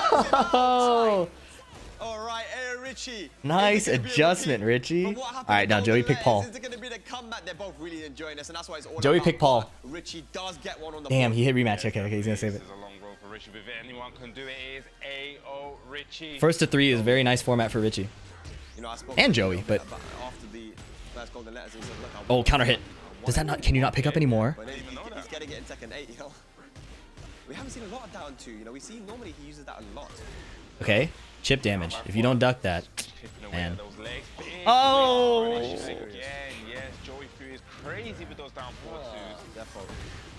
Oh, he burned! Oh my God! I didn't know it would work. Heat dash into blue hand. Holy moly! That killed. Nice. Richie using the backsway like a super backdash. He's doing a single backdash into that backswing to try and dodge a Joey, and then Joey did a deep forward 1 to cover that. Big uppercut. Man, if the backdash were a little bit better, this would actually be so cool too. Like they're still fighting a lot, right? But Richie fighting these whiffs. Yes. No. Okay. I don't know who I'm cheering for anymore, bro. This game is just sick. Oh, that was a big whiff. Crouch dash in. Dude, this super backsway is really paying off. Or the super backdash. Down jab, nice. Counter! Is that all guaranteed on counter hit now? Is that all guaranteed? They've added so many NCCs. Always has been? Alright, thanks guys. Sorry I'm an idiot. While standing 2. This Jack's while standing 2 is so dumb. Big whiff punish! Use the heat. Yes! Yes! Douche! Blue hand! 1 mix up! Oh, mid! Solid. It's okay. You can go low. It's not Tekken 7. You can go low. You won't get low parried and die. Joey Fury once again on set point. see if Richie can bring. I don't want to see their faces. I want to see the game. Match point. Every point. I can see it right down there. Okay, nice sweep. Sweep. 50-50. It's happening. Hell sweep his ass. We'll find out next week. Yeah. All right, Richie. Come on. I'm cheering for a final game, okay? Whoa. Stance. Backswing. Oh my god, he got the hop kick anyways. Can he kill here, though? Yep. Yep. Okay. Oh, you get a follow-up. Every time I see that knockdown, I think they're not going to get a follow-up, but people have found a way to get one big hit. If not the most optimal, right? But you can see it don't take much time for them to start getting ideas. Okay. Chip. Stances. Jack probably has to hold that. I don't know if he can step it. I think so, yeah. Okay, 4-4-1. Oh, counter hit! Yep. Oh my god, look at the damage. Don't tell me. Okay. Joey fuzzy ducked the third hit of that the Leo jumping kicks. 4-4-3-4. Oh, he got clipped! One hit launches now! He's using heat! What? Wow, he keeps doing that. Is it just for chip damage? Down jab. While standing 2. He faked the low. He's done the low so many times that Joey threw the duck out on instinct, and that while standing 2 hit, but Joey's gonna pick Paul. Joey's so gonna pick Paul. Joey's gonna pick Paul. Feeling of deja vu a little bit. This happened before. Is it gonna happen again? History had 10. Come on. And Joey taking a bit of time. This is exactly what you want to do, right? You know, take a bit of time, make the adaptation.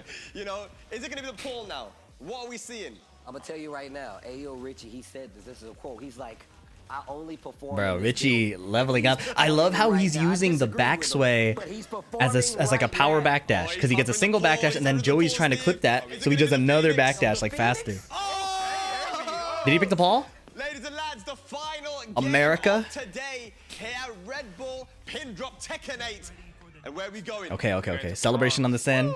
Oh my god, the banger of a stage. Let's go. Let's go. He's just skipped his intro. Wait, during the beta weeks, Joey was telling me so much tech with Paul. He knows what he's doing. Counter hit. Apparently, there's a harder combo you can do, but he doesn't go for it. The legs. Stances. Okay, here we go. So many stances in this game, man. Nice sidewalk. Up back 2. Lets him stand up and then goes for a mix-up. Oh, he can't get the pickup. Whoa. That is a really slow backflip. Single one jab and then QCB2. Wow. Oh, big whiff. Yeah. Wow, just ripped it down forward too. He had the frame advantage. Here I go. Oh, it didn't kill. And he has so much great health. Just go into heat. Go into heat and get your health back. Go into heat. Oh, he's dead. And that was a round of just lows, you know. To be fair, he probably couldn't have armored through anything, so it was pretty hard to just throw a heat burst there. Joey up 1 round. See what Richie can do here. There we go. Is that down forward 4? That new move is crazy. Okay. Hell sweep. Tried to go for counter hit. He only did 1 hit. He has become so dangerous. We've seen the demo man. We've seen the death fist. Oh, another heat engage attempt. 50-50. What are you guessing? Yeah. You gonna roll that dice? Whoa. I'm gonna tell you right now, and Joey's been playing a lot more aggressive since he's been on the Paul too. So. No, caught him coming in with the slow move and the hop kick hit. That's the consequence. When Leo does backdash into super backdash with a backsway, Joey has to chase. And that makes it easy for Leo to just do a hop kick because Joey's insistent on chasing forward. Okay, attacks the legs. Both have heat available. Here I go. Get that pressure. Don't tell me. I'll kick your ass. Do it. Do the heat massage. Do not tell me. I'm scared. We know Do it. Rage. Oh, no. He's got heat and What did he do? Wasn't able to utilize the heat there. A little bit too patient from Joey. 1 round apiece here in the final game. DCF 3 up. Oh, he whiffed. Oh my gosh. Wait, did he? I couldn't tell. This, ladies and lads. Oh, there's a whiff again. He whiff punished that with Jack last time. No way, Joey. Defend. Defend the US. You were supposed to win. Oh my god. Oh my god. Okay, he's swaying. He's swaying everywhere. Stance mix up. Yes, mids. Big mids. Just use the big mids. Hammer the gods. He's blocking. He's blocking. He doesn't want to get hop kicked. Leo now in heat.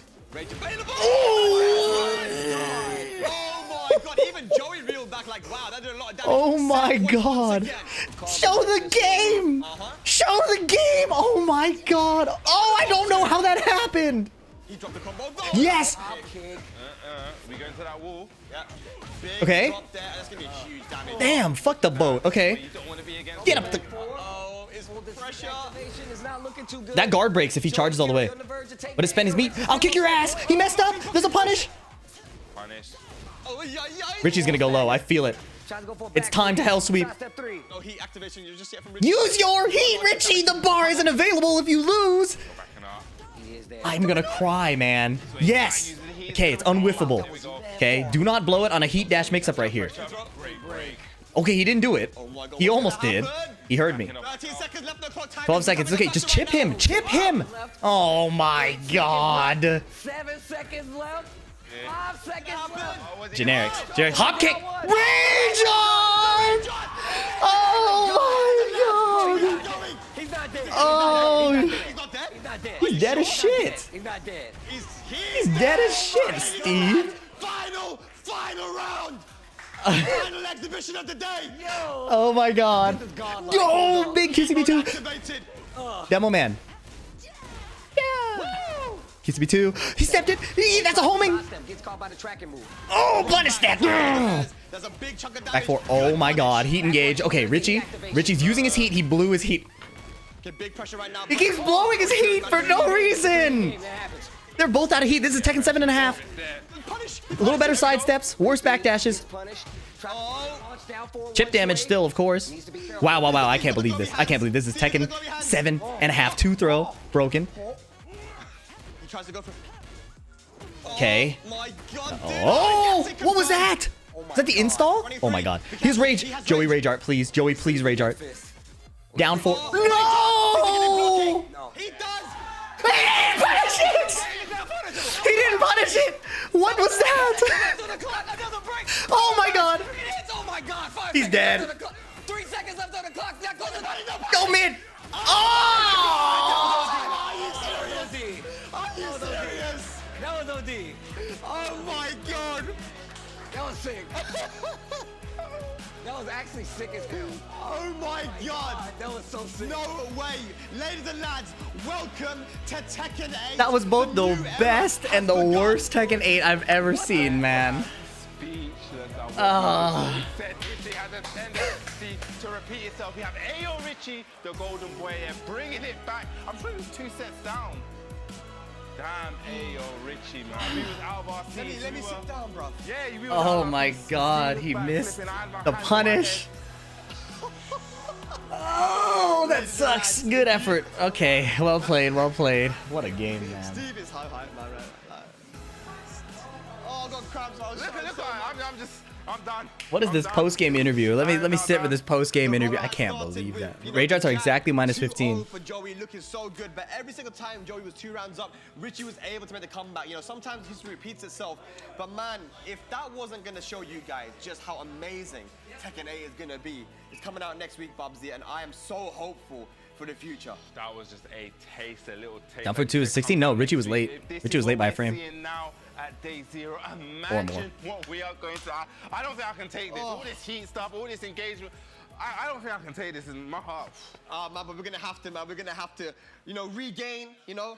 And I think we do have Joey and Richie ready for the interviews. Joey and Richie, that was crazy. Come through, my friends.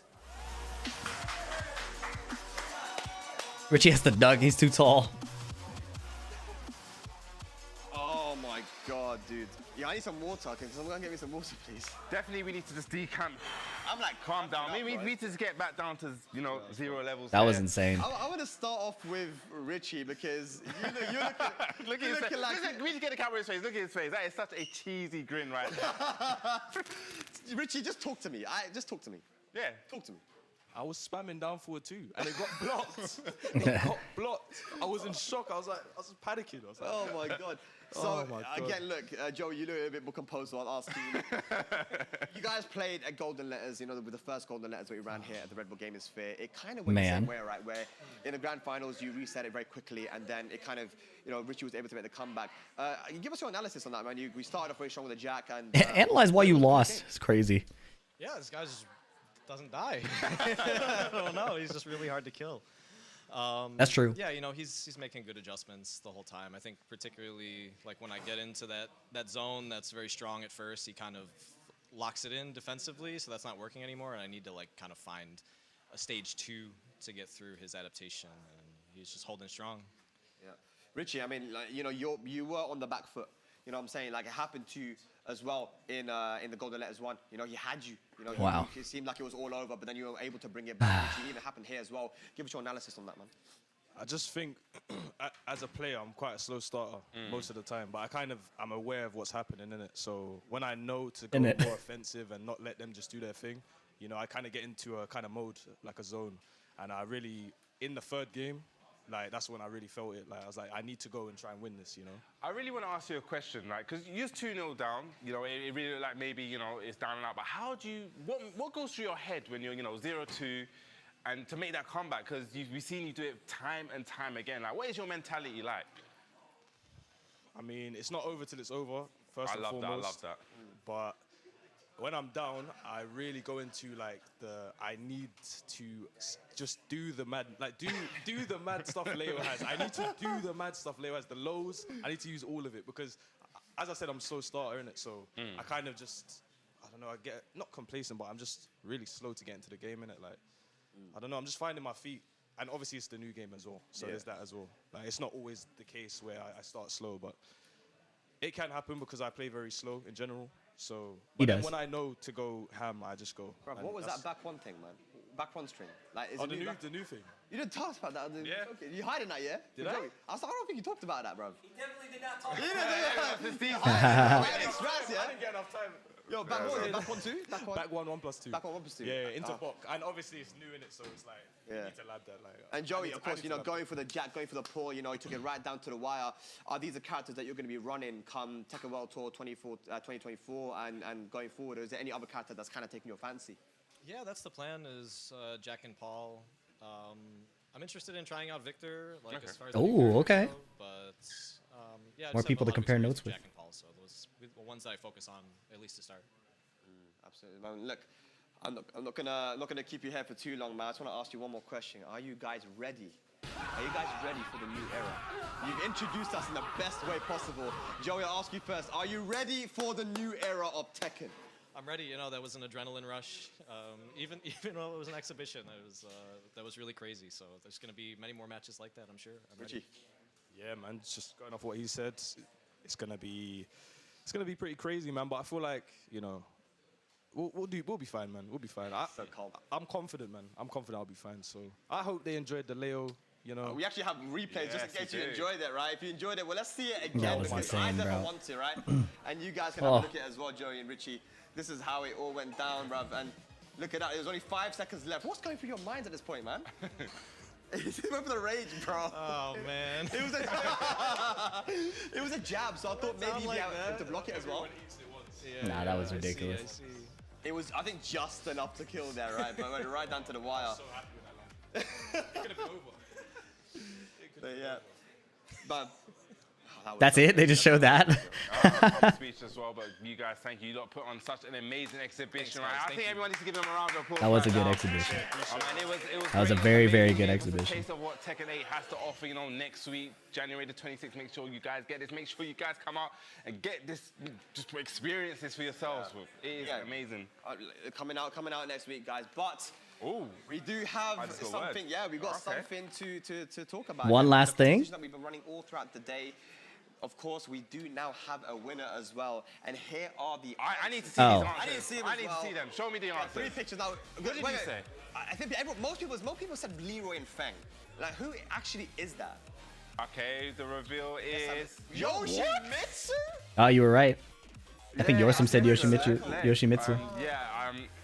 I was so wrong. It's like one of them ones that it just makes you feel like an idiot with it. It's like, but come on, man, Yoshi. Nah, that one was hard. That one was actually hard. Kane and Trench got that right, but let's look at image number 2. This one's Azucena. A lot of people said Jin and Lars. That's what a lot of people said. I think Lars. I'm going to go with Lars, yeah. That's what was said. Who is it? Let's have a... I knew it. I said that with such confidence as well. Man. I mean, who's getting these right? I don't know. All right, let's go. The last one, let's get to the last one. Who is this character? I got no idea. Raven, maybe. It's Victor. Yeah, it's Victor. Going for the It's Victor, man. Come on. Sword, right? Okay. Come on and now, there guys. is a winner. So it's going to be announced in the Discord channel. So that's the discord.gg/Red Bull UK. Yeah, definitely, man. I want to go definitely head in there and find out who won. Who done that? Shout out to them, and they are actually going to be able to go to the Red Bull, to the launch party. That's going to be hosted by Bandai Namco next week on the 25th. I'm a nerd, yeah, you know. But yeah, man, it's been a good day, man, and you know it's just been an honor as well. Yes, trust me. Let me ask you a question. What is your highlights of today? The highlight of my day has to be that exhibition. It has to be, man. That exhibition was so sick, and what it's done for me is and for everyone. Well, it sounds like they're just gonna recap. Hope you guys enjoyed that match. That was super crazy. I'm really excited for this game. Even though it was timeout, like games went to timeout, it was still so exciting, right? It was like high tension. And the timeout happened while there was still a lot of poking and things on the screen. So I think as a spectator game, it's going to be fire. I think as a competitor, it's going to be scary. So I'm really looking forward to it. Anyways, catch you guys in the next one. Peace. I just remember, guys, you can come down on Sunday. You know, the beta is available to play. You want to get some of this action, meet some of the players here. I just go saying by accident. What's going on? Yes. I mean, these guys having a good time. People don't like timeout. Listen, man, I'm the wrong one to talk to about that. But I think timeout is fine if there's a lot of action, and that's what they did. So. And how beautiful is this to have these amazing players from around the world joining us here at the Red Bull gaming sphere? You know, Tasty Steve, how did you find it, man? Man, it was amazing. I can't believe that last match went down like that. And honestly, I'm just honored to be here, man, and see you guys grow. I've seen you guys grow to be ridiculous anyway, and I like to be in around. Honestly, they got to get me in the next one. That's all I'm saying. They got to get me in the next one. We got a brand new game to talk about. I can't wait to see even more. That last set was absolutely bonkers, bro. The best way to close it out for sure. Ladies and lads, that is going to do it for Red Bull player against the Let's go. A new era has begun. Left. 5 seconds. Oh, was he going to trouble, the down one.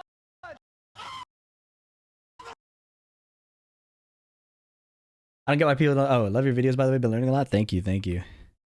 All right, boys. I have one last thing to do before I log off. Why can't I do this? Oh, I don't have the extension on here.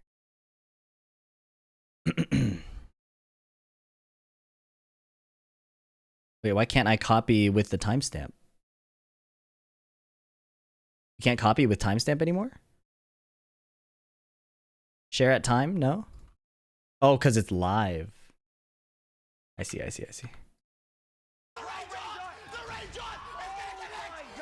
want to go back to the practice mode thingy. Finishing there, but you got it, man. And you know, we don't need to go all the way into the thing, but look, we really hope that has shown you just how amazing that my replays and tips. See where you went wrong. It's almost as if you can. It's like going to the alternate timeline. So just look at that straight away, right? So Jun and Bobsy is there. So he goes for forward one into that big kick. Now let's see what happens here. We go for the forward one. Now I can pause it with circle. I press circle. I pause it. I press L3, and this is what blew my mind, guys.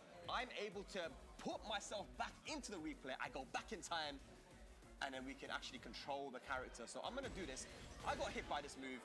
So what do I do now? I want to retry it.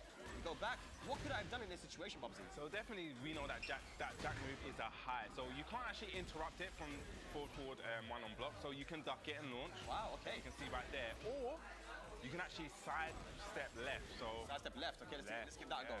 Or side walk left. Yeah, oh, you can see look right at that. there, and that is all the way to his back. You're going to get a huge punish off of that. And we're going to return to the replay now, and we're going to see what actually happened. So, Bobsy, thank you very much for teaching me that I can duck that string, but I can also sidewalk it. And I showed you guys by going back into the game that I can sidestep and I can duck. But what actually happened here, Bobsy, is I tried to do something. I tried to mash, and I got hit. Yes, it's uninterruptible. But like you said, it's a mode that you can really go back and learn these situations. That's why I feel so important here.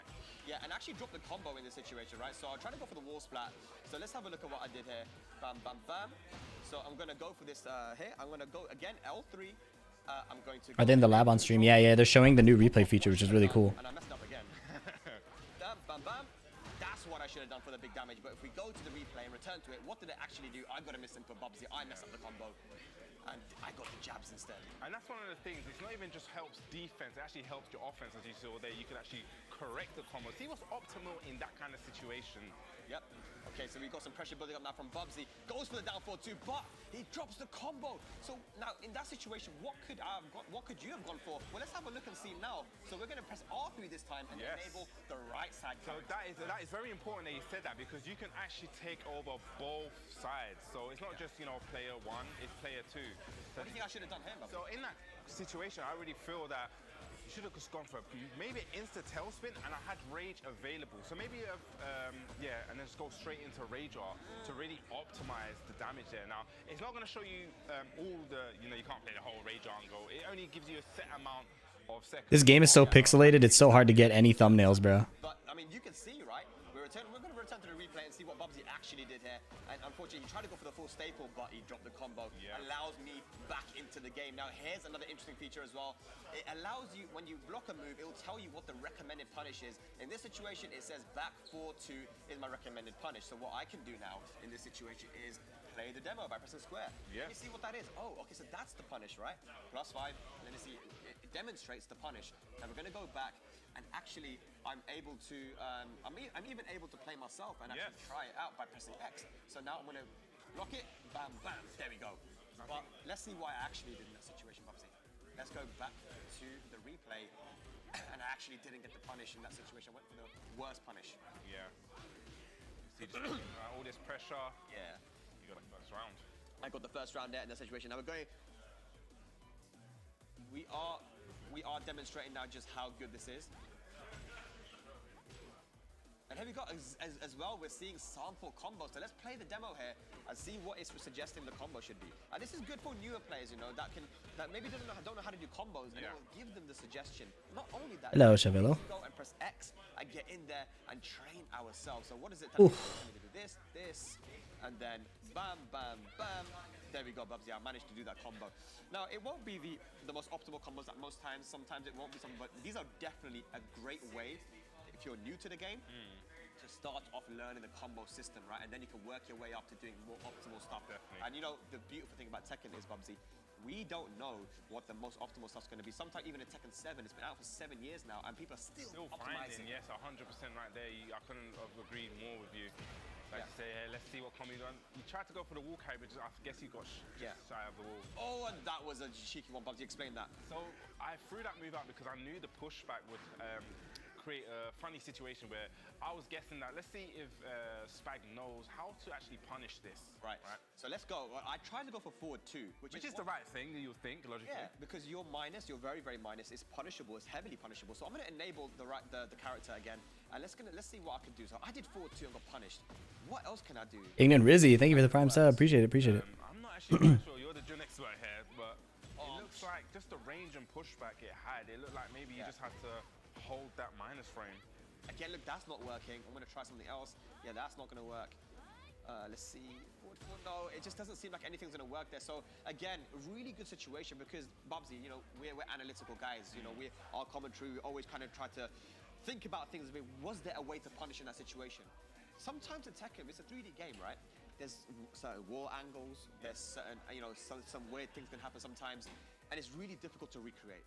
And we've seen things that where we just have to guess and speculate what would have happened. That is actually a big thing you just said there. Like you said, it's so specific to recreate. So without this mode, if you was to say like in Tekken 7, you had that kind of situation right there. Right. And in Tekken 7, to recreate that, the exact angle, the perfect, you know, maybe a little bit off access, it is near impossible. But with this, my replay and tips, it puts you back in that exact situation, which I feel is so important right there. I had to reiterate that point. Oh, you have to stress the point. So if we get back to the game now, we see that if I actually press start as well, there are options. This is almost like a practice mode. So I can turn the frame info on, which is what I've done to show frame advantage. There's the hit properties, which are right now hidden. And then, of course, the recommended punishment techniques, sample combos, which we've already seen, and, of course, high moves that you can duck under. And this is so important. We just talked to Kanan Trench, Bubsy. The reason why I really feel like he qualified for the Tekken World Tour Finals and he was winning so many tournaments is because he just knew when to duck every string, Bubsy. And I think that's one of the things, just from my experience and looking at newer players coming into the game, I feel that's one of the things that the knowledge that they kind of lack, which actually comes later because you have to learn all of these strings. So with this game actually telling you right there and then, like, yo, this string right here, you have to duck right there. I think is a huge, huge improvement, a big move from Namco. Well, let's get back into it and let's see what I actually did. And again, I went for the forward two, and you, bro, you were one step ahead of me. You knew I was going to go for that, and you punished me. Yeah, so we go through. I could have gone for a better wall combo there, but yeah. And again, we can go back in there and check what you could have done. Yeah. A lot of pressure right now building up, and I just don't know what to do. Again, it's more plus frames. I didn't duck, so again, in this situation, guys, you know, you went for the plus frames, and maybe it was a misinput on your forward one. What was it? No, so I thought that I went into frame trap you because I was +5, so I thought maybe, you know, you would actually try to attack back. So I thought, let me just, you know, play it frame tight.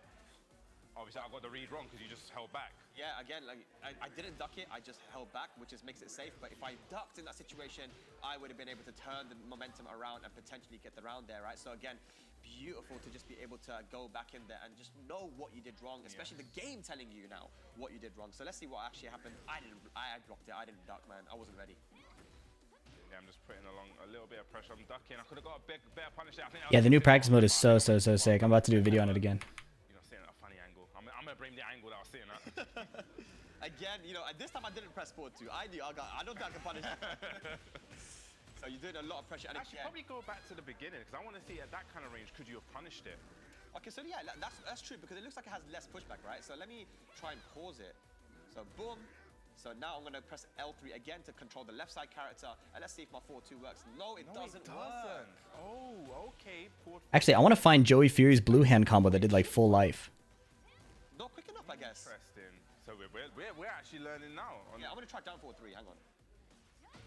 Oh, that worked. Okay, so it looks like down forward 3 was your answer in that situation. Damn. Oh yeah, I just guys, you just saw live.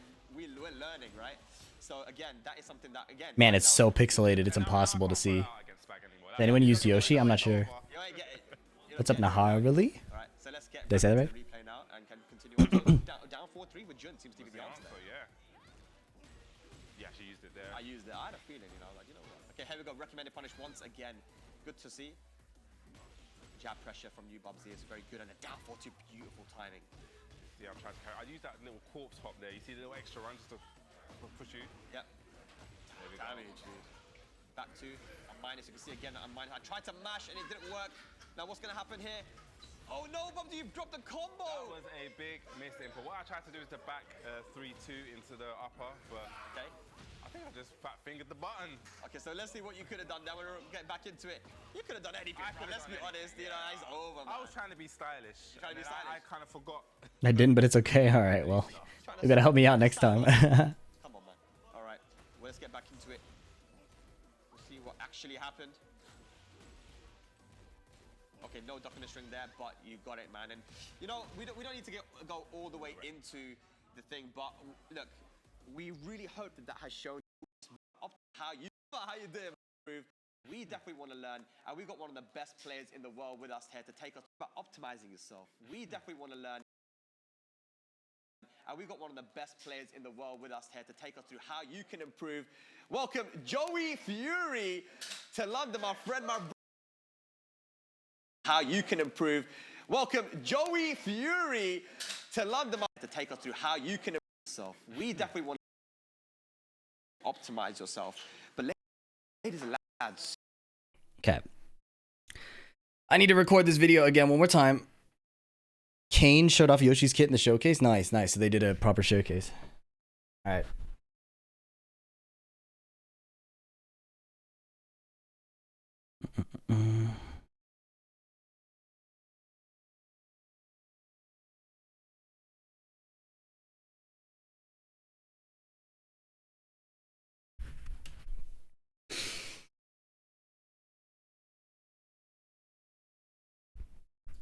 What's up, you guys? It's FeeDX, and in the UK, Red Bull just ran this event called Pin Drop. It is the first that we've seen of a bunch of new Tekken 8 gameplay features. We got customization, we got arcade quest, all these things. But the big thing, I think, is we got a breakdown of practice mode from arguably the king of practice mode in the pro scene, Joey Fury. Joey is not only a very analytical player, but he is known for developing drills and sharing these in public on Twitter. You know, he has historically tried to get people in the lab and show people how to practice effectively. And I know this is a big issue for many people, including myself. When I hop into a new game, I want to hop into ranked. I want to hop in and play games. So what I think is really great is Joey Fury is not only going to break down how the practice mode works in Tekken 8 and how you can use it, but he's also going to share some really cool philosophy on kind of how to balance practice mode with the fun and enjoyment of the game. And I think it's really worth watching. I'm going to let Joey speak, and I'll react to some specific moments, of course. But Joey does an amazing job of explaining this, and I think it must be highlighted. Check it out. Talking about optimizing yourself, we definitely want to learn, and we've got one of the best players in the world with us here to take us through how you can improve. Welcome, Joey Fury, to London, my friend, my brother. How you doing, man? I'm doing well. I'm happy to be here. Yeah, Joey, so you saw the My Replays and Tips feature right now, yeah? I mean, give us your thoughts quickly before we get started and what you're going to do. What do you think about this feature? It's revolutionary. It's game-changing. I was thinking as soon as they announced this, whoever can really make the most of it and like get into this mode and figure out how to improve themselves with it, it's going to give them a tremendous advantage. We've never seen any feature like this in the game. It just allows you to improve on situations that you'd probably never really be able to recreate in practice mode, or at least not easily. So he's talking about the replay feature. They have a brand new replay feature in Tekken 8. We'll probably do a separate video on that, but it lets you basically capture moments in your matches and re-simulate them, where you can jump back into the game at the exact moment where you got hit or you've missed a punish. You can recreate the game and control both characters. So that's a groundbreaking feature. I think it deserves its whole separate video. But Joey's going to talk about just the regular practice mode where you could do most of your learning. Have there been situations like that where in Tekken 7, because obviously, I mean, we know you're a lab monster, you're like very analytical. Are there times where you were just like, man, I wish I could just get back into that and try something? So the main thing with that is like setting up specific angles or situations that are rare or difficult to recreate. So that's definitely a factor. Another thing is sometimes you're just a bit confused about what your opponent actually did to you. Maybe their character's a little unfamiliar, and this way you can get essentially access to exactly what they did to you. You know, Right, you don't even exactly. have to really figure it out. So yeah, because obviously Tekken is a 3D game, there's many different angles. Because the move lists are so big, there's so many different situations. You get different pushback traps, wake up traps, wall angle traps, things like that. And even for someone as analytical and diligent as Joey, who was trying to recreate situations, it can be really, really hard and sometimes even borderline impossible to recreate a situation that happened in a game. The new replay feature, again, separate video, actually captures that specific moment and re-simulates it. So he's saying it saves a bunch of time there. It's going to show it for you. That's it. Well, I want you to show us something right now, Joey Fury. We have the practice mode showcase, ladies and lads, and who better than Joey to show us and take us through the Tekken 8 practice mode. So I will hand you this controller, Joey. And, you know, again, you are one of the best players in the world. You just came fresh off the Tekken World Tour finals. You know, you were so close to that top 8. Talk to the people at home who want to improve and just tell them, you know, is practice mode important? Is it something they need to be using? Extremely important. You know, if you're coming into this game new, this is the mode that you really have to familiarize yourself with. A lot of people immediately try to dive into matches and go into ranked, and that's obviously extremely important. But what this mode is going to allow you to do is have time to think about what's happening. Rather than this overload when you're in a real match, there's going to be so many attacks thrown at you. So it allows you to take things one move at a time, one sequence at a time. So yeah, we can start talking about the new features that are here. And So Joey hit a beautiful point. He says it gives you time to think and time to process. Joey and many other pros who are very analytical, like thinking-based players, will always say that tournament time, ranked time, competition time is flow state. You cannot be in a full problem-solving mindset and execute combat, like reactions and like movements, high APM stuff. Just the entire flow of combat is too fast for the active brain. So Joey will always say you need to be in flow state. You need to play almost by feel. However, that feel, if you don't have it automatically on instinct, needs to be cultivated in practice mode, where you can think, theorize, and problem solve. And he'll show a bit of how he does that in a sec. the old ones that you should be getting familiar with. Yeah, definitely, man. Show us how to optimize, and of course, there's so many options, right? So walk us through this right now, Joey. And the Tekken 8 practice mode is so different, so that's why he's kind of doing this breakdown. All right, so what we noticed right away that they've changed actually is there's this separation between offense and defense here in training mode. So you're gonna have this like loadout of options here if you have offense set for training mode. Right. And you can switch to defense. It's gonna set a whole bunch of new ones. So let's take it one at a time. Yep. We have offensive training mode here, and right below it, opponent actions. So this is how they're going to start to respond to you. So if I have them set the standing, they're just gonna stand there, and I can practice whatever attacks I want on a completely vacant character. The third option here, though, is I can get them to respond. They've actually clarified this. So it used to just say action 2. Right. Now it says action after a hit or a block. Yeah.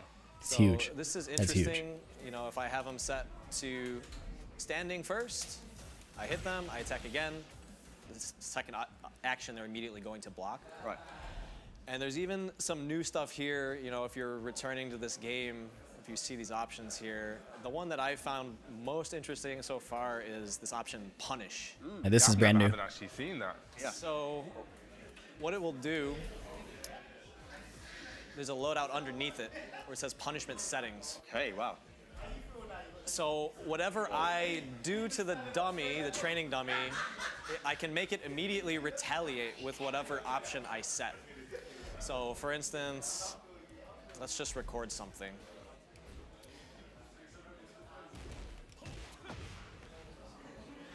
So Joey is controlling the character on the right. Character on the left does the 1-2 string, and then Joey gets to record the punish he wants to choose. This is nice because Tekken, in when you're labbing some Tekken situations, sometimes you want to not lab your opponent attacking and then you doing something. You want to do something and see how the opponent can respond, right? Sometimes you could do a move that has like a pushback trap. You want to test their punish, right? As a result, that lets you test like a counter situation. Like say they're slow on their punish, you could do a quick duck and launch. There's a lot of options here that are really, really cool. And this new punish training or punish action lets you skip the step of going back to character select, picking your opponent's character, and then doing the reverse action against yourself. It's like, this is a huge time saver. So we're gonna record this movement. Now whatever I throw at Kazuya here, he should. I think you have to jab and then down forward. Gotta jab him. And so they mess up some of the settings here. They're just going to have to recalibrate that or like reset it. Let's So he has to go back here, change standing to standing block. Yeah, see the new features right now. We're still trying to. Oh, okay. I After the jab. got it.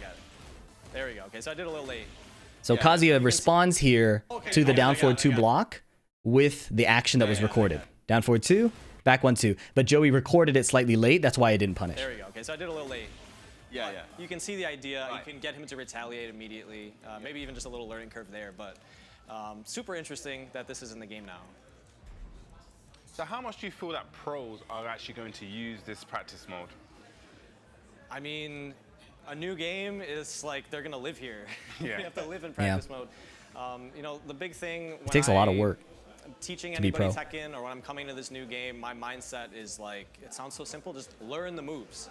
Learn the move list. And this is the place you have to go to be able to pull up those move lists and just one by one figure out all of the moves, everything that you're going to be subjected to on defense. Yeah. Can we go a little bit through the options on the left? We've got the practice settings, but we've got restart settings, display settings. I mean, these are all things that are returning, right?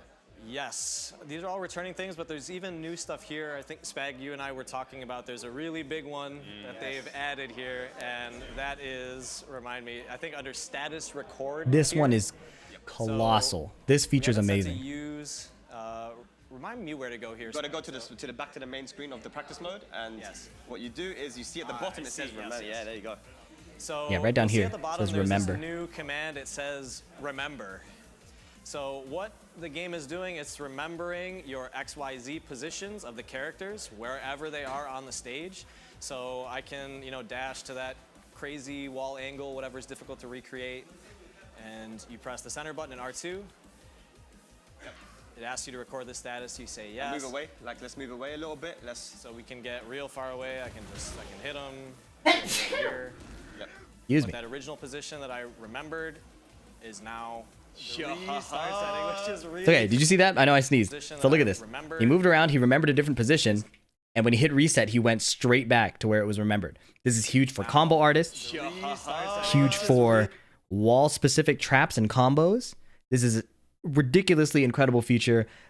it's gonna, when we get to use this, all the new combo artists are gonna be like, I think they're gonna be amazed. They're gonna think like, how did we do it before? They used to set it up with specific back dashes, forward dashes, set the opponent to do a certain thing just to get the right angle to set up a crazy combo. So this is amazing. I love this feature. Really crazy. So this will allow you to recreate a lot of awkward situations, or even just lab-specific combos without having to do that, like, all right, I got to get back to that spot on the stage where I wanted to do this combo. You can just get right to it. So it's super cool that they've added this. I think that's going to be huge for combo video makers. Yeah, combo video makers. Combo video makers. But also it has Combo guys out practical there, really applications. enjoyed that one. But yeah, Joey, through it, is there, like, we see just a few more of the options there on the left. Is there anything? It looks like we have the combo challenges, so you can actually practice your combos now. There's challenges in the practice mode at this point. These are little trials. Yes, so it looks like there's 11 challenges here for Jack. You know, they're gonna keep going up in difficulty as you go through. Just a really good thing, like particularly for newer or intermediate players, just to work on execution and, you know, feel out the combo system. They give you, you know, these trials here. What I'm curious about is how this is different from the sample combos, right? Because the sample combos should ideally be the same thing. So I'm not sure. I guess the challenges are structured in a way, like the first few ones are really easy. I saw this in the beta. It like teaches you just a basic heat burst, basic heat smash, rage art, whatever. I guess they don't want to pollute the sample combos with those kinds of things. But otherwise they seem similar to me. So I'm gonna ask you, right? So how do you use the combos? So we know This might be the most valuable part, I think. I think he's about to talk about how he uses practice mode. Joey Fury personally. there's new characters, right? Let's say you're practicing versus a new character. What do? You have the game now at this point. Let's just say you have the pad. What are you doing? So I would probably immediately go to an infinite stage. You know, well, Yakushima is probably the biggest one right here. Stage selection is there, so let's go to it, man. Do what you would do, Joe. You know, to start, I would want as much space as possible, keep things as simple as possible, not like involve walls right away or potential obstacles. You know, I would just want a lot of space. So reduce the variables as much as possible. Let's head to the Yakushima, and then we can teach these guys what you would do. How are we practicing versus these characters? What are you doing? So you want to talk about combos or just like breaking down this character? Well, yeah, if you want to do anti stuff, anti versus I'm struggling versus Kazuya. What do I do here, man? This might be the most important thing. Like, you know, everybody wants to go into practice mode just to see how to stop losing, right? Like, okay, good question. So that is where we want to open up this defense section of training mode. I like that they've specified that for you. It's just kind of intuitive to the head right there. Yeah. So if you're returning to this game, you'll notice that there are a lot of CPU opponent actions here. There used to be 5, there's now 8. So what this allows you to do, we'll just start with the first one. It gives you these options, select from move list or record. So select from move list, I open up my opposing character's move list, gives me every option of attack that they can throw at me, and I can just set one. And, you know, if I'm learning a character, I basically start from the top. You know, we'll kind of like skip this heat burst here because that's a universal option. Right. But, you know, just this idea of curiosity, open up the move list and like, what is this move? What does it do? So you set it there in this first loadout, and center button plus circle gets him to play. And now I've got Kazuya throwing this attack at me, and I'm just kind of like observing what's going on here. Mid-high status. You can see the frame data on the side, how it's neutral frames, so nobody's at advantage, nobody's at disadvantage. And, you know, there's a lot of different ways sorry, my thing is covering. He's talking about down here in this bottom right. that you can start thinking about how am I going to deal with this move. You know, this one intuitively, mid-high, block to mid, duck to high. And so there's like just one facet of his move list I found an answer to. And then you would kind of just go down the line. That's it. Next, right? Very systematic, one move at a time. Set them to throw it at you. Try to find an answer. Once you found a sufficient answer, go to the next one, right? So this is probably going to be a challenging part for many people who just want to go in and play the game. They don't really want to stop losing to the same cheese, things like that. I love that Joey talked about it from the perspective of curiosity. He said, I just genuinely want to know, like, what is this like? What does this look like? I think there's a spectrum of approaches here. Joey's is obviously going to be some of the best for retention and developing intuition and instinct. Now, something I will say is that I don't think it has to go this extreme. approach I loved that I heard from another pro, from Speed Kicks, is he, when he was first learning Tekken Tag 2, recognized there was so much he had to see and there was so much he was going to learn in combat. So what he did, instead of testing his memory to this degree, would go through the whole move list and go through each character's moves. I believe he said twice, but for me, it worked well going through 3 times. And the idea was that he didn't need to learn the perfect defense for everything. He went through, saw the move once, and then like blocked it once, and then spent the third one just punishing it and moving on, right? So now I may be incorrect. It may have been the very first time he went through the move list, he did what Joey did here and actually looked at everything to develop the answer. But at least going through the whole move list, seeing it 3 times and seeing each action and then moving on will at least get the bare minimum recognition so that next time you're in game, you could say, hey, I've seen this before. I remember that's a high. Let's duck it, right? Hey, I've seen this before. I know it's unsafe. Let's punish it. It kind of, there's not an expectation, I think, that you get the perfect punish or the perfect answer the first time you look at it. And I think that's a nice balance between playing and practicing. That said, the worst thing you can do in this situation is to look away from the problem. Like, you don't want to get hit by a move over and over, look at it in practice mode one time, answer it one time, and be like, I'm good, right? That's how you get, instead of 30 minutes of practice, that's how you get 2 years of a Lucky Chloe problem, 2 years of a Josie problem, 2 years of a Katarina matchup problem, right? Like, I used to take a very lackadaisical approach, trying to just do the bare minimum to get it done and just to say that I did it. But in reality, you're trying to reprogram, rewire your brain to respond to what you see on the screen and change your action in response. And that takes time. It takes time. Now, given not everybody's going to go pro, not everybody's going to work that hard, but I think it's beautiful that Joey shares his methodical approach and frames it from the place of curiosity. I've ranted enough about that. Let's keep going. That's very interesting. I mean, and of course, like you mentioned, now 8 as opposed to 5 actions, right? So you can, I guess, start mixing up the options as well. Like, you know, if you're maybe trying to train your reactions, you said, you know what, I've seen you do this before on stream, Joey. It's like, I'm going to set this person, and the record function, which is quite interesting as well, right? You can just set them to change up the timing and do other things. And you have 8 of these options now to record. So this is something I'm particularly excited about because, yes, this is something that whether you're learning the game, whether you're a pro player, you want to set, you know, several options in practice mode and have that dummy just throwing them at you and countering them as you see them. And the max complexity really was 5 attacks at a time, which can be pretty good, but obviously when you're training for a real match where there's dozens of options at a time, sometimes you want more than that. So now you can overload yourself a bit harder, up to 8 options, and that's just going to be a really great way to train even harder. Wow. I mean, how significant do you think that's going to be then? You said it's going to be a great way to train, but is it big as a Tekken World Tour competitor like yourself, knowing the kind of competition you're going to face against? Is that something that's going to be like, this is going to make this, for me, way more efficient? Yeah, I think it's huge. So when you have 5, you know, a lot of like the idea of designing a defensive exercise, it's like a duckable string, a seeable low, something launch punishable, something moderately punishable, and then maybe like a command grab. So you're getting many different aspects of your defense tested. But now you can go way deeper than that, right? You could have 2 duckable strings, you could have the full loadout of command grabs. There's so many different ways that you can essentially build like a difficult exercise when you have 8 loadout options in defensive training mode. So it's really big. One thing he didn't mention too is I like that with 8 options, you could feasibly lab an entire stance without reprogramming. Right, so you put the opponent to do their offensive stance, and you can start to develop option select defense or smart defense that takes into account every option, and it's the most convenient way to do it. So 8 options is amazing for that. The other thing is he talked about building a defensive exercise.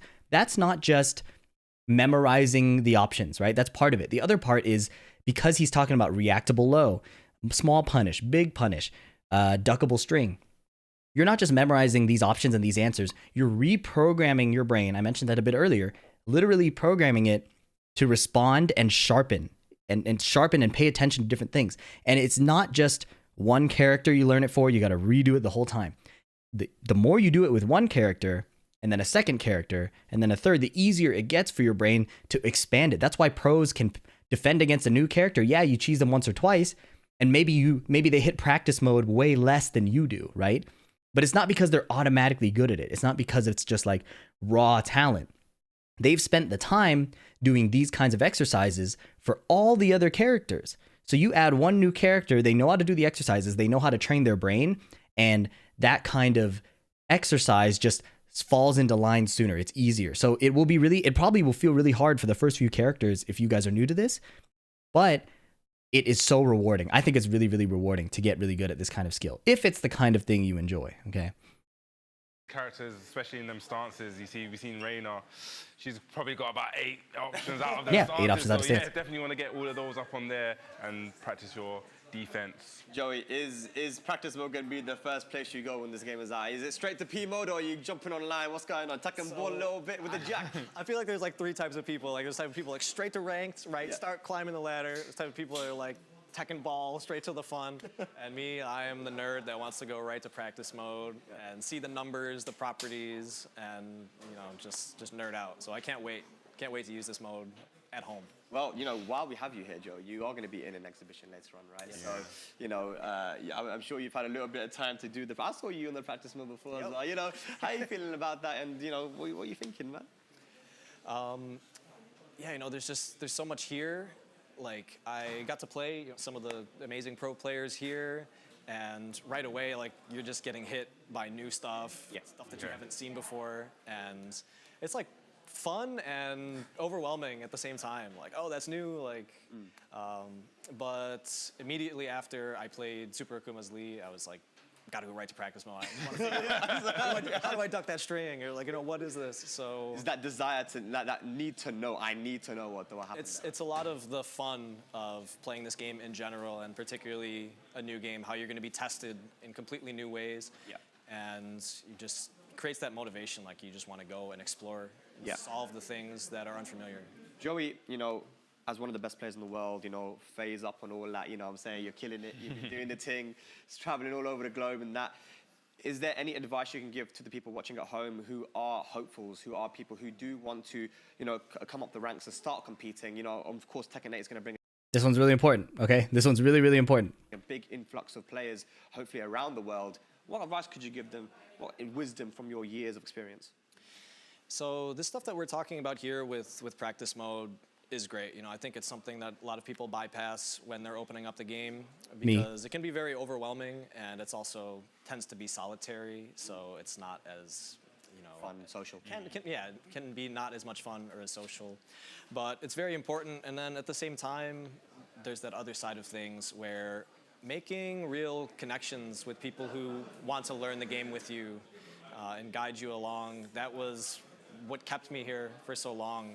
People I met in the arcades in like 2004 when I was a little kid, and I'm still friends with now.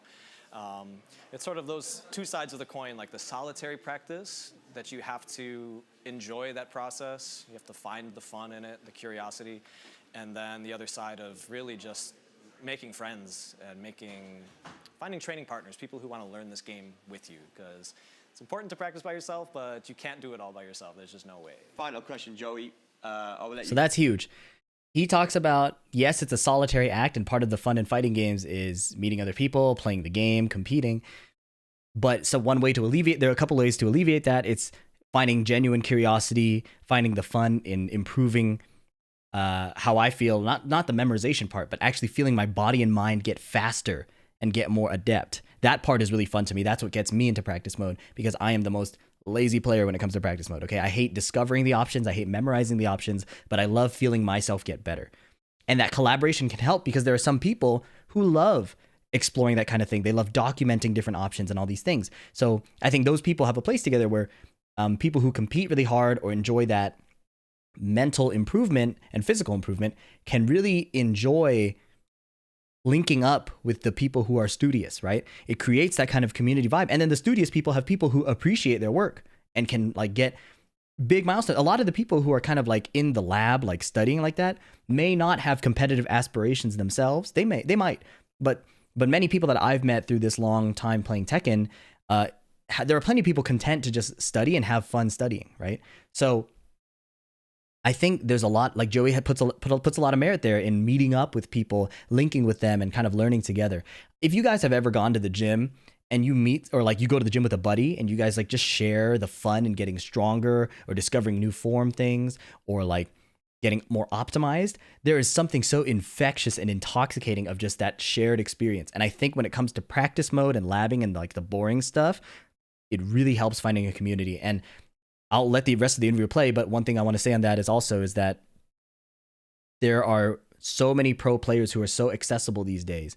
And it's so easy to kind of disqualify ourselves from the conversation, like, oh, they won't want to talk to me, things like that. But a lot of pro players, especially in Tekken, are pretty accessible. You at them with an honest question, a legitimate question, kind of well thought out, and not just like, how do I beat this matchup? But like, yo, I've been trying this. How do I do this? That was how I made connections in the first place playing this game. I entered a bunch of online tournaments and I asked a lot of questions. I tweeted about my thoughts and people started noticing and paying attention. I think that the FGC unfortunately has some reputation of being really gatekeepy or really exclusionary. And in my experience, the really, really best players tend to be more accessible. Show up in their streams, ask like decent questions, show up and vibe. Don't just kind of show up, ask a question and then leave. But show up, hang out. And if you're there for a long time, people will start to notice, people will start to be really gracious. I know a lot of my friends who don't go to tournaments, don't stream, they're not clouded up because they're good. They just hang out in people's streams and they are such a vibe that when they do ask questions, everybody wants to help them. So that's my little rant on that. Let's see the rest of the interview. But final question, because this is something I've heard a lot from a lot of people. Is there a skill level that you need to get to before you start going offline to try and play? I guess this ties into that say, one. I'm not good enough to go offline. I'm not good enough to go to these sessions and I need to get better first. Is there a skill level or not? No, I don't think so. I don't think there is a skill level. There's so many great players around the world in every community who are willing to help and guide you. And, that's not like a wishful thought. I mean, I've experienced it firsthand. Yeah. And, that's what I try to do for a new player is really just kind of adapt to their level of understanding and try to help them along. And I see so many people in this community who are willing to do that. There's just so many friendly, wonderful people. So however good you are, however much you know, it's never too early to start making friends and playing the game. That's it, man. Yo, wisdom from Joey Fury, brother. There we go. Thank you so much, Joey, for joining us here and giving us a little insight and your wisdom. And, I'll let you go now and prepare for your exhibition that's going to be happening later, man. Thank you so much. And, Bubsy, talking about exhibitions. Yeah, so wisdom is a great way to put it. Joey has been around in the scene for a long time and he's seen so many people, and he brings a really good point to that. And I think it's crazy that I went on that little rant and it happened to line up with that. I'd forgotten that that's what he said. But no, yeah, I've known many of the people in the community who, like me included, try to meet pros by paying for coaching or donating a lot. And obviously that's really nice. But I've also known an equal, if not greater amount of people who show up and just hang out in the Twitch chats, hang out in the Discords, be polite, pay attention, find a nice mix of saying some things and then keeping quiet when you have nothing to say. It's a weird balance, and all of us are gamers, right? So some of us really struggle with that kind of thing. I know I do. I'm really, really bad at that kind of thing. So, but it's been cool to me to show up in the FGC. I'm lucky that I ended up being a streamer and people wanted to talk to me and stuff like that. But I've been impressed and amazed meeting these other people who just show up and just kind of vibe, and everybody wants to help them. It's a good time. So that was kind of a mixed bag, how to use practice mode, how to get into the scene as a beginner, and how to find the fun in practice mode. I think this was a very, very valuable interview from Joey. I'm so glad they had him on for this on Pin Drop. And because of how in-depth and long it was, you can see why I didn't talk about that replay feature. So we'll do another video on that. Hope you guys enjoyed this. Please leave a like if you did. Please leave a comment if you think I missed something or if you want to share some of your own experience. Or leave an emoji if you have nothing to say. That always helps me out a lot. And I'll catch you in the next video. Peace. Ooh, that was a long video. That one was fun. Thank you so much for the raid, No Pants. And thank you, Merrick's, for the sub. I know you guys did that early on, and I'm sorry for missing that. Thank you so much. This event is crazy. This event was crazy, man. Bro's lied. I was locked in, man. I was so locked in because I have the thumbnail for this video already. I made the thumbnail during the stream, so I had to do it. Let me make sure I have the right video here. Oh my god, that was such a cool event, you guys. I missed some of it. I missed some of it early because I was sleeping, so I guess I'll replay some of the beginning. The club. The drop happened in Did the you do club. the drop? Did you do the No, drop? I Like, did the oh, drop. okay, that's what I need to know. And they played the Victor thing. Let's go to the beginning. Wait, this is new footage. I haven't seen this. The Avengers shit. What the hell? Absolutely do. But ladies and lads, we are here to celebrate the end of Tekken 7, a beautiful game, and the start of something new here with Tekken 8. Just in case you guys haven't seen the trailer, have a look. That's crazy. Peggy 16. 風間の力は命を育み、その力であなた自身と和也さんを救ってあげて。 What's up, Jammer? I was just talking about you indirectly. 俺は命に変えても大事な人たちを守りたい。全世界の人類に告げる。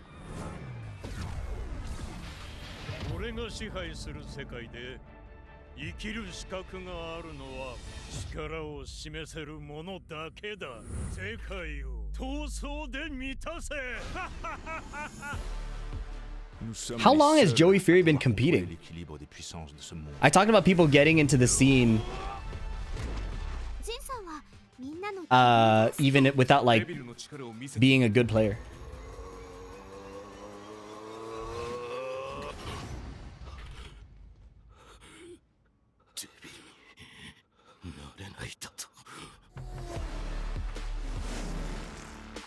We are in danger of annihilation.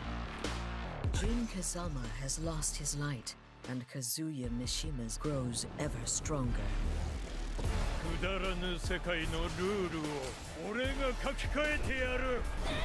Arriba! Bist du jetzt auf der Seite der G-Corporation? Será una excelente publicidad para mi café. Hasta luego. That little ding is so funny.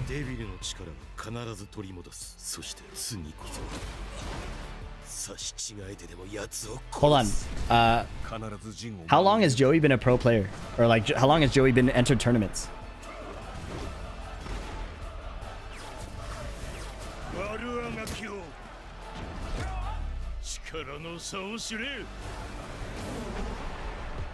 Tekken 6? Believe in yourself. 今度こそ全てを終わらせる。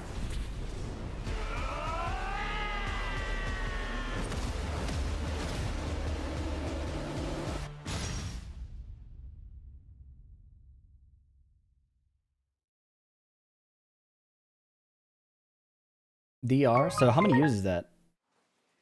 Between 2004 and the present. Oh, 20-year veteran. That's fire. Them out the park.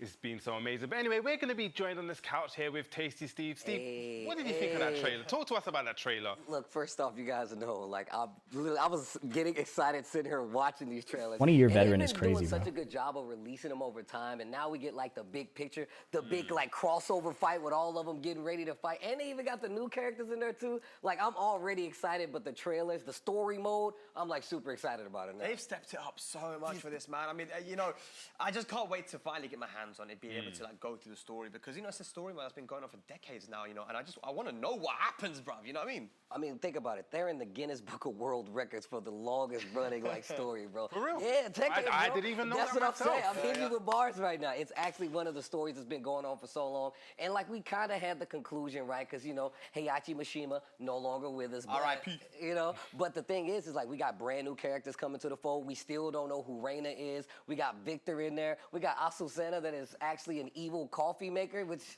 you know, I guess that makes sense, but I like how cheeky evil she is, you know? Well, I guess you mentioned about the new characters. Like, tell us, who are you excited about for these 3 brand new characters in this game? Tell us. I'm going to put you on the spot right now. All right. So, look, obviously, like, I'm a big anime enthusiast, so Victor calls my name, bro. That character is really how I like the giant sword, the teleports, the CQC, up-close gunshots. I love it. We were in Thailand when we saw that trailer. Do you remember? Yes, I remember, You would have told them where we were, though. I think we were, like, we were in a maid cafe, bro. Yes, we were in a maid cafe.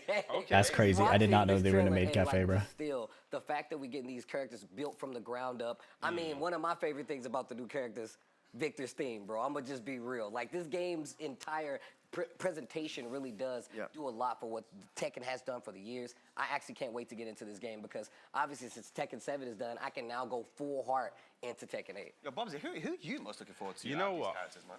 I'm going to give it like a political answer here. One of the things, characters, it's not my favorite character, but I really want to give a shout out to Azuzena because one of the things that I've actually noticed, if you go back to Tekken 6, if you see the characters when they spoke, they didn't speak in their native language, and they kind of progressed into Tekken Tag 2 where they started to speak their native language. It feels like every single game they've really like put something to represent each region in the game. You know, we had Tekken 7 with Shaheen, and I feel like Azuzena now, they're bringing that South American flavor in, and I really do appreciate it. And you know what? If you're looking for any South London character, you know, I'm not going to point to anyone, but if you need someone to Jimmy, thank you for the sub. Appreciate it. You know. But you know, as a senator, you make a great point because the community in Peru is also has been around for such a long time, and they're some of the best players in like the older Tekkens too, right? Mishima specialists out there. So I know that the people from Peru were so happy, and we have Rukang, who's our resident Peruvian, and his reaction video was the most heartwarming, wholesome thing ever, man. If you guys haven't seen it, Rukang, check out his reaction video because he was so happy, and that's what it's all about, man. That representation, man. You love to see it. Yeah, but actually, we haven't even asked you. Yeah, bro. Wait, what about what about you? Scapegoat? What about you? Who are you excited about? Look, I'm gonna be basic here and just say Reina. And you know what? At the end of the day, man, Reina kind of took the Tekken world by storm. She looks amazing. There's so much mystery around her as well. There's so many questions that need to be answered. And I'm a bit of a nerd. You guys know me, man. Whenever I'm on the commentary, I'm talking to frames, I'm talking to this. I want to know more about her, how she plays, but also on the story side, I want to see that too. Yeah, definitely something we're going to look at shortly. Yeah, for sure. But we've got other stuff as well. We're going to be showing a lot throughout this day. And, I'll start with you actually, Bobsy. What are you most excited about for today's show? Today's show, that's a big question. I think it's definitely going to be those breakdowns. I think the guys at home definitely want to see those breakdowns. We got the 3 new characters. Never really seen, people haven't really gone into a dive, but we're going to take a little short in-depth look from what we've seen. We've only had a little... Thank you for gifting a sub as well. I appreciate it. Thank you. Bring you what we can. A little taste. Yeah, a little taste. Two great minds talking about these characters. I know you guys did a lot of work on these breakdowns. I saw it with my own eyes. So I'm happy that you guys are getting to break it down for us. And like you said, people have not seen these characters. They haven't gotten their hands on these characters. So this is going to be their first look at the opportunity to see how do you play these characters exactly. And when I tell you I'm interested in Reina, it's because she's kind of like a hybrid, like ogre character. She's got the Heihachi flavor, but she also has this completely new martial arts style that's kind of incorporated. So you get a whole new character flavor to it. So this is one of the reasons I'm excited for the character breakdowns. But also...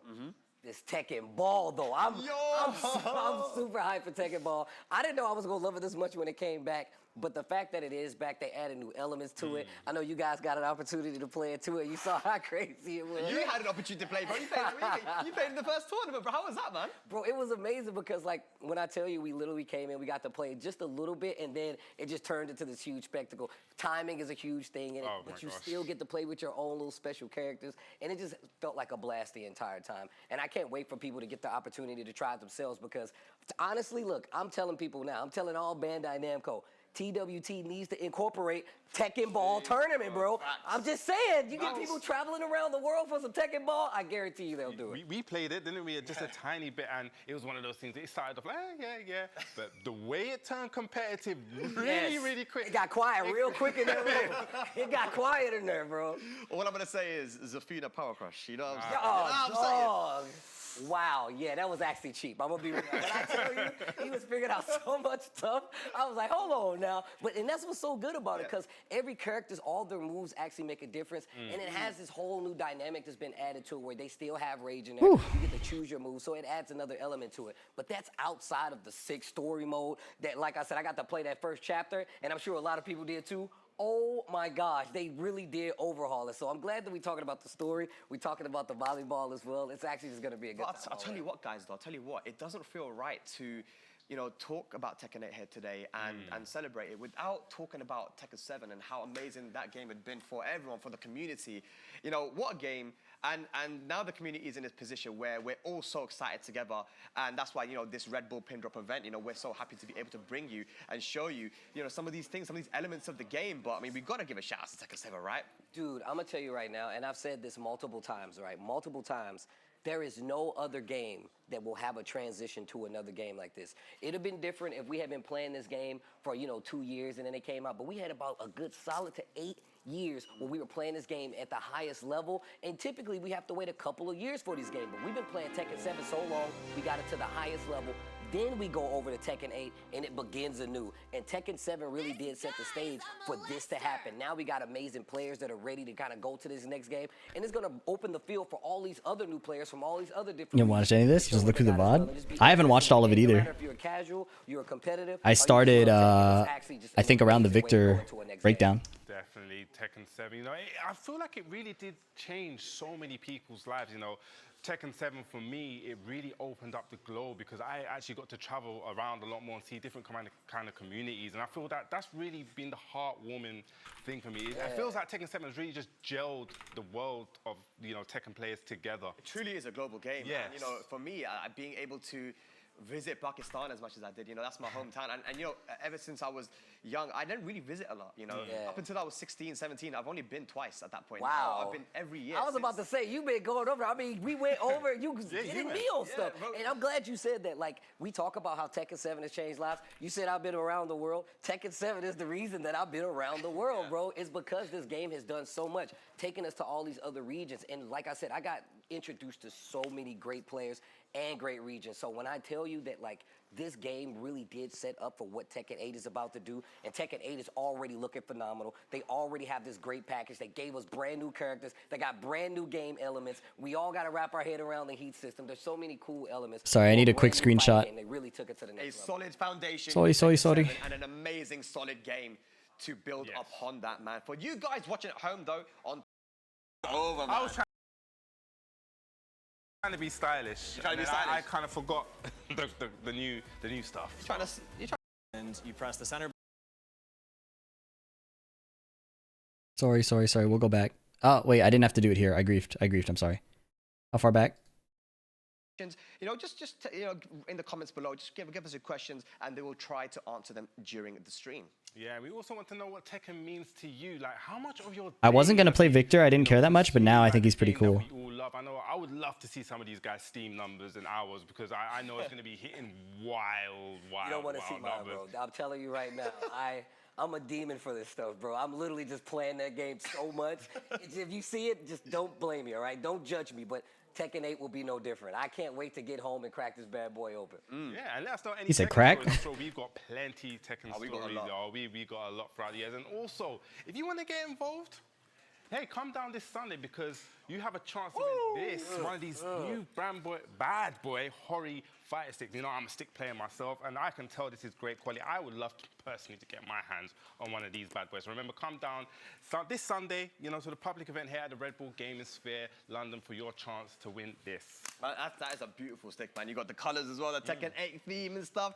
Absolutely beautiful. But furthermore, on the stream, this stream, we will be giving away 2 tickets to the Bandai Namco launch party next week in London.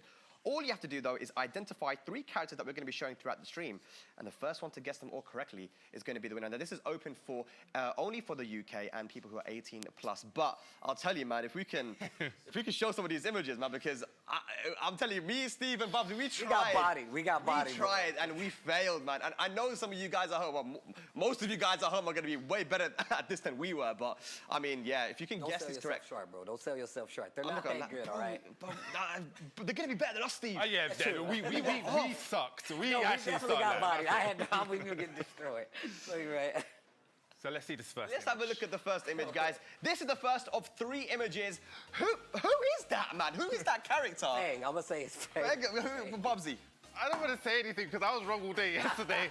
I'm gonna say Kazuya's jacket. I plead the 5th. I don't know. I don't want to say anything. But yeah, I mean, guys, if you can guess correctly, the 3 characters are going to be shown. The first one. This is an Azucena breakdown, right?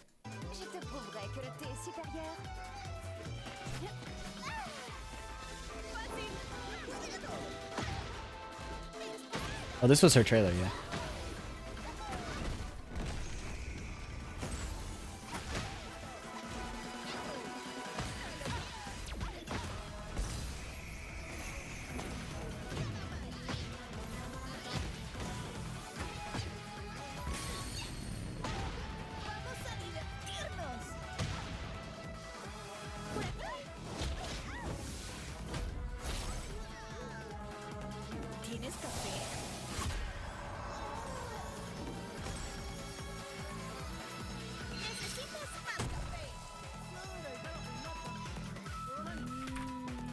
El café es lo mejor.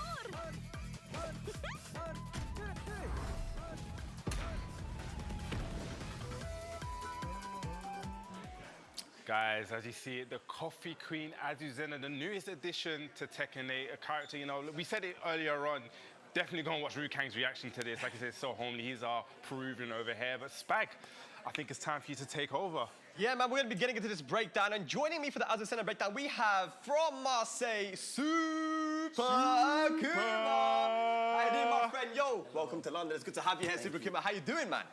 Pretty good, pretty good. Very happy to be a part of this. And yeah, I guess I'm going to show you Azuzena. Yes, you are. And Super Kuma, you know, you're one of our most decorated players in Europe. You know, how many tournaments? I don't even know how many. I don't think you know how many tournaments you won at this point, right? I don't know.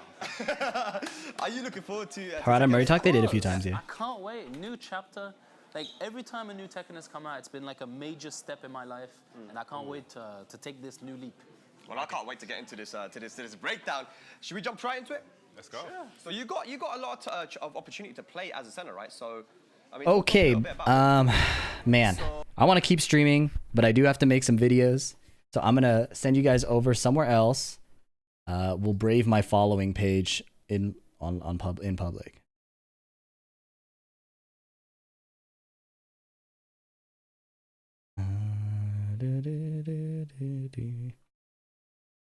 Unless you have a place that you want me to send you directly.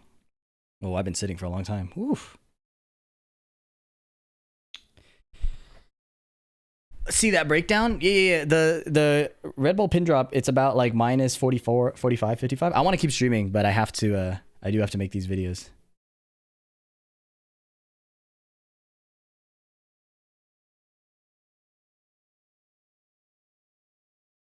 I mean, I could just sit here and let it run if you guys are cool with that. Like, I really like the personality and the look of the character, but if this is fine with you, it's fine with I was me. thinking, cool character, probably not for me.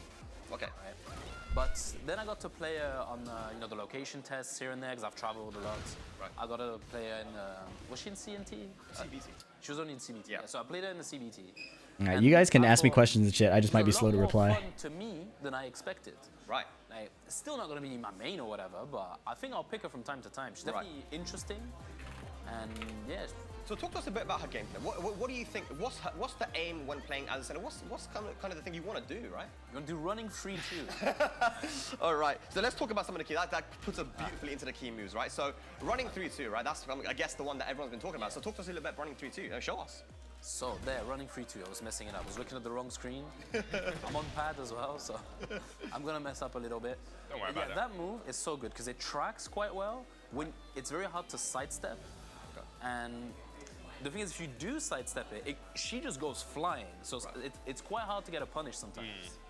So sometimes you try to step it, the high clips you. So you got to sidestep and then duck, which is something not a lot of people are ready for, I would say. Okay. And it also jails on block, right? And yeah, on block, it jails, so you can't just duck the high.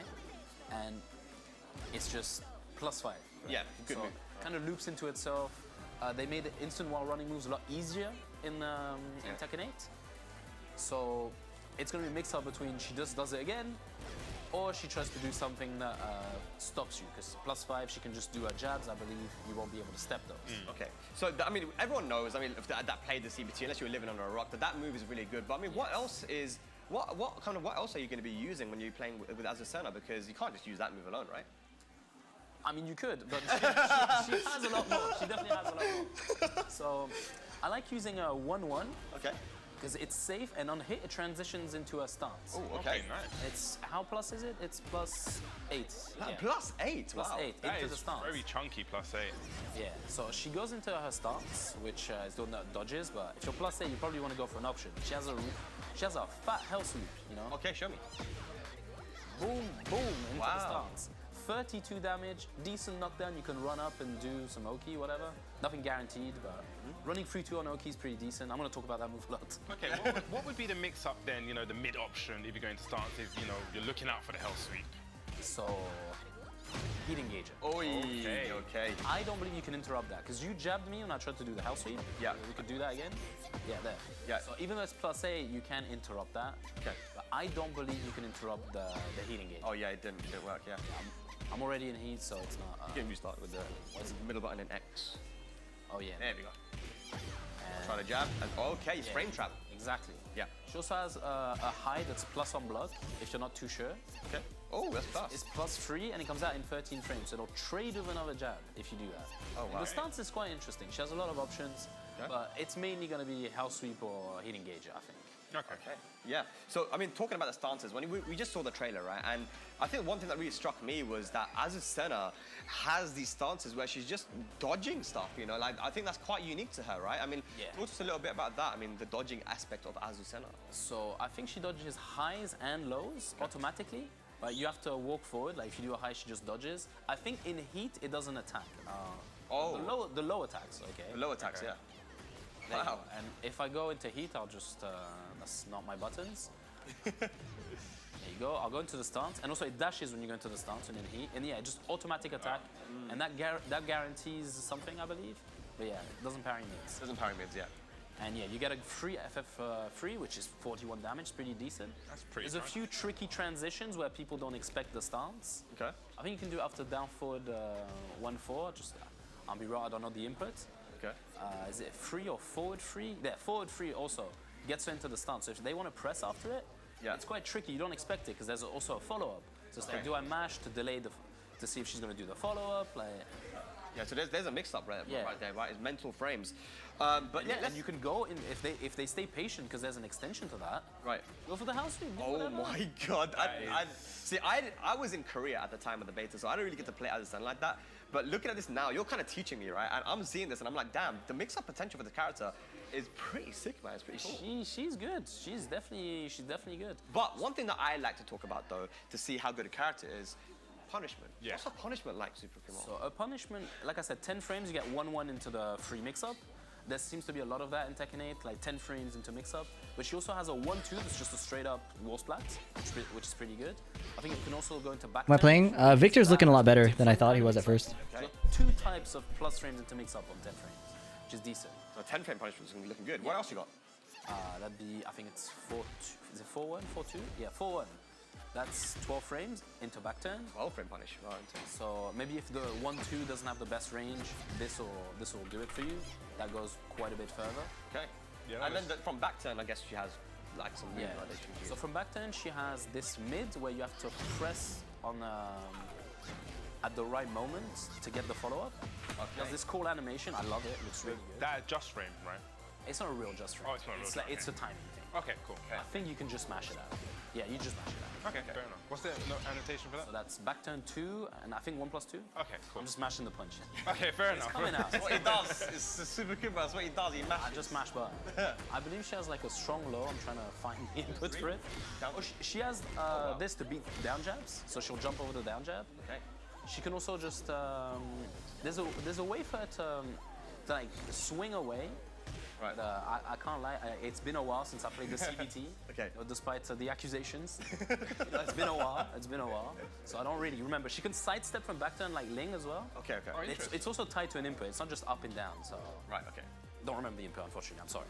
Yeah. But we can talk about some more interesting moves she has. Three, right? Yeah, down back 3. Put turn back turn is a +4 low. So pretty decent if you want to do the back turn stuff. Okay. Back turn jab also she can do. That's decent at the wall, down back 3. They try to interrupt, get the wall splat with that. It's okay. But for standing moves, I really like this move, it's homing. It's plus on block. Yeah, +2. Nothing on counter hit though. Okay. But it's just good range, plus frames. It's quick as well. It's and it just knocks down on normal hit, so you get a good wall splat from that. Right, okay. And my favorite Azucena move. Yeah. I don't think it's that good, but it's so fun to use. It's not running through 2? It's, I mean, apart from running free 2. Yeah, okay. It's 1+2. Okay. This high crushes and it's a counter at launch, right? And so you like at the start of the round they jab too much, just 1+2. On hit I can't do. Oh wow, okay, yeah, wow, man. Yeah, it just clean high crushes. It's like it's not evasion, it's actual crushes. It's a crush, which are different things. That is a really good move to check jab. It's a high? It's a high? It is a high. High crushing high. It's 15 frames. It's pretty good. And it gives you a lot of plus frames. It looks like on normal hit, and on counter hit, it'll give you a full launch. Yeah, just go for whatever combo. Like that is a very strong move. I like it very much. And I found that it gets kind of predictable sometimes. Right. Maybe it's just me overusing it. I'm not sure. So in terms of punishment. Moving on, you know, we've talked about a bit of what else does she have for punishment, like in terms of launchings? Like, you know, we haven't talked about kind of. She just has straight down for 2. Okay, it's one of the unsafe ones because it launches crouches. How unsafe is it? I think it's. Yeah, her stance feels kind of like Miguel. What's up, Fergus? Good to see you. Sorry, I'm editing a video right now. Trying to do fancy combos, but. Oh, yeah, fancy combo. I'm not on hitbox, so. Let's see your pad combo, bro. Oh, okay. Okay. It's just normally I get like one more hit in. It's decent. It's decent, man. So down 4-2 will be your main go-to. What about from while standing? What we got from while standing? From while standing, she also has a while standing 2, -13, same thing. Okay. So she has a regular launcher. She has not just while standing 4, but while standing 4-1. So she gets a bit more damage for the 11 frames. And plus frames as well, 6 plus. And yeah, +6. Yeah, +6. Yeah. There's a follow-up if you want to mix it up. I don't know who would press on hit after that. Oh, we do that, bro. We're in Europe, man. We do that. Yeah, but that's why I'm mentioning it. We do that, but it's not a natural string. It's not natural, okay. Not natural. Okay. She has that's -20. I'm trying to remember. So she has this while standing 1. You wouldn't use it for punishment. I see a lot of people use that because isn't it also do something in counter? Yes. Okay, yeah. Oh, counter launch, and I think it has either high crushing frames or high evasion. Evasion, right? But it's not a punish. Okay. Also, she can do full crouch down for 3. She can do ground. Oh. She can do duck and throw. 12 frames. 12 frames. And it's unbreakable in this game. Into heat, so really good. That is very, very strong. Yeah. Boom. Yeah. So as a punish, that's pretty decent. Yeah. But I guess that brings me to full crouch down for 3 itself, which is a +3 low, and on counter hits, guarantees the throw. That's really, really good, man. Boom. Into the throw. I think it does. Let's see if we can do it on pad though, man. There we go. Hey, there we go. Damage, See, man. 50 into heat. Into running 3-2.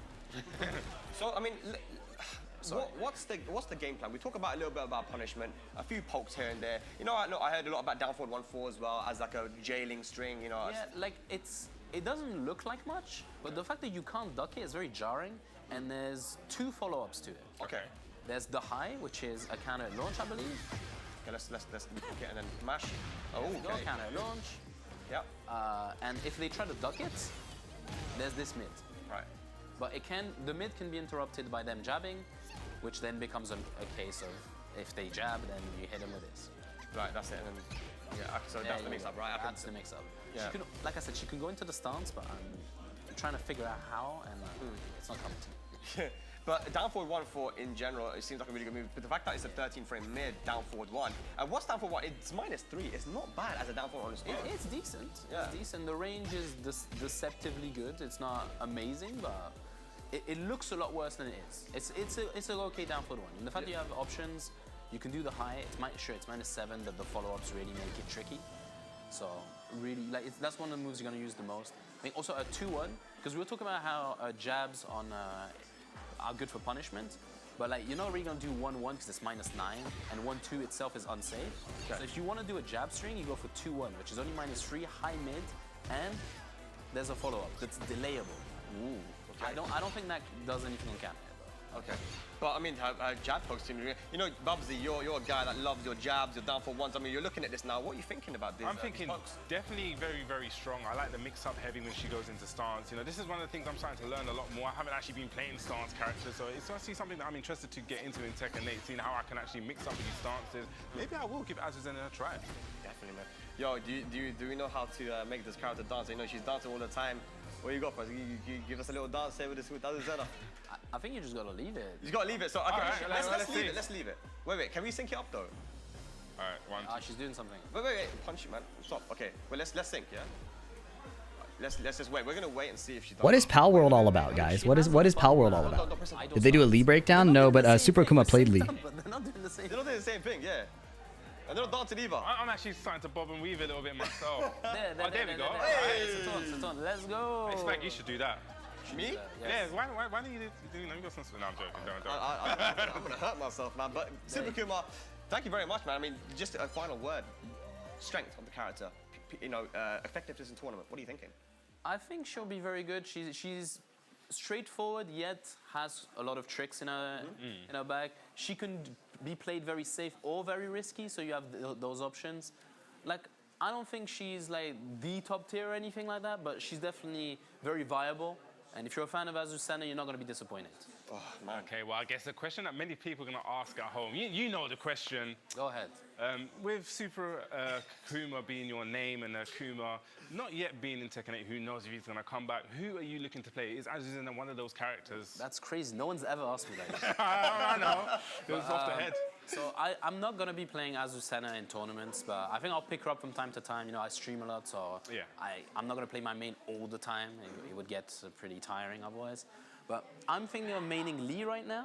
Ooh, so interesting. That's who I'm picking in the exhibition later as well. Ah, you spoiled it for the guys. So I'm just going to say it. I'm just going to He's confident. He's like, you can know what I'm going to win. Like, it's my whole career.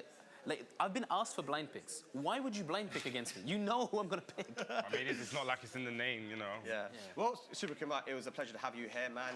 Thank you very much for, deep diving a little bit into Azucena. And enjoy the rest of your stay here, man. Thank you very much. All right, well, that was Super Kuma there from France. We're talking about from France. The next character that we're going to be going into took the Tekken world by storm. It's going to be Victor. We're going to be taking you deep dive into Victor Chevalier. But before that... Pokemon with guns? What the hell? Les couchers de soleil sur la Seine me rappellent... Did you see the Victor breakdown, Jever? Je vais m'en charger.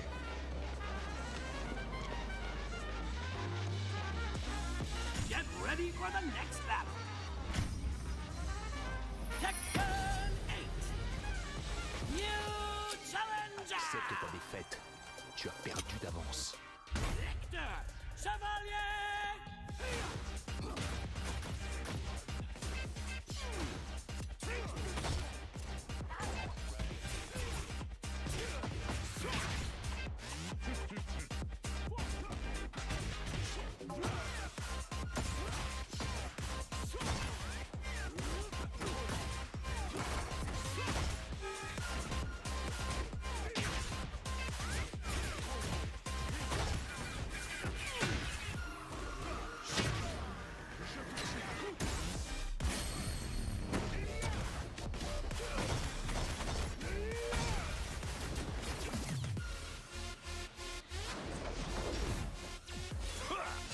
Il y a de l'amélioration, Raven.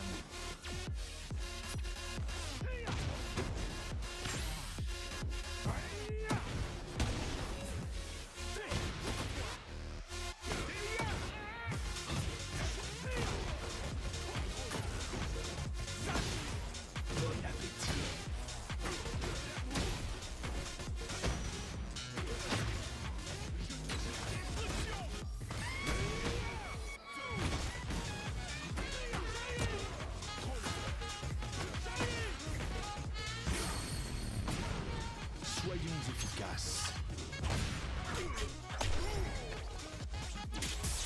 Échec et mat.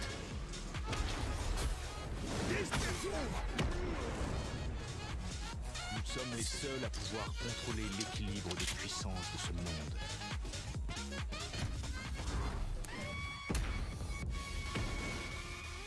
Oh là là, c'est magnifique, c'est bon, Bubsy! I mean, if you weren't skanking at home to that OST, I don't know what you're doing. I have no idea. Vincent Castle also doing the voice of that character was such a surprise. I remember I told you, I was with Tasty Steve in Thailand in a maid cafe, and then we were just like, do you know what? We need, like, this is crazy, man. But we saw the trailer, and I was with also Kokoma. We were like a lot of the Koreans, Moel, CBM. See, my school hit me with a bill that kicked me in the chest. Damn. We just looked at our phones. Tasty Steve? That is not Tasty Steve. That's Bubsy, bro. What they're getting so hype about. And man, it was just amazing. And definitely a character that I feel like Bubsy, that right now, the whole Tekken world wants to see. And I'll tell you what, who better to take us through that character than Mr. Gosane from the UK, one of our best players in the world, Mr. Law himself. How you doing, my friend? I'm doing good. I just want to preface by saying, if I sound really bad, I'm sorry. I've got like a sore throat. So hopefully we can get through this with ease. Well, it's okay, man. You know, he's sick, but you know what else is sick? It's sick. Victor Chevalier, bruv. Talk to us a little bit about that, Ghost. I mean, you've had a little bit of a chance to play the character. Yeah, definitely. So Victor Chevalier, also known as the Phantom Raven. Okay. Yeah. All right. Distinguished gentleman himself. You can see he's got quite an impressive arsenal of at his disposal. Yeah, like he's got a whole dagger. or daggers rather. He's got a katana, this guy's got a pistol, this guy's got everything, man. He looks pretty dope. I think what I really like about him is that he's quite similar to how what I really resonate with when I play a Tekken character. Good counter hit tools, right? Decent generic tools, and really annoying lows to deal with. Oh, okay. Well, let's start off with just your kind of general overview on the character. What do you think about strength? I mean, this character strong? So I feel like the character can excel if you have really good timing, if you really focus on timing, if you're able to get your good counter hits in, and you have really good reads. He's got really good moves that are very evasive, right? And they deal decent damage as well with the right timing, like I said. Okay. We can go over those key moves as well. Yeah, we will. So, Wait, straight into the key moves. Let's go into it. Yeah, like what, you said that you did some moves you like. What you liking, bro? One move that I really like when I was playing this character, Victor, is 1+2. 1+2 is a mid 15 frame counter hit launcher, and it's got really huge pushback on block. So if you stop, can you key charge and show us the counter? Yeah, sure. Just one second.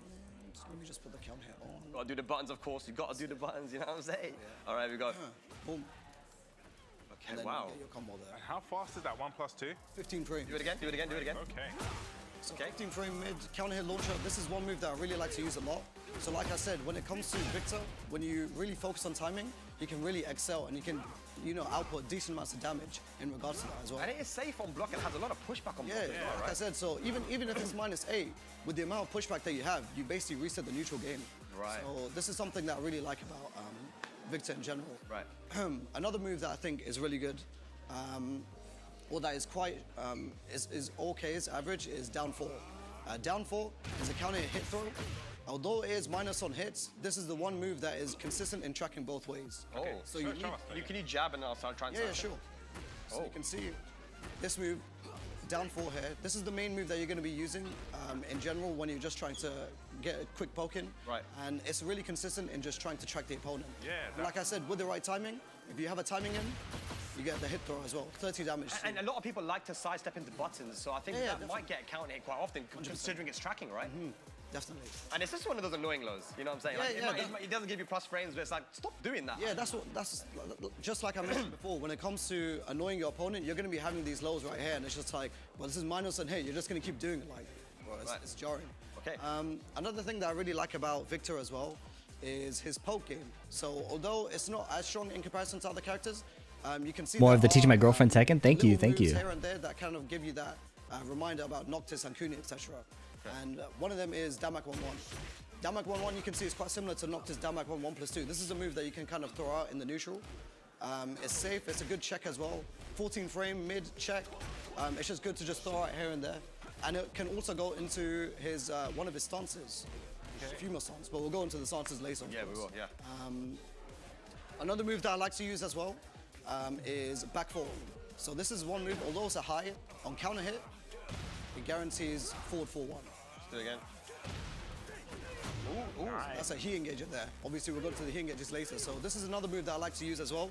Like, as when it comes to Victor in general, I don't think his tracking is the best. But when it comes to homing moves, that homing move is quite strong in just trying to stop the opponent from moving as well as stopping them from pressing buttons, and you get a quick heat engager in as well. It kind of reminds me a little bit of Ling's homing move, Ling Xiao Yu, where you can very easily run into it, and on counter hit, you can confirm that you can get that nice string that you did. That's a lot of damage, man. So again, yeah, homing moves, very important, right, Bubsy? Yeah, very important. And talking about important, why don't you talk us through his punishers? Like his standing punishers, why don't you give us a little overview? Let's start from 10. So obviously his 10 frame punish is going to be 1-1-2.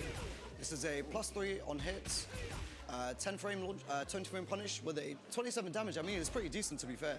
And +3 leaves you at a good enough plus frames to where you can kind of check with his down forward 1-1, for example, stuff like that. But yeah, after I watched this Victor thing, I was pretty excited for Victor, to be honest.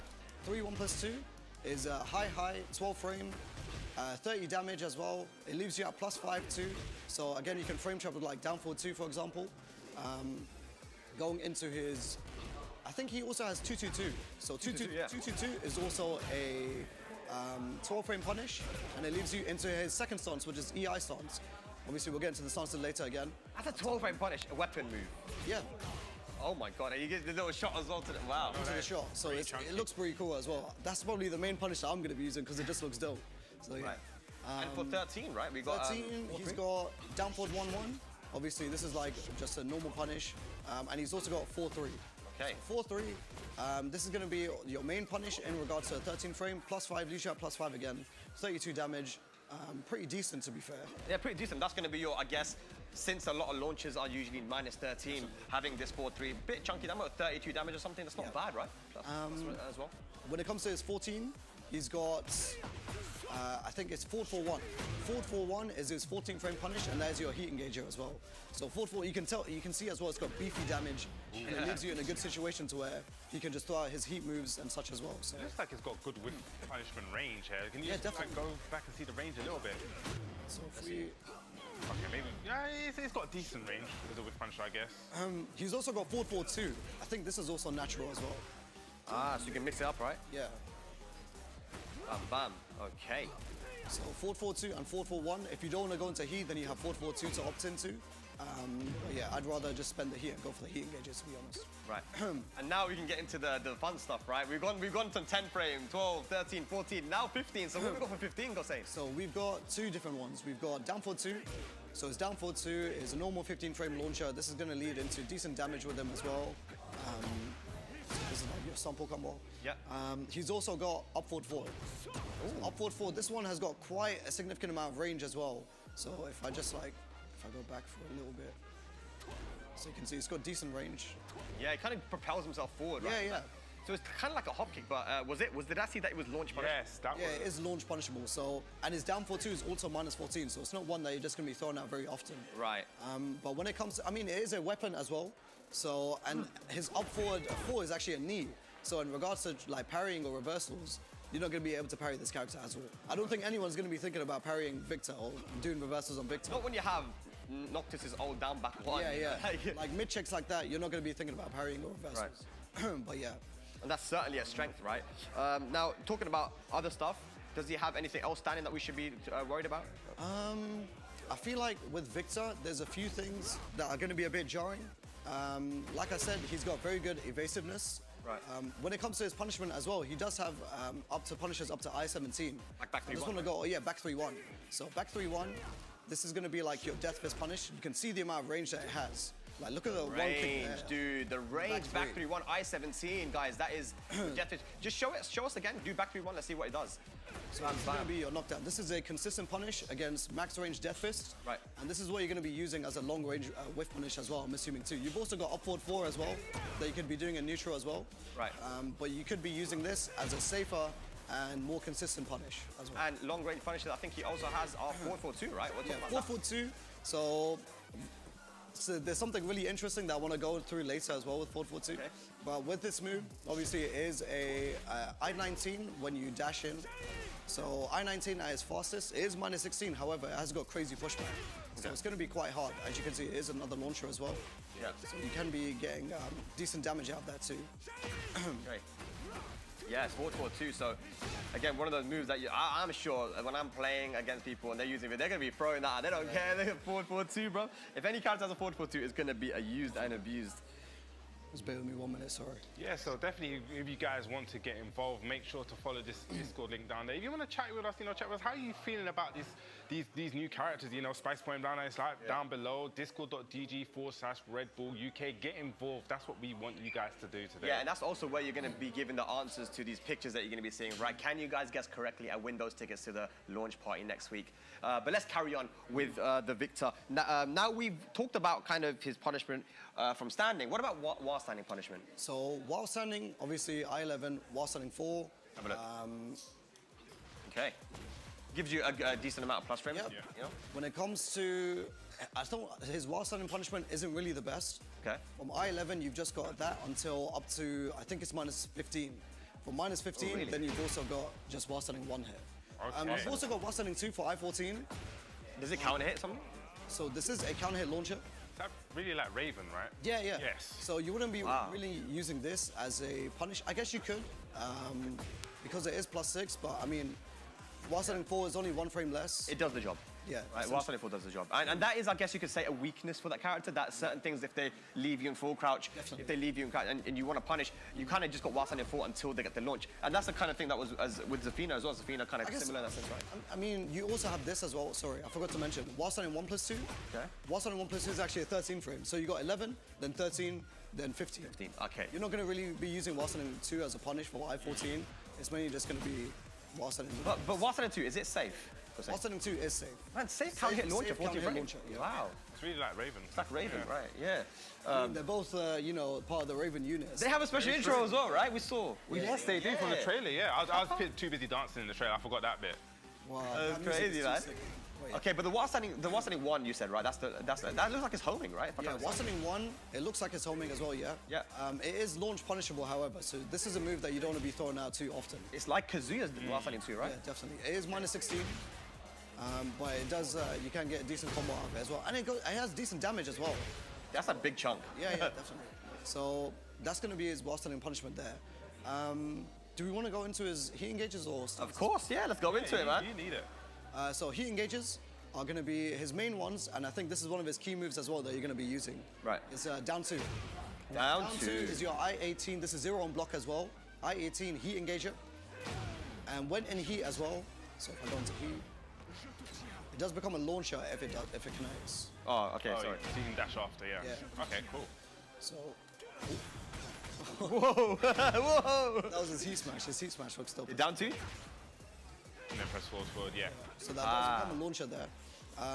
He's also got, that's a move that you're going to be using quite often as well. This is going to be like, it's an I-18, it's a quick mid to be fair, 0 on block as well, and it leaves you in a decent situation to where you can be just checking in with like down 4 and stuff like that as well. Yeah, just a really annoying stuff that you can get hit by, right? It looks like it does chip damage as well. Let me just see that. On block. You want to do it, Gosen? Yeah, it does chip damage. That's a quick move for something that does. Normally, it's kind of the more heavier moves, right? That do the chip damage. But here we got like this. Yeah, you're right, Gosen. This seems like it's going to be one of the key moves to use if you're playing Victor, right? So, like I said, when it comes to Victor as well, unfortunately, with one of his weaknesses being his while standing options, another weakness is also his tracking. So, when it comes to down 2, you're going to be able to step that very easily. So, this is something to be looking out for against Victor as well. Okay. Another move that also shows this, and is a prime example of this, is forward 1+2. Okay. Forward 1+2 is another heat engager that he has. Look at the damage. Huge chunk of damage that you get. Hang on, do that again. My face is... Do that, bro, what is that damage? Huge chunk of damage, however, it is slow. One of the things that I've realized when playing Victor a little bit is that you have to be very committal with this character. Or there has to be a lot of moves that you have to commit to. But what's interesting is that Victor also forces the opponent to commit to certain things as well. Okay. So let's say if you want to step this, or if you want to avoid this, you're forced to step in that situation. Okay. Other stuff is like his full crouch mix as well. You're forced to commit to certain things, certain options. But yeah, I feel like Victor is one of those characters where you have to commit. So it's high risk, high reward. Essentially, yeah. He's not a character where you're just going to be throwing out plus frames all the time. He's a character where you kind of have to, you know, if you have a read, then you have to go for it. So we want to talk a little bit about the crushing abilities of this character too, because certain characters like the Mishimas have very good high moves, the electrics, and someone like Steve with the back one. Does he have any good high crush options? Yeah, definitely. So one of them is Damak 3. So Damak 3 is a high crushing, I think it's a high as well. Yeah, high launcher. Wow. High counter hit launcher rather, and it does knock down as well on normal hit too. So that would wall splat as well, would be a wall splat as well, right? Essentially, yeah. When it comes to jab checking against this character, it's going to be quite difficult trying to jab check in general. Let me try and jab check here right now. Oh, hang on. That is not the jab check. Okay. Wow, that was clean. And he also has up 1+2 as well. What? So up 1+2 is also another evasive move. Like I said, when it comes to Victor, if you have a good timing and you know you have a good read, then you'll be able to use certain moves in order to counter. Yeah. And like I said, it is quite committal. Right. Like I previously mentioned, you have to commit to certain things. Up 1+2 here is -20. Wow. I didn't even look at the numbers. That is very, -20. very... And it leaves you a full crouch, so whilst only one would be the punish there, right? We're learning, ladies and lads, we're learning. So, like I said, when it comes to Victor, you have to be on point with your reads, and you have to be really on point with your timing as well. Okay. We can finish off the. Sorry. Yeah, I was going to say, do you want to show us some of his stances before we Yeah, finish sure. off? I just want to finish off the heat engages first. All right, sure. Actually, I think some of the heat engages are in the stances, so that's perfect. Perfect. Yeah. So another heat engager comes from his Perfumer stance. So as you know, with Kunimitsu in Tekken 7, she had something called set stance. Right. Victor has something similar. It's called, I forgot what it's called actually. I think Perfumer stance. So you do it by the same input with Kunimitsu, forward 3. Forward 3? Okay. Forward 3, it allows you to go into quick options. So Perfumer 1 is going to be a -13 low that low crushes, or high crushes rather, and it leaves you at +4. A good frame trap to use in that situation would be Perfumer 1 into while standing 2. So if they try to mash, wow. 14 frame counter hit launch, if they try to while standing 4, that'd be perfect to do. Good low, you know? And it can't be low parry because it's a weapon, right? Let me try low parry it. Oh, can't low parry. It's a weapon. Yeah. Interesting. Another move that is really interesting and is a heat engager of Victor as well is Perfumer 3. It's a knee, it's a heat engager, and it leaves you at a decent situation to where even on block, it's not, I mean, it's -8, but it's not as bad when you're trying to go for, like I said, it's a risk reward with this character. You have to be very committal. And it is, I don't think this is the Power Crush version. I think the other one is the Power Crush version, but this one, I think using this as a knee just to try and get in and start your offense is very strong. Yeah. Can you loop the forward 3 like with? Yeah. So what's quite interesting with this is you can actually go into full crouch from his Perfumer stance. Oh no, this is Kunimitsu, man. This is like Kunimitsu. That's sick. So you can go into full crouch, and he does have a full crouch mix of full crouch Wasan and 1+2, and full crouch 1+2 as well, which is that's a low high. Yeah, this looks like a wave dash. Can you wave dash like that? Yeah. So do I mean, it. you can keep canceling the stance. If I. Okay, let's see. Okay, nice. It's sick. And he follows you as well. Look, he follows you. You can kind of, this is a really good way of just mixing up your timing and just trying to stagger your offense. Okay. Just trying to use that full crouch mix to just start your offense and try to get in as quick as possible. Right. That's what, it's really interesting as well because with me personally, I like to change up my timing a lot.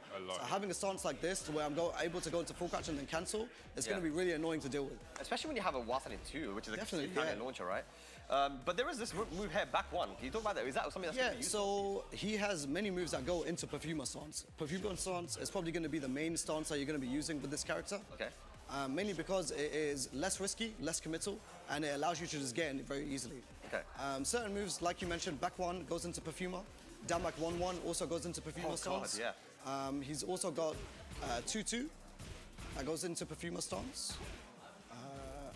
If I can do it. But yeah, I think that also goes into Perfumer stance as well. Okay. But yeah, he does have plenty of options that allow you to go into Perfumer stance. I think it's 2. Where did my chat go? Yeah, 2-1, sorry. 2-1 that goes into My Perfumer bad. stance. Hello. Sorry, I That's was not paying like, attention. you know, how fast that's like 12 frames, right? So you can get. Love the Like I YouTube vids, said, thank you you. have to be very committal. This is a high, and it doesn't jail. Hello, real food. Do you agree with what Ghosting says? Actually, low risk, high reward? But if you just want an easy high, to get in. No, I generally agree with his assessment. I think the 1+2 is I fire. guess similar to Noctis in a way, you're not going to be able to down jab, right? Yeah, you don't have any down jabs. His down 1 is this, and he has down 1-1. That's his extension there. Okay. Obviously, like we mentioned before. Wait, was this natural or not? And he has down 1-1. That's his extension there. Okay. Did he block that? He blocked the second hit, His right? down 1 is this, and he has down 1-1. That's his extension there. Yeah, you can block the second hit. Crazy. You don't have any down jabs. His down 1 is. What is that? 7 damage. -6 on hit. That's a shitty low. It's just non-low parryable, which is nice. I wonder if it tracks both ways.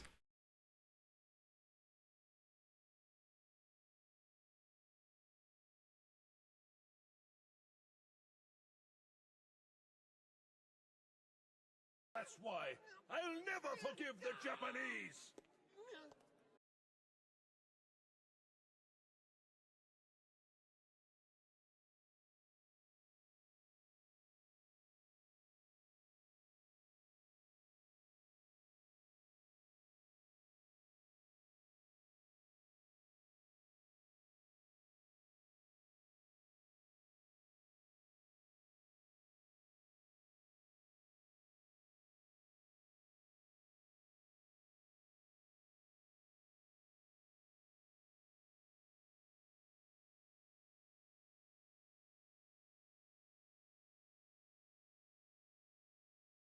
And Ever, thank you for the pick at the hotel at Combo Breaker in the lobby. My sons were excited to see it. Oh, sweet. Combo Breaker 2023? Or 2022?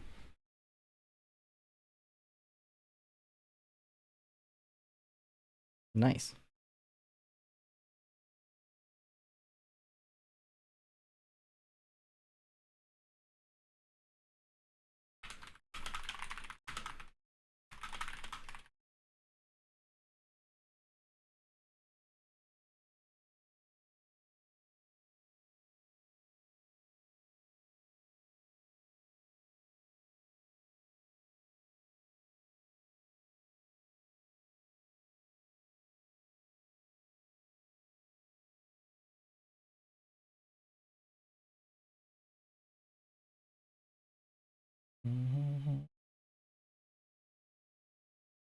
Sweet. Sorry, I didn't mean to pause it. I was looking at this. This. And he has down 1-1. That's his extension there.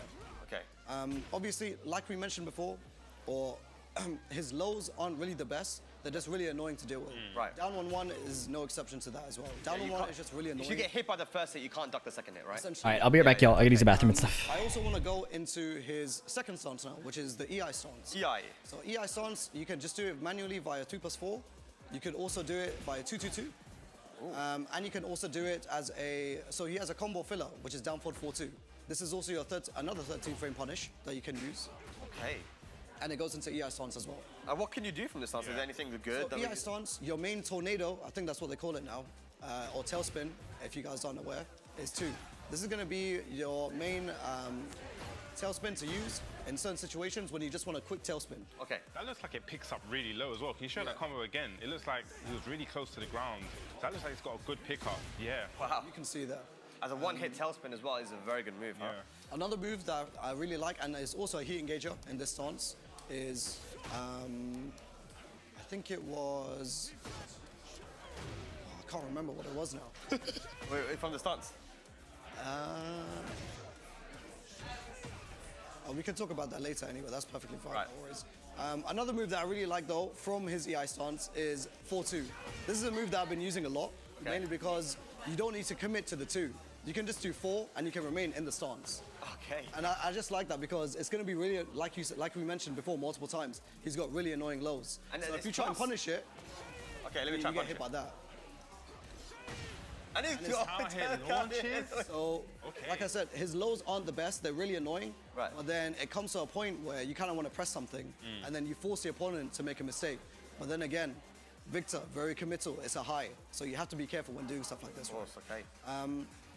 Another move that I also really like using in this stance is down 1+2. This move is very funny because although it is really punishable on block, I'm -29. It's just a move to throw the opponent off. You're not gonna be. It's quite fast, so you're not gonna be able to see this. Step it. You can't even. Wow. That's got good tracking. Yeah. I'm guessing that goes on the. So that is your option. Like I was just about to say, that is your option for if the opponent is trying to move against the stance. Okay. You got down 1+2 there to stop the opponent from. And that from definitely trying to looks move. like it goes over under Definitely. highs. So. But yeah, I think that's the main. One other thing that I want to cover. Right. One of his key moves is up forward 1-1. This move I have been using a lot. When I was playing just earlier on.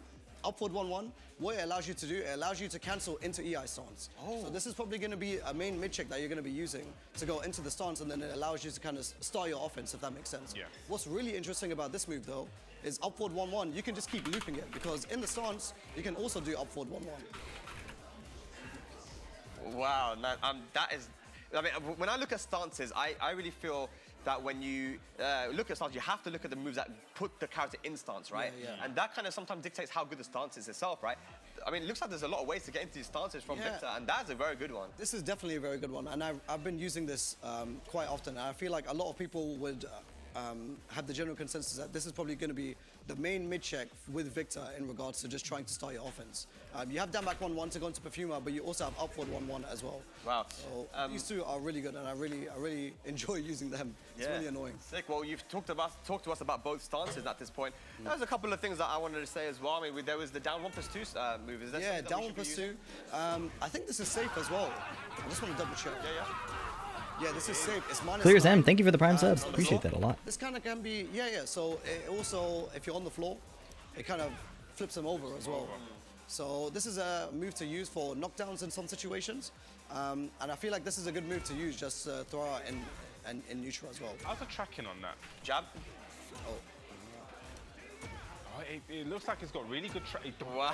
It looks like it does track. So that is definitely a really good mid-check-in move to use. And running 2 that I wanted to talk about as well. Running 2, yeah. Running 2 is a +5 mid. I thought we're big on YouTube through Tekken. I hope so. I hope so. Doing what I can. Got a few videos in the pipeline. Launcher, instant tornado. Think I got the meta down pack. We'll see. It's hard. However, This shit very hard. Like I said, when it comes to tracking, even though we talked about down 1+2, it is quite slow. But in general, his tracking moves are slow, but the tracking in general with Victor, I don't think is that strong. So if you try and sidestep after my jab, I'm going to try and do running 2. Okay. See. So you can see the tracking isn't that strong with this character. Yeah. Well, it tracks that way a little bit, right? But then you can sidewalk both ways, yeah. So, yeah. And one more move that I want to talk about actually is, and people might recognize this move, down back 4. Ideas to come up with, definitely a jab. Yeah, I think the ideas part is okay. I think it's if I show up every day, wake up every day with like good energy and stuff like that, then I can do it. Sometimes I get like real tired. I don't feel like reviewing matches. But Tekken 8 is very exciting, so I think it's pretty good so far. I love Victor's combos. Victor's combos look really cool. Well, talk about combos. Talk to us, show us a little bit of combos, man. Before I go into that, I just want to go into his heat mode options. So one of the moves that I really like when he's in heat mode is, this is a move that is exclusive to heat mode. That is down 1+2. I think the hardest part is becoming a good player while creating content. That must probably the hardest. And that also transitions into his hardest thing. Why are you making me hungry, man? That's fucked up. This is a move I forgot to mention as well. So in heat mode, as you can see, it's really plus there. Without heat mode, it's only +1, I believe. Yeah. With heat mode, this gets buffed to +8. That is a lot of. And it's a launcher as well, a normal hit launcher too. So this move, I feel like in heat, you're going to be using quite often. His other moves do get buffed as well. So stuff like up 1+2 gets buffed. So you can see the pushback on that. Yeah. After doing that. And these are some moves that you can use in heat mode that get really extended as well, and they get really buffed. Okay. When it comes to the combos now, we can go into combos quickly. So your main combo is probably going to be something along the lines of down forward 2, down forward 3-4, down forward 4-2 into the 2. So after down forward 4-2, The move is so sick. Which one? Will you be putting content creation first, or you try to stop into your game? Probably content creation first. Quick and easy, you can do something like down forward 2, down forward 4-2, 2, down forward 4-2 again, and then he's in EI stance, and then EI 1-2-2. Sword ground smash move? Yeah, it's pretty cool. I'm leaning towards Victor a lot more than I was before. I was looking at Azucena and Lily the most. When you were talking about the notations, it seems very simple, but what you see on screen is actually amazing. It looks really cool. So give us just then your last thoughts on the character. I mean, you've gone so in depth, and thank you so much for doing that, because I've learned a lot. But I mean, Gosain, we know you're a top player. Tekken World Tour, done your. This character's me written all over it. At first, I wasn't sure. Avery, I'm curious about your opinion. He feels like Tekken Tag 2 Lars to me, where the stances are mostly for combos. And he has the big counter hit mid. And then the rest of his shit is just poking, If you have a good timing on your opponent, he feels more like Tag 2 Lars, which I really like. I really liked Tag 2 Lars. And he has consistent punishment. That is one thing I really like about this character. Consistent punishment. I think it's pretty cool. He has got the full crouch game. Or a few things rather. He's got the down back 4. Really lacking with this character is good lows. Plus frames in the neutral. As you can see, when What's up, Gabe? Up forward 3. Good to see you. But they aren't really great. Yeah, Tekken 6. Yeah, well, Tag 2 Lars to me felt like a quality of life upgrade for Tekken 6 Lars. Like I said, his tracking as well. He's really bad when it comes to sidewalking right. Gosain's breakdown was really, really good. Like down forward 1, up forward 1, down back 1. All of these moves, all of these mid checks can be easily sidewalked to the right. So his tracking really isn't the best in that regard. But like I said, and I'll keep mentioning as well, I'm a really timing heavy player. So I will continue playing this character. I will play this character. This character is really fun to me. And I think if you're capable and you're really consistent in getting those counter hits in, and you really have that counter hit timing playstyle, I think you would really love Victor. Man, Gosain, what an in-depth look at Victor, man. How you can't hate Victor, man. This character is just suave. This character is pure suave, man. This character's too sick. I don't know, bro. No, he is sick, man. But you know what? Thank you so much, Gosain, for doing that for us. Especially since, you know, you're kind of feeling under the weather a little bit as well, but you smashed it, man. I appreciate everyone tuning in, just watching, so that's so good stuff. So, Bubsy, what do you make of that? I mean, I definitely learned a lot. Definitely very interesting. Victor, you know, you put it out there. It's a character that I may actually also try. I'm going to try all these characters. It doesn't even matter. I think that he's going to be a popular character, man. Yeah, but moving on now, we're going to look at the queen herself, the one that I think a lot of people are going to be excited to see. So let's cue up that Reina trailer and see what she's all about.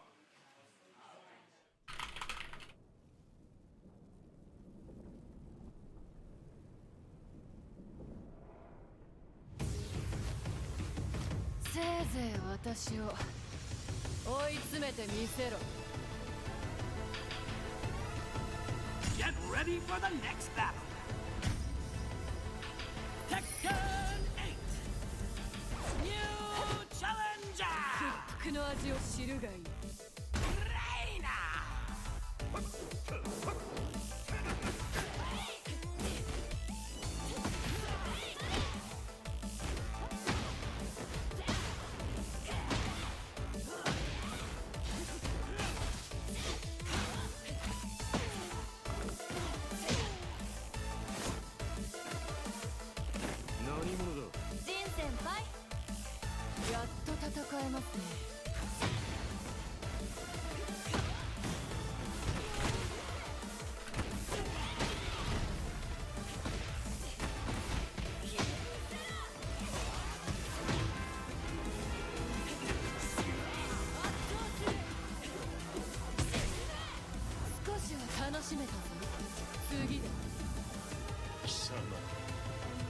一体何者だ。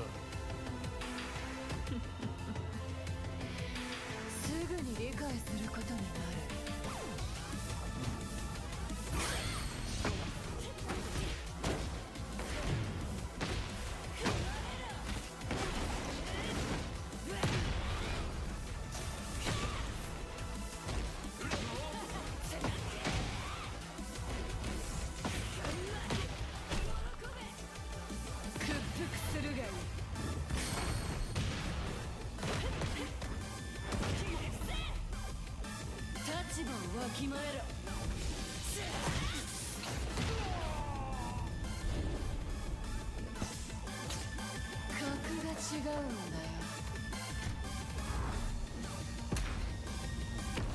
Reina's pretty cool. All right, well, the trailer, man. I remember I was in Japan. I didn't know Bubsy was a stick player. First time at Reina, like completely taking the Tekken Be world back. by storm, and I think that she is going to be probably the most famous, probably the most popular character when this game drops. Yeah, definitely. You know, the mystery about Reina, like who she is, and you know, she's got a god fist. Like, where did that come from? Yeah, I mean, look, we're gonna. You got to see, man. He's got the stick ready. Yeah, people, when I got this stick, it's smoke. Yeah, I didn't even know. It's on, bruv. It's on. So we're going to be showing you now a deep dive into Reina. I mean, there's a lot of mystery surrounding this character, right? But we're going to try to uncloud a bit of that mystery, especially when it comes to her gameplay. So let's get into it. Me and Bubsy on the ting right now. Here we go, Reina. So Bubsy, give us your overall your overview on this character. What you're thinking? Overview is definitely, I feel that she's going to be a very strong pressure character. You know, she has those stances. And I think when she gets up on her face and really starts, it's going to be very, very scary. Yeah. As you can see. Okay, so let's, I guess let's talk about her movement first, right? I mean, what do you think about her movement? I mean, she's got really decent movement. Backdash is okay. Side walking, side stepping. I think it's decent. But one thing that I really like is the wave dash. If you see the wave dash, and I'm not the best at the wave dash, right? But I mean, the wave dash, you can see that the electricity coming out of her feet, right? Let me go player 2. You have to sometimes be a player 2. Yeah, you got a P2 Mishimas, right? You know what I'm saying? You can see that. Look at the spark from her feet. And that just goes to show the effort that Bandai Namco has put in when it comes to just making the character look sick, right? But movement-wise, you're saying pretty good, right? Decent, yeah. Okay, now let's, I guess, go into the key moves. And there's one you already touched upon, Bubsy, the Electric Wind God Fist. Yes, you know, it's a good old, well, when I get it. Yeah, it's a bit of a, there we go. There you go. It's just it feels like a Heihachi electric, where it hits kind of like deeper. And so you're not really going to get like the Kazuya Well, we actually discovered something. We'll talk about that a little bit later. But I mean, the electric one ghost is there, and that was a question that a lot of people had when we saw this character for the first time. Is she going to have that? Now, also, let's just kind of go over. A lot of comparisons have been made to Heihachi Mishima. Yeah. What else does Reina have, Bubsy, that kind of, you know, is a homage to that character? Homage, definitely. So we got the down forward 1-2, which is the 13-frame punishment. You can see here. Now, it doesn't knock down like Heihachi's does, but this instead goes straight into heat. Bam, bam. Bam, bam. And it does actually wall splat, which is good to know as well. It doesn't knock down, it puts you into heat, but even when it goes into heat, you will get a wall splat with down forward 1-2. So down forward 1-2 and down forward 1-1, right? Yes, down forward 1-1, you got that as well. You know, the mid-high option. So it is, you know, something very reminiscent to Heihachi. You can duck the second hit. It's good pressure tool. And I think that one thing that's really good as well is her 1-1, right? Her jab, just 1-1 -1. Yeah, and I also think the jab, if you can see, it's got a good, she's kind of steps in. I think it's got decent range. Yeah. I mean, jabs, when it comes to Mishima-type characters, jabs are going to be very, very important. The fact that they're -1 is very important. We're kind of switched right now on our sides, but you can see that when I do this, it is on the right side, on block, and on hit, +6, so not bad there, right? Yeah, and she's even got the 1-1-2, the Mishima flash punch combo, you can see right there. Right, yes. 1-1-2. And we'll go into that a little bit more when we talk about the punishment, but forward 4. I mean, Heihachi's forward 4 +2. Yes, definitely. You know, not as much plus as Heihachi's one, but, you know, the same kind of concept where it looks like it's got a little bit more range, personally. But you see there, you know, +5. It is plus on block as well. +2 on block, yeah. +2 on block, pretty good. And the forward 4-3 now. This is, when I saw this move, I thought, oh no, is it going to have a forward 4-3 launcher? Well, no, it doesn't launch, but it does knock down, and I think it might launch when you do the heat dash, right? Yes, definitely. There we go. So yeah, you do get a launch, but forward 4-3 again, that axe kick from the Mishimas borrowed, really good. Yeah, if you want to talk about more Heihachi, we can kind of touch a little bit into the stance. She also does have the Hell Axel, which you can see right there. You know, it's from one of her stances, so it is locked behind that. But again, you know, paying homage to Heihachi Mishima. Yeah, and then of course, we got to mention it, guys, right? The Hell Sweep. She has the double low Hell Sweep. On hit is +2. It isn't as plus as the Heihachi one is, right? But +2, you can do the double low, or you can do the high. So crouch dash 4-4 and crouch dash 4-2, and you can see that it's actually the 2 is actually minus. It's -1. Boom, boom. So yeah, the house sweeps again. It is something that you can sidewalk to the left too. It's like it's really just like actually, a house sweep. we can actually mention this. We'll touch on the stance a little bit later. But if you do the crouch dash 4-2, not even on counter hit, just normal. If you hold down, it actually transitions into stance, and that makes it plus right there. It is the +6 if you go into stance. And we're going to be touching upon the stances very shortly, ladies and lads. But I mean, there is another move, Bubsy, the electric War God Kick. You know, we was actually looking at that move name in the list, and it was like something that we had to really drill into our head. Yes, electric War God Kick. So it's the same kind of annotations as electric, but this time you go for 3. So, you know, as you can see right there, she has an electric kick. Now it isn't plus like an electric God Fist. It's actually -9, but as you just saw there, it actually counter hit launches. Let's have a look. So that's just the normal one. The normal one actually, if you do not get it, okay, we just show the counter hit, but actually the normal one is minus on block. So if you just block it, see -13. Yeah. And if you do the electric version, was it -9? Okay, yeah, -9. And this is good because if you walk forward, Bubsy, and stay on the ground, then it's actually a move which hits grounded and flips you over, right? So this is one of the only moves, guys, that you're going to be able to kind of flip your opponent around with on the floor. If you notice your opponent staying on the floor, she also has this stomp down 4 into 1 for a ground hitting move. So she has options here, Bubsy. Definitely has options. And a scary thing about it, as it is a counter hit launcher, if they want to wake up, press some buttons, press a kick, you know, it's very risky. Let's just say that. It is a very risky thing to do. Defo. Now, let's talk a little bit about the lows now. We got the crouch dash 1, like this one here, the Omen, right? And she's got a couple of moves from there. Boom, boom. That's a high version, and then she got the -12 axe kick as well. So there's a bit of a mix-up there too. So that's going to be like the last one we talk about when it comes to what similarities she has with the Mishimas. But she has another move that's quite similar to a character in Tekken 7, and I think I'm not even going to tell you what character it is, Bubsy. I'm going to let you tell the people once I've done it. Homing 16 frame homing move there. Well, who does that look like? Well, it's a bit of a Kazumi, right? The back two, Kazumi, yeah. That's a Kazumi homing move there, guys. And if you walk forward, Bubsy, look at the pushback. It has a lot of pushback. So I think maybe it is +3, but the amount of pushback doesn't make it the best. I mean, it's a lot of pushback. You can't really continue your offense all too much, but I mean, to have that move is still pretty good, right? Definitely. Well, it feels like it's got quite a bit of Hello, range. hello, It's hello, not sorry. maybe that much range, but I feel it's going to be a good mid. How are we? How are we? 16, relatively okay. That's it. So I think a lot of you Kazumi guys will be quite happy with that one. And then we can talk about just quickly about her lows. And this is where we think that her weaknesses, she might have not the best lows here, Bubsy. Yeah. We see the hell sweep, she has that. But outside of that, she has the down back 2. So down back 2, if you block it, Bubsy, you see that it's on hit, it's -3. On block, it is -16. It's not like the best low, and also it does not high crush. Yes. Like I say, it does have the same kind of notations as Heihachi, but definitely not the same impact as a Heihachi's down back too. So, it's a risky low. You don't really get that much reward. We don't know what Reina is. We'll have to see the story. -3, and it doesn't high crush as well, so it's something you've got to be careful about. Also, in terms of lows, you've got down back 4. Now, down back 4 again is only -2. There is an extension just in case. Oh, sorry. If you want to boom 1+2, if you try to punish, you can mix it up. But on its own, down back 4 isn't great. If you walk forward, Bubsy, and get hit on the ground, and you see that and stay on the ground, you'll see that down back 4 actually flips you over as well. Yeah. It has this new property of these kind of lows which will flip you over. I'm not sure what you guys can do with that, but hopefully next week when you guys get your hands on the game, figure out what you can do with this move, man. Down back 4, it has some utility, I'm sure. But in terms of a lows, Bubsy, I mean, apart from that, we have sidestep 4, which on counter hit does give you some good plus frames. EU has no clue what makes it good. I don't know about no clue. Boom, yeah, it gives you +13, right? But Unless again, they're not capping it's right now low, and I but didn't it's see. Minus and gives you some, but again, lows not looking amazing, but she does have generic down 4, which we know in Tekken 8 has been nerfed now universally.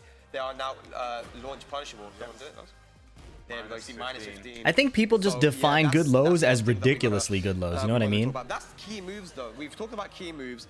Let's now talk about her punishment. Yeah, sure. So we're going to start off with the 10 frame. So you got 1-1-2, we said it before, the flash punch combo, and actually transitions into a Sentai stance. We're getting to the Sentai stance. And you can also hold back if you walk forward, Bubsy. You can hold back to not go into the stance, and it becomes +2. But a lot more plus if you transition into the Sentai stance, which gives you +11. So June does look pretty good. I want to see June's stuff. 1-2-2. For sure, I want to see June's stuff. And that's 10 frames, right? That's 10 frames, yeah. So you got the, I think it's 2-2-2 for 12. 2-2-1 for 12. Oh, 2-2-1, sorry, yes. This is all natural. Bam, bam, bam. That's a 12-frame punish. I mean, it does a lot of damage, and it also wall splats. And then on top of that, you have the 1+2, which is also a 12-frame punish that you can use against your opponent. So that effect is so cool. For 12 frame. That is very reminiscent of Heihachi. It doesn't have the best range as well. Kaido is Japanese capoeira. Probably the 2, like that. but I'd say 1+2 is also an option there. Bubsy, 12-frame mids. I mean, that's a good thing to have. Definitely a good thing to have. Arsene about to cook with June? Yeah, probably. High key, probably. We've got the down forward 1-2, which we showed earlier. Bam, bam. That is your 13 frame that you're going to be punishing hop kicks with for the most part. What do you think about this one, Bubsy? It is definitely, a heavy hitting move to go straight into heat engage, and put that additional pressure on. It's definitely, I think, going to be one of the, go-to key I-13 punishers, but she also does have the up forward 1 as well. Now, you don't get much damage from this, but you're giving up damage for the mix-up situation when she goes into Heaven's Wrath. Yeah, Heaven's Wrath there with the up forward 1. So you can choose. She has a lot of options when it comes to punishment, right?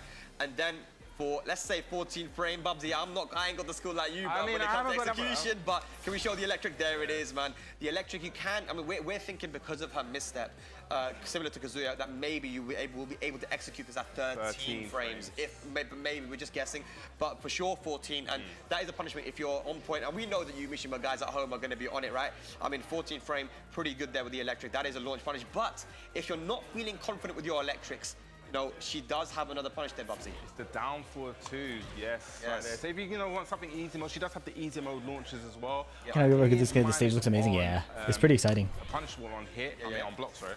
Do it. Minus Yeah, 12. minus 12. Yeah, minus But 12. it is something that you easily get the party started with. Down forward 2. Lumen, are you talking about like the graphical lighting? We'll show the combos properly later on. Yeah, definitely. And then, yeah, so down for 2. And then she's also got a really funny looking hop kick as well. So we can talk about that one. It is a goofy looking minus hop kick. 13. It's a 17 frame, which means you can. Wow, also that is a really goofy looking animation. Her legs are long. Look at that. That's crazy. Yeah, up forward 4. That up forward there, 4 use is an really instant funny tail spin looking. move. So yeah, again, looking like decent punishment. And now let's go into the wild standing punishment. I actually just showed you one of them, right? Similar to like most Mishimas. Did she just do a taunt from being idle too long? And plus, What's up, Akash?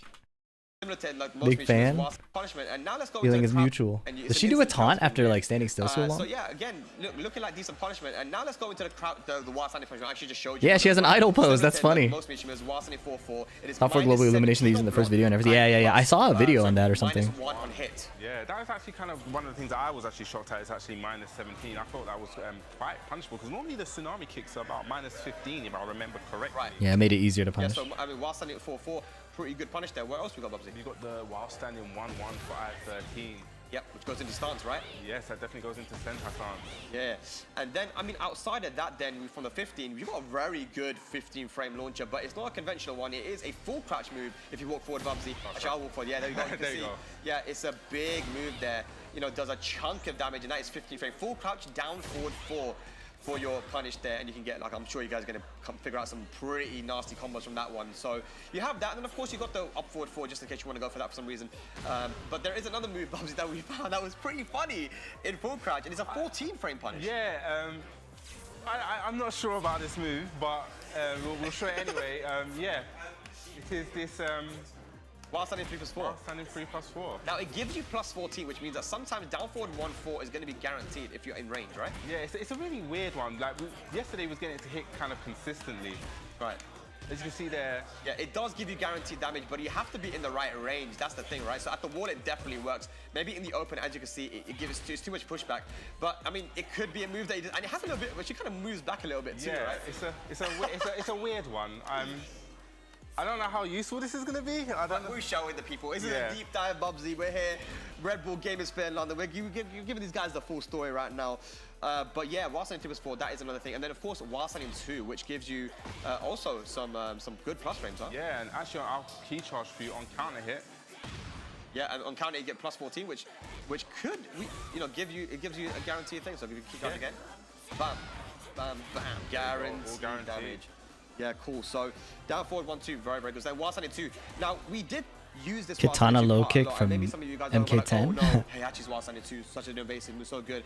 It is evasive, but it's not as good, we think, as sorry, not as evasive as the Heihachi one. But on counter hit, it does give you some good stuff. Maybe a nerfed version of it. Yeah, definitely. Yeah.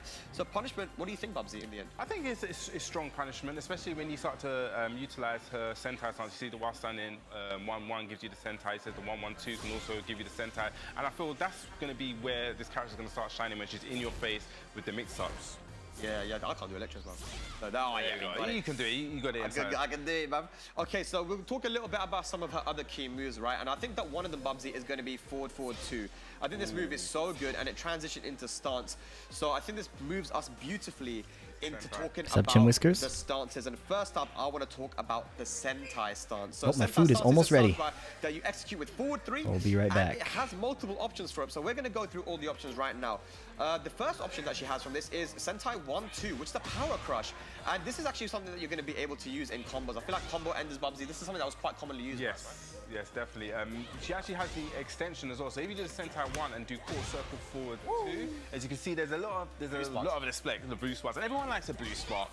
So quarter circle forward 2? Yes, on the second hit. So you'll do the Sentai 1, quarter circle forward 2. Alright, we'll be right back, y'all. Thanks for hanging out. Telfreen, the Demon Pause seems cheap. Demon's Breath? That's just the same, isn't it? Are you talking about her forward 2? And it's a heat engager, right? Yeah. That's pretty fast. I'm gonna main Tekken 8. Victor's looking pretty good. I was a bit skeptical at first, but now I'm pretty excited. It's one of them, and she had like a kick move that was really keeping you in check, and if you press the button, you would get counter hit. So a good example would be if you walk forward, Bubsy, and you try to press the button, 1-1-2 into 3, that is going to count it every single time, right? Forward 2 into 3 as well, it seems to be a good option, but it is a high you can duck and launch it. But talking about things that you can't duck and launch, we have Sentai 4, which is a +4 low crush, right? So if your opponent is down jabbing or something, this is something that you can definitely use. So I'll do forward 4-2 into the Sentai 4. Let's see if you down jab it. Maybe on block you can. Oh, you can't. Whoa. Oh, it doesn't look like it. Doesn't look like it. We thought this looks like a... We're learning ourselves here, lads. Go on, do the down jab again. But... no, on hit it doesn't. Okay, maybe it depends on the frames, but definitely some moves crush at later frames. Yeah. You can see that on block there it did low crush, but sometimes I guess it won't. But it is still +4, Bubsy. That's something that you can put a lot of pressure on with, right? Definitely, you can put the pressure on. And you see, moving on from the Sentai, you got the Sentai. Well, you done Sentai 3, didn't you? Yeah, let's do 1+2 now. Okay, Sentai 1+2. Now, this is an interesting move because it actually transitions into another move, Heaven's Wrath. Now, we've figured out this actually has quite good tracking stars. Yeah. So we found out that actually sidestep left is the way you want to go. If you do forward 4-2 into, like, let's say 1 or 2 or something for Bubsy, do forward 4-2 into Sentai 2. See, sidestep left, but now do 1+2. And you see that it does have, and it will give you a guaranteed hit as well. Now this is also a tail flip. It's a tail flip combo extender. So 1+2, we notice it does have good tracking. It's going to be difficult for you to deal with this stance, we feel like. Yes. But there is also a low, Bubsy, with a 3+4. Show us that low. 3+4? 3+4. Oh, sorry, my bad. Hey. You've always got that throw as well, which is pretty good. Hey. There we go. Yeah, 4-4-2 into the 3+4. Oh, that is not too good. My buttons aren't set. There, and you see that it is actually it is plus, but it's launch punishable, heavily launch punishable. If you do the low, actually I'll do the low. There we go, and you see that it's -29, man. I mean, it's absolutely crazy. So yeah, -29, but it is a low that you're going to run. It's got a lot of evasion. Yes. And a couple of more moves we're going to talk about. Sentai stance, Sentai 2, which is a safe mid check. So it's -4, but on hit, you know, it's going to do some good damage, and it gives you that +8. So, I mean, this has a lot of things, as well as a throw, which hits you down and may give you a guaranteed hit with the Sentai 1+3. And just to mention, actually, the Sentai throw cannot be broken. It has to be ducked. Yeah. So there is a lot of mix-up potential, ladies and lads, when it comes to the Sentai stance, and there are ways to get into it. As we mentioned, the most common way is probably going to be forward 4-2.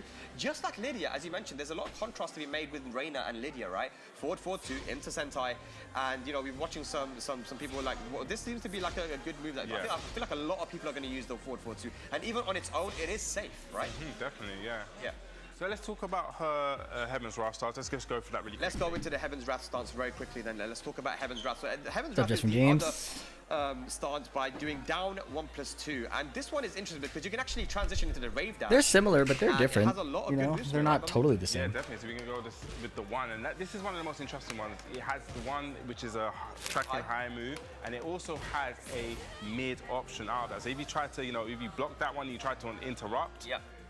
And what's even funkier about this stance is, once that is, you do the one homing move, you can actually hold forward to actually go back into Sentai. Yeah, that's the thing. So we're looping stances now, ladies and lads. We're looping stances here. So definitely one to look out for. And then we got the safe heat engager with Sentai 1 plus, with Sentai 2, right? Yeah. Ooh, there we go, beautiful. Sentai 2, their heat engager safe. We've got the power crush with Sentai 1+2. Again, it kind of looks like a 1+2 normally, but it's a power crush, pretty good move there. And you kind of touched upon it, the Hell Axle. Yes, you can see it. It's just a 3-4. Now, this move is scary, +6 on block. And the thing about this as well, you can actually loop it back into Heaven's Wrath. Do it again. Do it again. Say +8. Do it again. I'll do it again. I'll keep doing it. Look at the pushback as well. You can sidestep it, as you can see there, but, I mean, that is plus, and you can start mixing up the other options from it, right? Talk about the other options. Ladies and lads, this one kind of blew our mind a little bit. The political storm. Oh my God, Bubsy. She really does. If you look here, is while standing 4, and look at the time you have to hit confirm it. Yeah. That is all guaranteed. Yeah, all guaranteed. Such a good thing to, such a good move and string to that she can use. And on top of that, you know, after that stance, of course, we've got the Unsokyu stance where, you know, she can get heat back when she's in heat and it has evasion to it. There's, you know, in Heaven, when you have heat engaged, and if you try to hit me with the move now, high, Bubsy, do something like, when I go, go, you see that it has an inbuilt parry, right? So, look, Reina is very, very deep. We could sit here all day, Bubsy, and talk about Reina, but unfortunately, we haven't got all day, and we hope that we're able to learn a little bit about Reina, and we will be back with some more character breakdowns of other characters. Yes, we will. But before that, we're going to be getting into the exhibitions. They did Ladies give her and a lot. lads, mums and dads, family, friends and felons, Tekken 7 has come to an end. It was a beautiful game, Bubsy. We traveled around the world. We saw people play and compete with their heart. Up King Rage. And now the new era is beginning. Tekken 8 is here, and we have some Thank of you for the best resub, players bro. around the world ready to showcase their talent and show us what they're made of to start the new era of Tasty Steve. Let's start the new era of Tekken 8. I'm glad 16-man lobbies. What the hell? Start a new era, Spag, because we know what happens when these rivalries get started. Spag is one of the main people that keep these rivalries going. But we Is that even useful? I know you can have concurrent matches, right? The world about to go at it, and one is from the US, one representing the EU. So we're going to talk about it right now, and I want to get a small question or two with both of these players before they get into it. Now, we've always talked about the rivalries between the regions. How does it feel that you're starting it over again with Tekken 8? I think it's going to be great, and with the game releasing, I think EU and NA, it's time to team up. We can take down Asia. Yo, you know what? I wasn't expecting that at all. Relo, thank you for the prime sub, man. Appreciate it. I just became a bigger fan. I don't know how you're going to follow this Kodo Core, but obviously one of the best players in NA, one of the best players in the on world, Reyna? if you ask me. We're going I guess into I could, a new yeah. age of Tekken. Tekken 8, I know you have been in love with Elisa and what she's been, but how are you feeling about going into Tekken 8, extending your Tekken lifeline and playing more games? I'm so honored and super excited that I even get the chance to do it because not everybody gets to, and 7 is what brought me in competitively. Well, tag 2 and 7, and now it just reeled me in for the long run. Like 8 is gorgeous, it plays beautifully, and every time I hit somebody, I feel so satisfied. So I'm here for as long as this game is around. That's what I like to hear. Now, that's what I like to hear. With that being Ace said, test. we're about to get into the action. We're about to get to this Play first test? exhibition. Kodo Core versus Super Akuma. It's about to go down. Go, man. Here we go. Coming up now, Super Akuma versus Kodo Core. Steve, this is the first exhibition that we have for Tekken 8 here. I am so excited. And she's going for the Elisa and Super Akuma with the lead. The old main from Tekken Tag 2. Let's get into it. These are two characters that we probably haven't seen as well. Yeah, for sure, man. Kodo Core with the Elisa in Tekken 8. This is like maybe a first look, you know, with someone like Kodo Core, one of the best Elisas in the world. HDY, thank you for the raid. I mean, we all are trying to get to like this high-level play. I feel like no better way to start it off than looking at players like Super Kuma, like Kodo Core, especially with this home-style character. She's kind of molded herself, right? Yeah. And definitely Kodo Core gets it, man. Preset 3, man. I feel like preset 3 for a lot of characters is their best. Danny preset. Alston, And thank you Elisa, for the man, prime go sub. Go for the preset 3. I'm definitely a fan of this Elisa outfit. Oh, this has got to be dead, right? What you got for us? Yo, what? Merlin 8 dead. Oh, here we go. Wonder if you could rage out there. Oh, slide in. So good. Slide again. Oh, the punish on the down 3. Okay. People are mean to Super Akuma for no reason. He's such a nice guy. I'm gonna tell you right now, they made a Like, lot fuck of changes Akuma, to, but like, Lee, Super right? Akuma's How a really cool slide guy. works, how knockdowns work. So I'm really interested to see how this character evolves over the Tekken 8 lifespan. He's one of the nicest people I know. Count here as well. Yep. Tornado spin. Oh, she got the combos. There you go. Tie the shoelaces. The chainsaws around. 1, 7, 2, 3 into the 4, 4, 3. That does a chunk of damage. Oh! Yo! Okay, I like that. Evasive. Okay, here we go. Classic Kodo Core action. Back forward, not gonna do anything. This is a replay. The stream's already over. I got greedy. Here we go. This should go to Kodo Core. You got the combos. Yes. Okay. Beautiful there. All right, one round apiece here in our first game. We're on the Yakushima stage. I really wonder if Super Akuma's got the just frames from Lee. We've seen in the trailers that he's got so many of these just frames, intricate just frames to give a little bit different properties to the moves. You know what I want to talk about as well is a lot of people have been talking a lot bad about Super Akuma. He only plays 2Ds. He can only play Akuma. We've known him, Bubsy, for a very long time that he's a guy that can play these. Oh yeah, definitely, 100% he can play Lee. One of the things I was telling him when he told me, he was like, yeah, I'm gonna play Lee. I was like, you could definitely play this character. Like, a lot of people sleep on the fact, oh, wow. It's a heat smash right there. Heat smash, Superman punch, rage available. Oh! Oh, 4, 4, 3, right? Wait a minute. Catch it, no. Tried to be a... That was fire. When I saw that, that was so fire. Yeah, Kodo Core. Lee was his main in Tekken Tag 2. There with that special get-up kick that Elisa has. Yo, that shot was ridiculous, actually. And yeah, you see that the slide doesn't knock down anymore. Alrighty, alrighty. Slide in. Again, and it doesn't actually knock down, so I wonder he doesn't actually get a float there. Oh, but this is looking all Kodo Core right now. The chainsaws are out! And that's 3 rounds to 1, their first game to come. I know it's a little bit late, but, you know, carving it like that Christmas turkey. So the thing is, I think, like, they have given Lee like a just frame slide too. And I think have they? Yeah, they gave him a just frame slide too. And I can't remember which one knocked down. Either it's in heat or it's only the just frame one that knocks down. Right. Okay. Yeah, a lot of characters in this game now, they have like just frame edition. We've been talking about this. They have like, you know, input versions of their moves that give them either extra properties, whether it be like tracking, heat back, or something like that. That's one of the instances for Lee. Man, look at the stage though, man. We're in space now, man. We're in space. Bruh, that's why Lee's wearing the suit so he can survive in the At least it's a robot. You know, Yeah, it doesn't matter. Okay, we've got the running 3, 2, 3, 3, 4. Oh, that's all counter hit. Yes, it's all going to be guaranteed. Drops the combo on the wall though. No break on the throw again. Yeah, we're playing Tekken 7 still here, Super Akuma. Not able to adapt the combo there. Oh! That's the heat smash. Yes. Hang on. Oh, Heat. Nice throw break there. It's the 4-4. Down 4-4-4. Oh, yeah. It's on the wall. Tries to go for the throw. Unhand me. And that's going to be a wall fight. That's going to That should be it. Oh my god. After the throw break, going for that power crush. Beautiful there. How negative is Lee's slide? Yeah, I don't know. These throws This stage is beautiful, man. so sick. And this stage actually has it's very unique. It's the only stage that has a floor blast. Yeah. A blast? Yeah, you bounce, you hit the ground, and it's like boosh, and it bounces you in the air, so you can get extended combos. It's Okay, actually I need to see this. We don't go downstairs, we go upstairs. Dang, the neighbors complain, keep it down. All right, but right now, Cuddlecore still with a nice life feed. Super trying to fight his way back here, but his back is to the wall. Great block right there. Look at the back dash. Gets the wall splat. Beautiful Cuddlecore in the driver's seat. That was a beautiful backdash there and punish. Yeah. All right. Remember, guys, this is best of 5, so first to 3, you can tell by the notches up there. Yeah. Look at the way the stage changes. Well, it looks really amazing with the lava. Yep. Oh, what the? I've never seen that. That's got to be a new move. Heat, we're in heat now. Nice, gets the knockdown. Good block this time. Oh, no punish. All new Wow, stuff off the side. Where's he going? Looking bad there, activates heat. The flow, where's he going? Are we going to go to the wall? All right, there we go. Oh, the blast. Down the oh my god, that took off a chunk. That was sick. I wonder where you can do that blast. Is it only a specific? Is it only when it transitions, maybe? I don't know. think so. I think it's like the entire time. I think it's the entire time. All right, well, Super Kuma's fought his way back. He's got around on the board. Now we've seen some lows coming out, but the defense from Cuddlecore, her movement has been incredible as well in this whole exhibition. So far. Nice, you talk about moving in that backdash. Yeah, but she went for the old launch from Elisa, right? The old 14 frame. Doesn't launch anymore, it looks like. 1, 2, 4 there from me.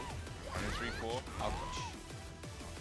And I think Power Crush are going to be so important in Tekken 8, man. Yes. And, you know, Cuddlecore's always been such an expert at using them, and that's going to be another 3-1 round. 2-0 up now, Cuddlecore versus Super Akuma. I'm glad you said that. Cuddlecore is definitely known for a placement on like power crushes, especially when you're crazy offensive. She's I was like, saying that you know when I was what, watching I need it to slow first. you down. Power crush right here takes back the momentum, and I think you're right about that. I think power crushes in 8 will be so much more effective because I think it's a major part of the defensive structure now. So for sure, 100%, especially when you have these heat moves that can give a lot of pressure, right? But here we go now. Talk about pressure. Super Akuma applying some pressure. Gets the wall splat. Okay, nice. Ooh. Yo, that's kind of like Tekken 7 Bobbish right there. Perfect. Yo. Golden letters there. Hey, we're in the golden letters venue. You're getting $7. I mean, I'll have to see, bro. All right. That's a big whip. Nice punish there. It's so chunky. Yeah, and I wonder. Oh, nice. Oh, yo, new animations? Wait a animation. minute.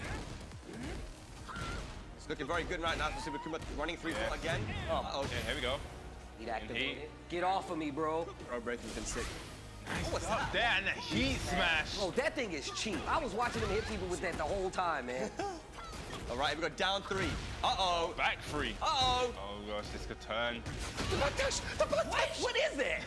Her movement's so good. Oh, but the slide. And that's 2 rounds up for Super Akuma. Super Akuma running it back. This is what I like to see. Getting his wheels used to actually how to play this game, especially with Lee. I mean, it is kind of new to this game. You're seeing a lot of new moves, and the animations are actually throwing me off. He's got a lot of the same moves, but some of them just completely redone. Yeah, remember, Super Akuma, he's been playing Akuma for 7 years at this point, right? So, you know, it's an impressive showing right now, but damn, Cuddlecore. Nice stuff there. Okay, right. There you Going go. up. Oh, not ready for it. Down 3, no. There it is. Oh, that was Getting a punish. Oh. Punish.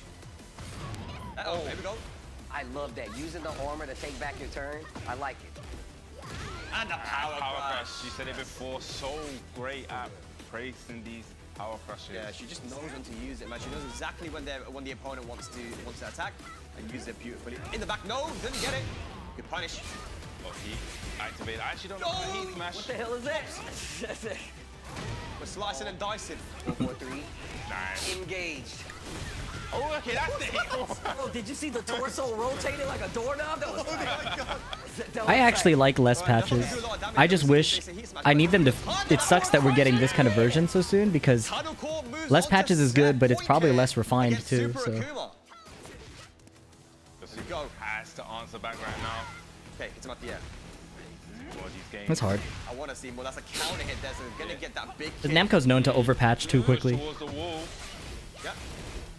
Nice blocking it. Activates the heat. What he's gonna go for? Here we go. Dashes in. Yeah, uses it to dash this time. He actually had the 2-2, but didn't confirm it. Nice hop kick. Beautiful hop kick. Rage available and extra damage. Still has heat available as well. Cuddle core.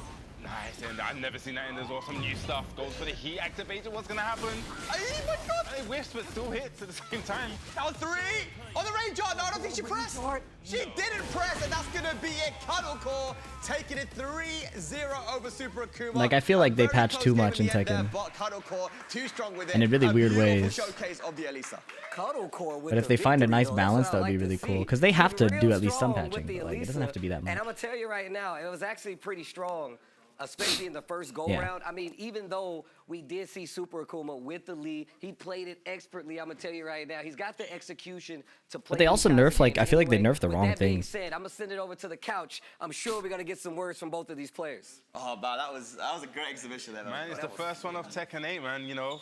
Yeah. And we got more to come. Absolutely. Well, we're joined now in the dojo here by Super Akuma and Cuddle Core. First of all, Cuddle Core, welcome to the UK. Welcome to London. It's your first time here, right? So it's great to have you here. Talk to us a little bit about that exhibition. You just played Elisa now. It's your character. How are you feeling about it now? I didn't have as much time. What did you say? They nerfed wrongly in Tekken 7? So honestly, I just really loved that she's kind of revamped. She has a lot of beautiful animations that really. I think they buff wrongly. To be probably is more precise. Mode, so it's actually really, really exciting for me because I really like. Devil Jin was an insane nerf, but like Devil Jin's also fucked up. But like, look at like Leo. Just experimenting with it. Leo's the most visible overbuff I've ever seen. Down forward 2+3. Everything, but it's a wonderful start, so. Yeah, I mean, how does it feel? This is obviously the character that you've been running for a long time. You're one of the best in the world with her. Josie's buff's pretty good. Was it like, you know, kind of easy just to pick her up and kind of do stuff? Yoshi and AK, yeah. Forward neutral 2. Forward 1+2 counter hit. Yeah, small things like that where they're kind of like. They just kept giving counter hit launchers and wall bounces and shit. They took away Jin's like while standing 3 and made it a new tactics. Like that's weird. Or like Kazuya while standing 2 new tactics. That's weird. You know, it's just weird shit. Like they couldn't decide. Lars going from mid-high to mid-mid. Whoa, that helps me. That helps me because if you do the first part, she takes away the chainsaw. Elisa chainsaw buffs. What's up, Angel? Check down for 1-1 is just weird. That move is whatever. Oh, Anna down forward 1-2-3. That was the dumbest buff ever. For years now, man. 7 years, maybe more. I don't know. But you finally going back to your old main. Yeah, it was meant as a nerf, but like. King back in Tekken Tag 2. Talk to us a little bit about that experience. I feel like they didn't nerf a lot of problem things with it. I'm just gonna start off saying I didn't like Medusa raid incoming Pog. Oh shit. But he just didn't feel right for me.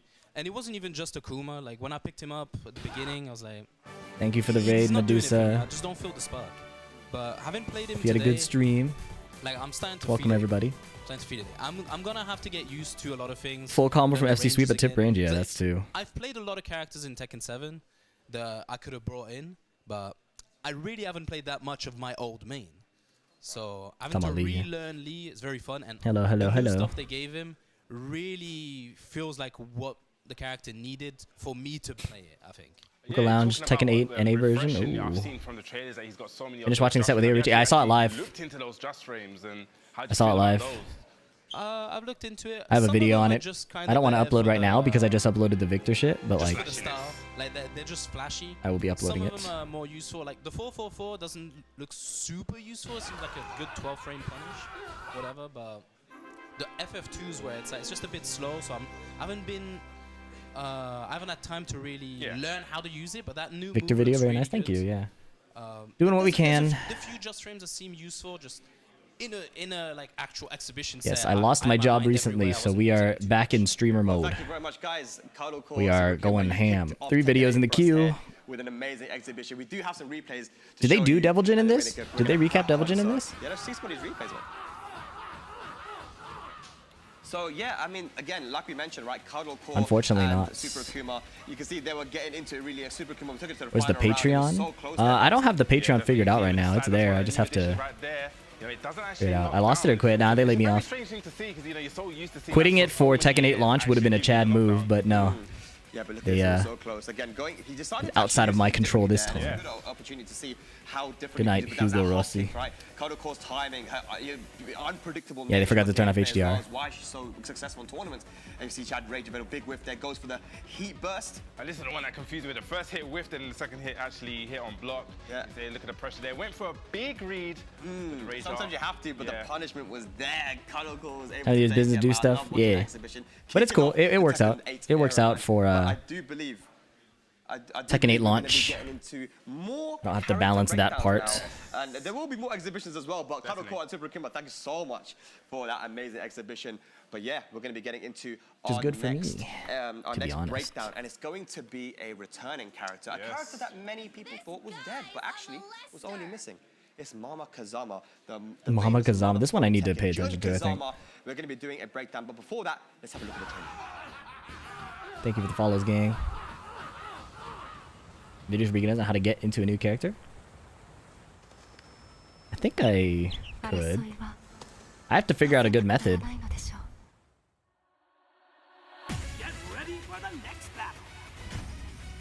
I've only ever made like 1 or 2 characters. I pray that it turns into a blessing with your content creation. Thank you, JR. I appreciate that. I feel the same. That's how I hope to. And I put out that initial video because I was like, I am prone to falling into stagnation. So like, I wanted to kind of force myself to go hard and force myself to grind. Because I could easily go either way. And historically, I've been like unemployed before. And I let it kind of sit still and like even though I had so much time, I didn't do anything with it. So this time I'm kind of like aggressively putting myself in like an aggressive mindset. Like attacking it, you know? And so far it's going really well. Like, it also helps that being laid off before, like there's less stress associated with it, because I remember being so stressed and so upset, and then second time around it's easier. It's like a second breakup, you know? Artistic level of detail quality. I try to mix that with like accessibility, and like I think I'm debating adding stuff like in this YouTube format here. This thing, I feel like I could have like the Tekken notation visible, you know? If I had the Tekken notation in the little sidebars, I feel like that would make it even more accessible. That's something I'm debating.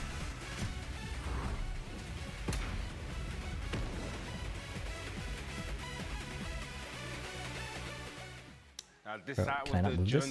Jun Kazama trailer. Now, actually, Jun Kazama is a character. This is funny enough, right? This is way, way, way back in the day. People may not even remember this. I remember when there was a Tekken 2 demo, which I actually played. It was Jun Kazama was one of the first characters I actually played. An excellent idea. Yeah, I'm thinking I could do that. Like something like After a very, very long time, right? She was in Tekken. because I was thinking when I watch like Gotham Chess, that's what he does. A little bit of a rundown on this character, which I believe might be the #1 character strength-wise in the game. Yeah, that's a big statement. It is a big statement, but when I show you some of the moves, you're going to see exactly why. So we're going to get locked into this. So yeah, Can you take my blow? I hope so. Different tools. But then that raises the question: do I just move the thing to the top? Her combo damage is amazing. She really doesn't lack much, right? And we're going to talk about some of the stuff that she does lack, but we'll get straight into it. So if you just walk forward, Bubsy, I'm going to show you her 10-frame punishes. Her punishes 1-2, right, for 10-frame, but actually the crazy one is up forward 1. Look at the damage for that. It's a wall splat as well, up forward 1. But you notice if you look at my health when I do that move, she takes chip damage. And she has a couple of stances like the... do I have my buttons set? I don't actually. Let me do my buttons quickly. She has a couple of stances where she's really a lot. Because I don't want it to be too visually noisy either, right? A lot about There's chip damage. some crafting to do. Chip damage. You look tired? Or am I bugging? You're bugging, and I'm tired. You'll see. You'll see in this situation here, right? So Telling somebody who's tired they look tired will usually piss them off. A lot of moves that do Luckily, chip I'm damage, not you see pissed the light. off. It doesn't deal chip to me, but it'll deal chip Otherwise, to you. I'd have banned you. So yeah, you also recover a lot of health from her heat smash as well. So we'll just continue talking about The mental cycle, yeah. And I feel like I was starving for that content when I was playing League of Legends. That was what I mentioned it before, but that's what inspired me the most. You can always get that heat back, right? But for 13 frame, you have back for 2, which is, you know, I think sometimes hit confirmable as well. Okay. For 12 frame, you have this this forward 1+2, which is a little bit weird, right? But is that going to it's stance? 2-1. Yeah, it goes. It's a weird move, but you won't use it much. For 12 frame, you can use 2-1, and it gives you some good plus frames. For I'm gonna run to the bathroom real quick. I'll be right back. For 14 frame, you do have back 2-2 if you want to use it. For 15 frame, now this is where we talk about her weakness. Okay. She doesn't really have a 15 frame launcher. So if you walk forward, Bubsy, this is all you're going to be able to do as your rage art punish. When you block a rage art, Jun Kazama cannot launch it. You have to use this string because her fastest launches are the hop kick over here, and also she has the down forward 2. She has like a down forward 2, which is punishable as well. And both 16. Yeah, both 16, yeah, so that's the thing. But then, of course, she has the classic Kazama forward 2. She does have an extension if you block right now, and see that she has the, if you block, she has forward 2 into the 1+2, which makes it safe, but then it doesn't become a launcher, right? Okay. And it deals chip damage to yourself, as you can see. Both characters take chip. Interesting. Chip damage seems to be really the aim of the game when it comes to Jun. I feel like when I played her a lot, and she's able to, if you just block, certain moves like the running 1+, like this running 1+2, like it does a lot of chip damage. Hang on, see that? You know. Yeah, it's both parties, right? Just stay back. Oh my God, why can't I do it? Oh, I'm doing, sorry, forward 1+2. Forward 1+2. There we go, that's the one. Yeah, forward 1+2. And it does a lot of, not running 1+2. And in heat, it won't do any chip to yourself, and it's +5, right, as you saw. That sounds like a very good pressure. +6, sorry, +6, yeah. Very good pressure tools. Talking about other pressure tools, forward 4. Forward 4 is a classic homing move, +3. You know, Asuka has something very similar. It's a high, but if you walk forward, Bubsy, guaranteed damage on hit, on normal hits. That's amazing. Yeah, I amazing. didn't know that at all. If you try to mash off the forward 4, Bubsy, as well, magic 4 into this. She is one of the few characters that still keeps that counter hit pressure with a 12 frame magic 4. So again, she has so many tools, right? We're thinking about it. Counter hits as well. If I'm in go to key charge, do the full like this, that's guaranteed. The launcher. She has a 14 frame while standing launcher. We actually found out yesterday. We was a little bit surprised there. We were a little bit surprised. Her punishment is amazing. While standing while standing from crouch, while standing 4. You know, she also has a 10 frame Bubsy. Okay. 10 frame. Look at this. And is that a down 1 extension? Yeah, it's just basically just full crouch down or 1+2. Yeah, so it's a down jab punish, and it just does so much damage, and there's a lot of wall carry in combos too. Interesting enough, it says special low. Yeah.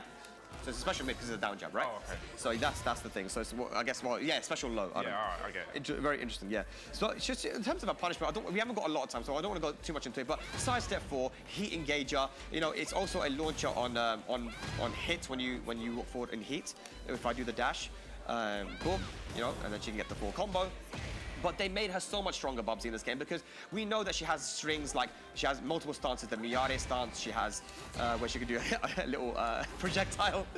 She has the Izumo and Genjutsu stances as well, like that you can do from this this spinning move, which is plus, and put you into a lot of mix-ups with the hell sweeps. And man, she just has, it seems like she really does have everything, Bubsy, and a lot of people are going to be using her. She has good jabs, she has these lows, down back 2, down back 3, which is new, down 4, which has a ton of range if you just stay back, Bubsy.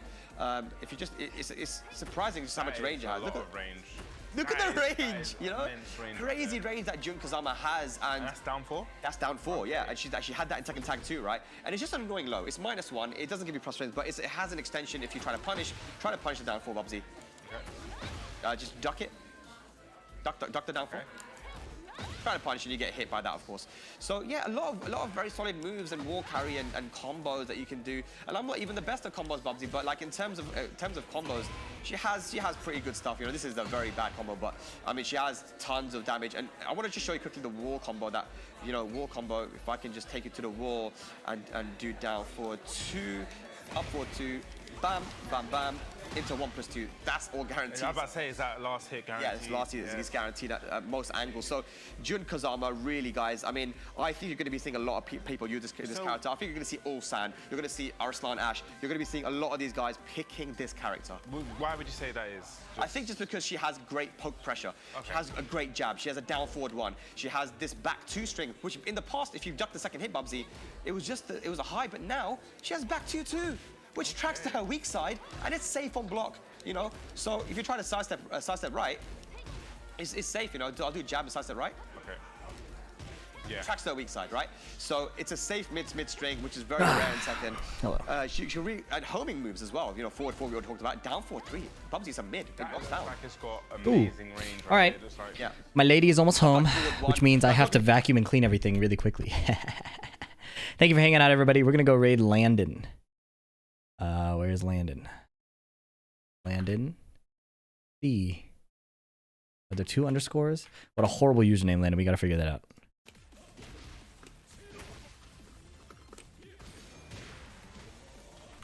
All right. Everybody have a good evening. Thank you so much for hanging out. Great stream today. We got 3 videos. We'll be streaming way more.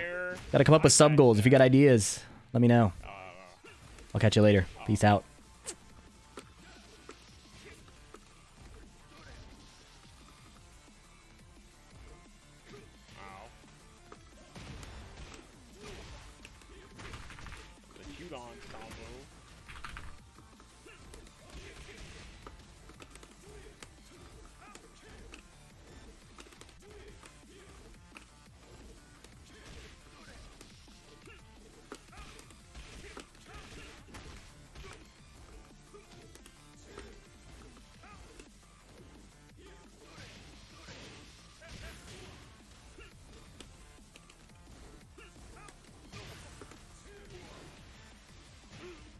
I have a question. Does Kazuya have any mids? In which game? Which game are we talking about here? Hello, PDS. Ow!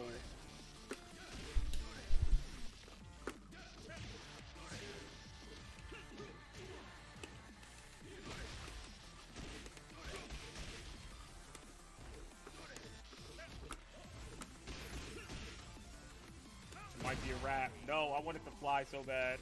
Hello, Angel. Very nice by this cause. PDX raided me? I was like, why is he here? Thank you so much for the raid. Joker played Devilkin versus Anakin, but they didn't have a showcase for him. I know Anakin watched him. There's no way he didn't. Oh, he's gone? Alright, GG to that Kazuya. You have a week left before you lose all your mids. Ha ha ha ha ha.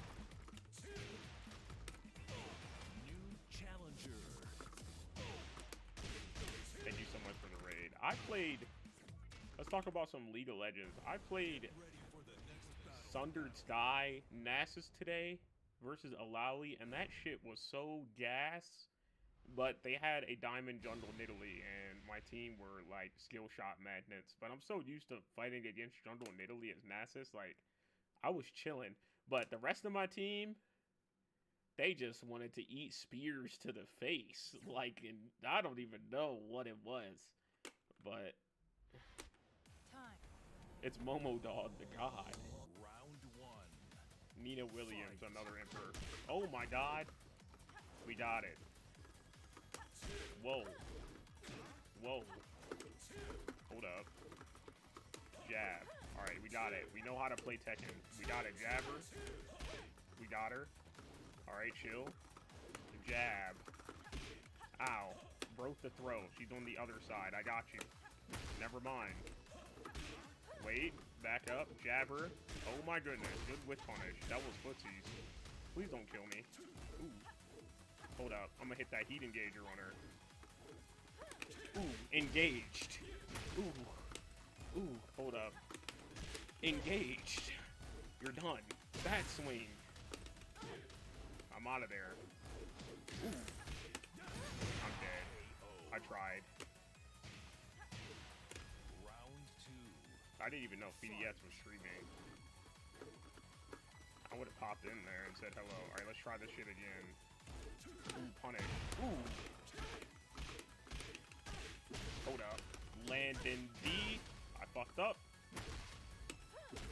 understandable. I'm out of there, though.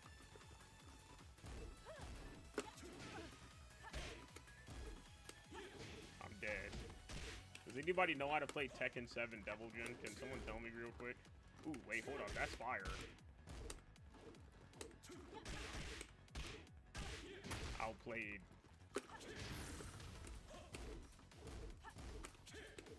Ooh, I'm clean. Hold up. You know I'm out of there. I got bodied. I got missed. Round 3. Fight.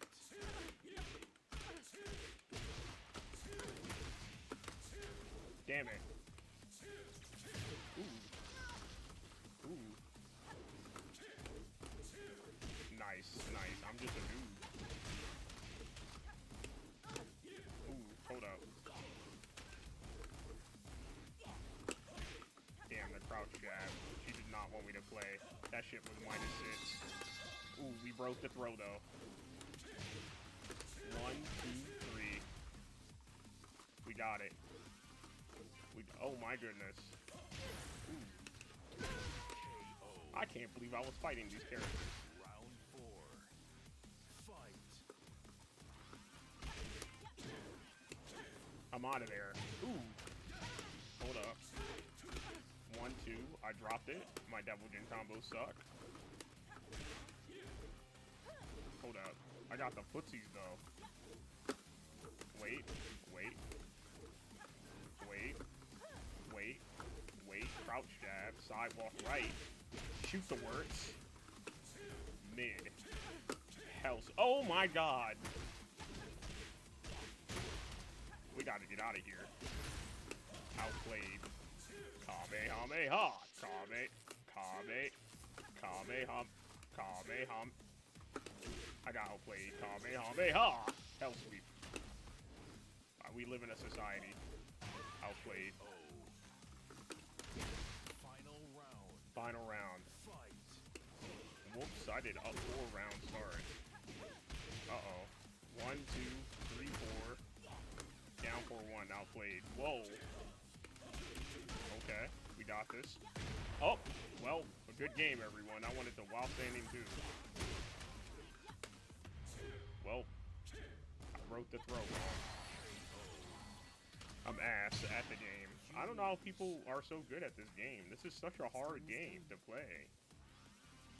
The game has no tutorial. And look, it's only one match. I don't know how people do it. I got it next time.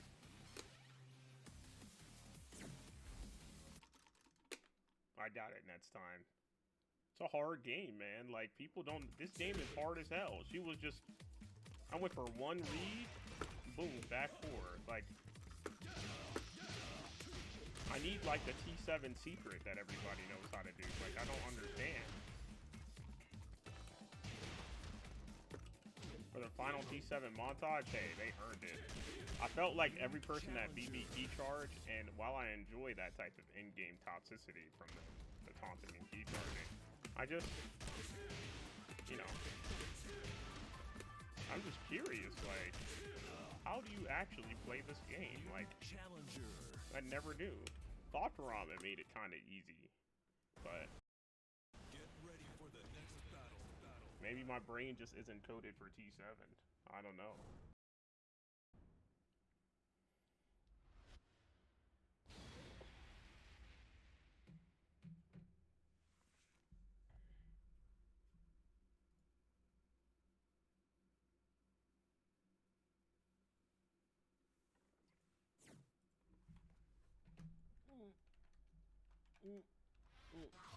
And Yoshimitsu, I can't escape this character.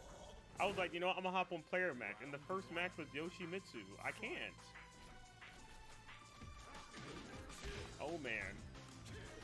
I can't play. I'm gonna go in on him. Whoops, my jab. Alright, wait, let's try it again. Whoa, I ducked. I'm ass. Whoa. Jab again. Alright, we got him.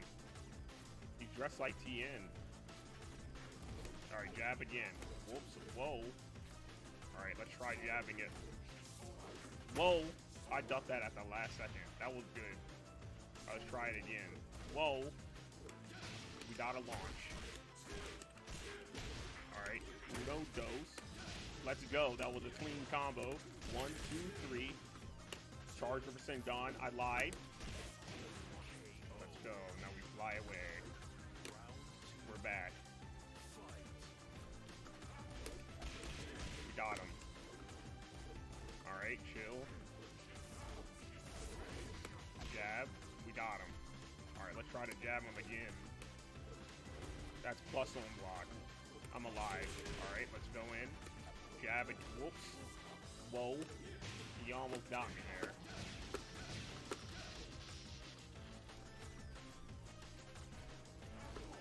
Whoa.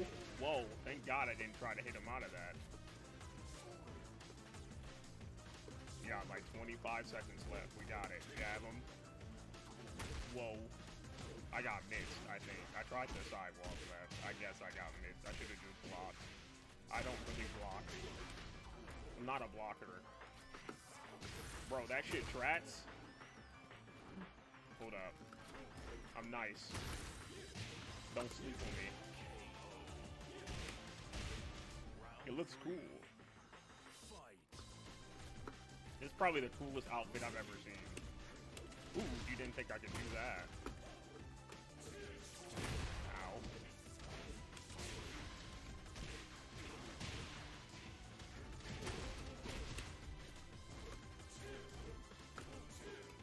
Look how OP this shit is, though.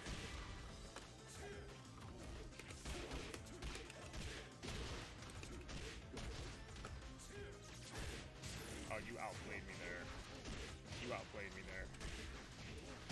You outplayed me there. You outplayed me there. That was good. That was really good. Let's go. Let's go. Whoops. I'm afraid to duck that because Yoshimitsu have been doing the mid to me today. First Yoshimitsu was just mixing that up. Ooh. Magic forward. I gotta use my counter hit launcher. I just gotta do it. Never mind. Never mind.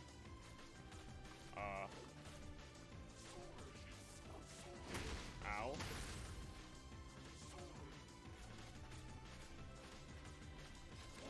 No, he outplayed me with down forward too. I'm trying my hardest, y'all. Alright, we got him. Alright. He could have flashed me there. Ooh, shoot the words. Okay. Okay. Oh, that was electric. Oh, that was some classic shit. Ooh.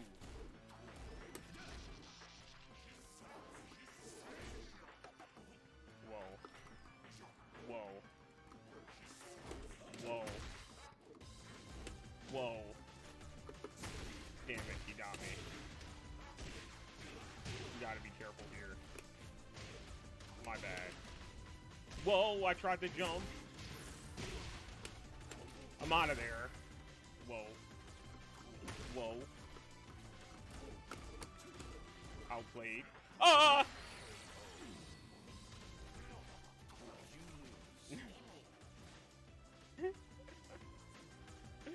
Man, I really don't want to fight Yoshimitsu, man. Can they please stop playing this character?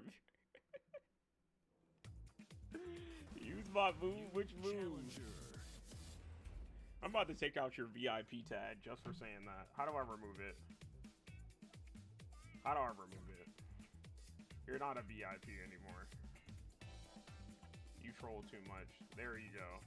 I made you a VIP extra.